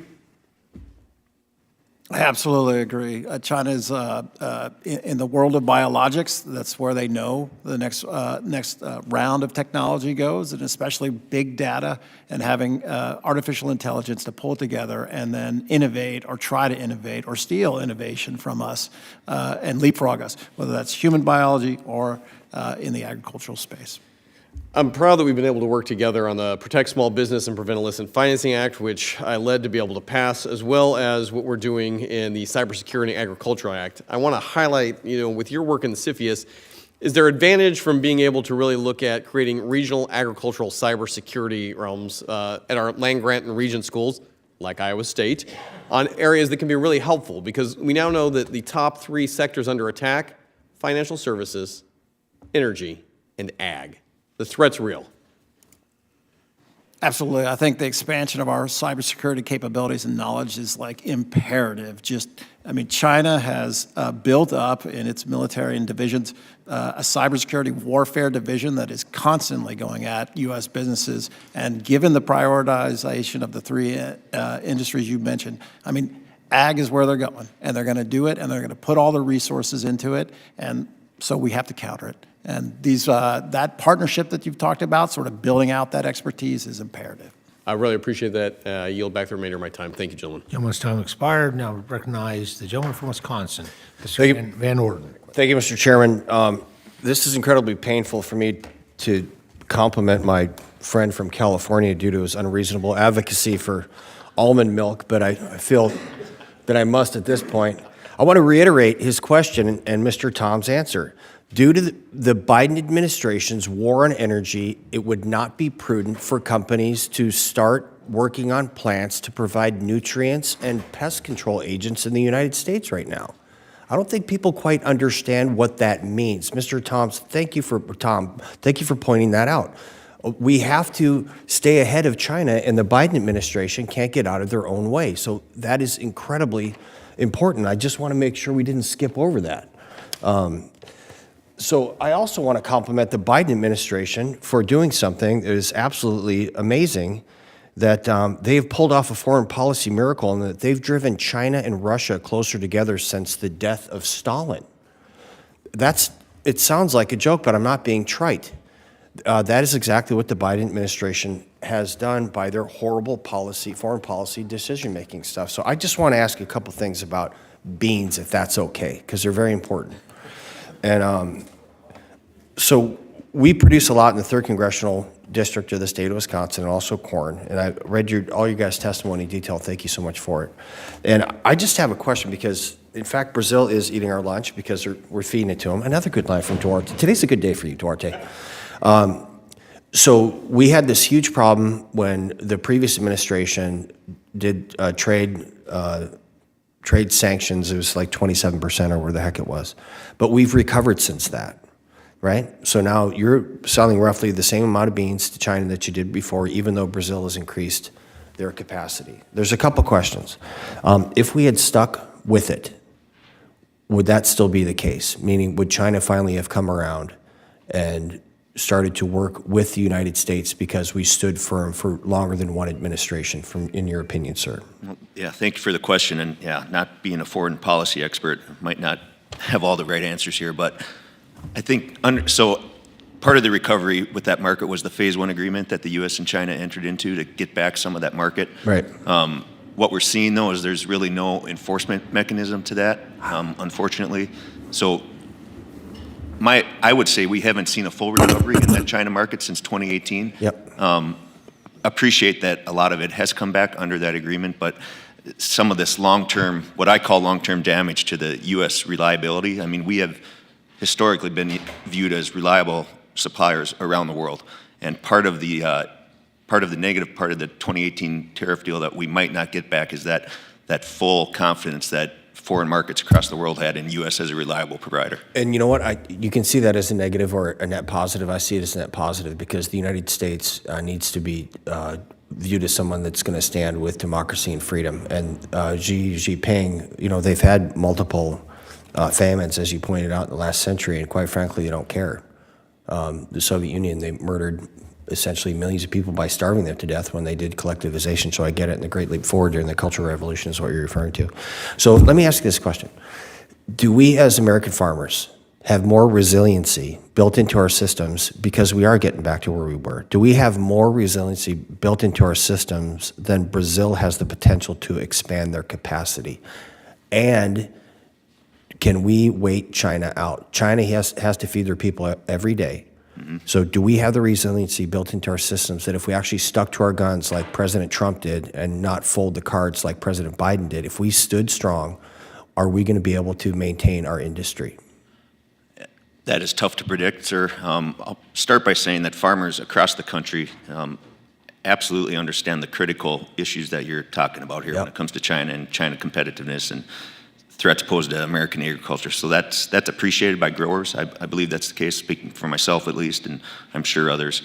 To say that we have the entire resiliency, I mean, one thing I'll mention, we haven't really talked about, the outlook for farm income over the next 2 to 5 years is not great. It is. Prices are dropping. The cost of inputs, may not be increasing as fast as they are, but our cost of production is generally going up. So, Mr. Our profitability is coming down. Mr. Gackel, I'm sorry, I only have 20 seconds left. Sorry. I appreciate it completely. And we're not going to get inputs down until fuel cost goes down because everything's predicated on diesel fuel. You know that. It's got to get in the ground. It's got to get out. And one question for you, Mr. Tom. If you could go back in time, do you think the United States of America should be feeding Nazi Germany in 1938 before their invasion of Poland in 1939? Should we be providing them with food and aid? Well, and bringing it up to, you want to talk about China today on that, or?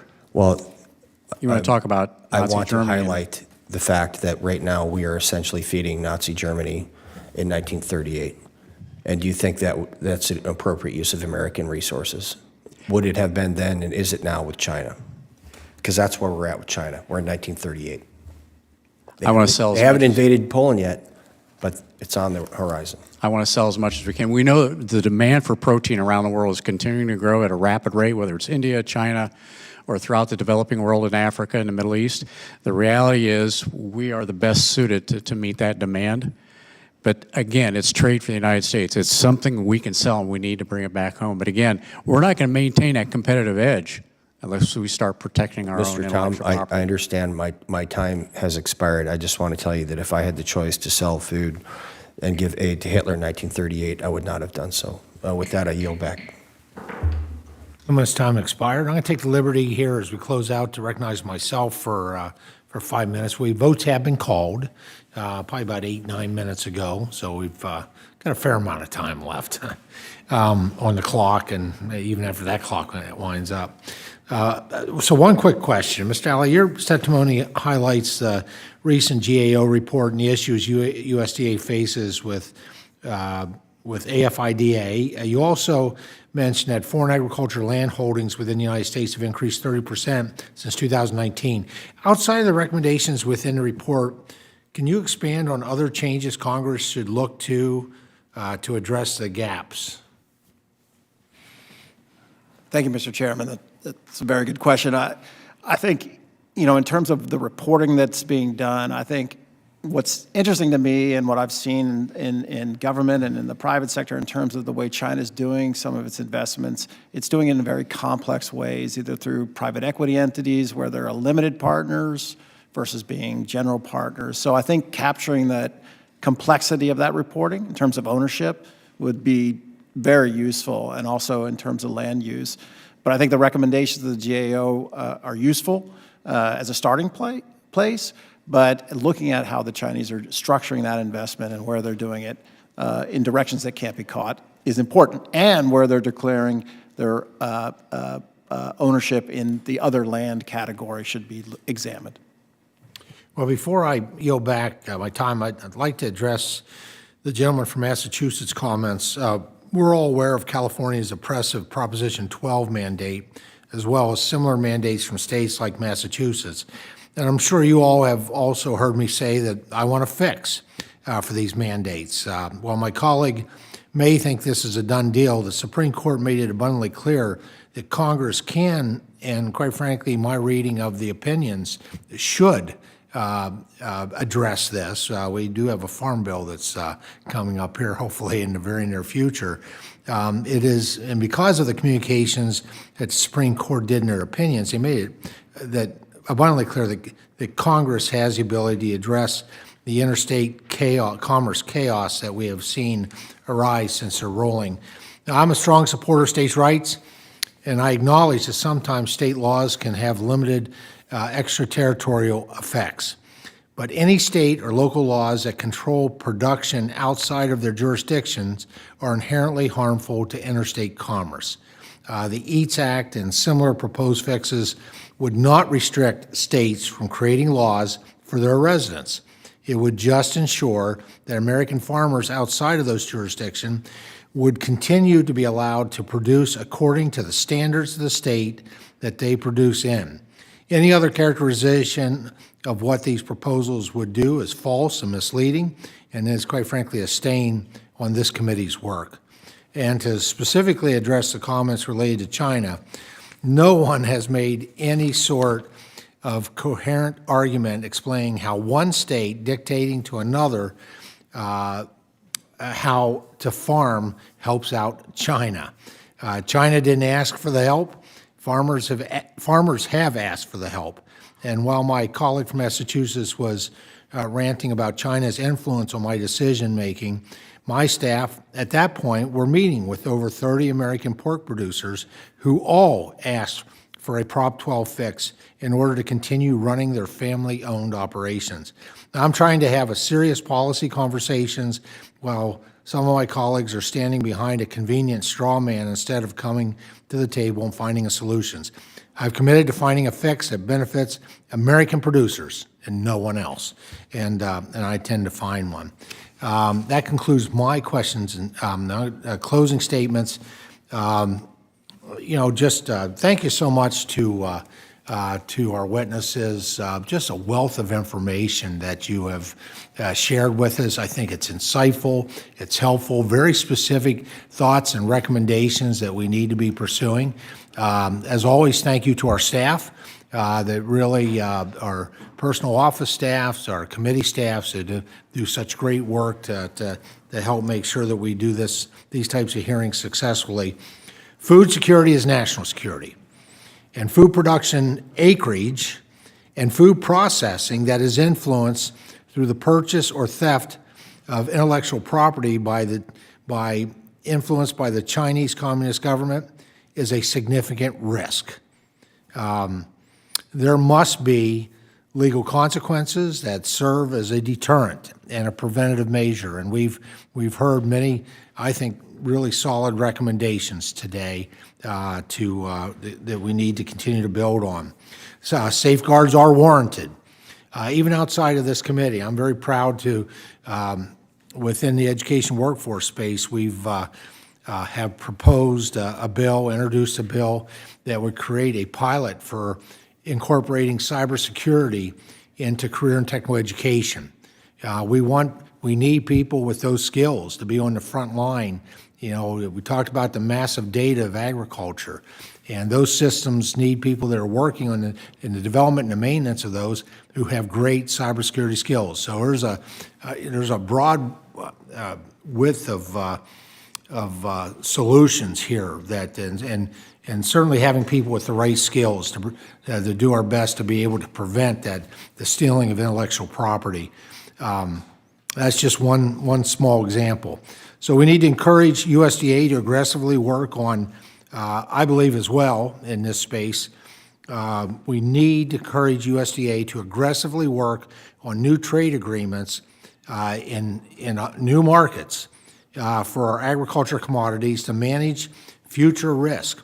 We must strengthen our investment in both agriculture research and, quite frankly, their trade programs, foreign market development and our market access program. We need to encourage, I believe, trade language for USTR to be able to be equipped with that would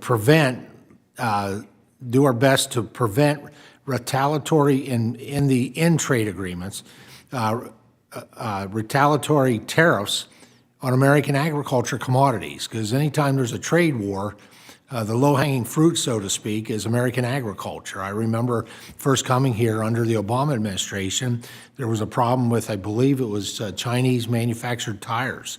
They were creating some type of accident risk. I don't remember what it was specifically. So we imposed a tariff on these tires, or the Obama administration did, and in response, China put a tariff on our chickens, ducks, and turkeys. I think it's immoral that any country, including the United States, would do retaliatory tariffs on such an essential thing as food. And we ought to look at language that somehow we could at least promote within the trade discussions when, and I will say, when the tariff disputes are completely unrelated to agriculture. So once again, to our witnesses here today, thank you so much for your service, for your expertise, and for joining us here. And under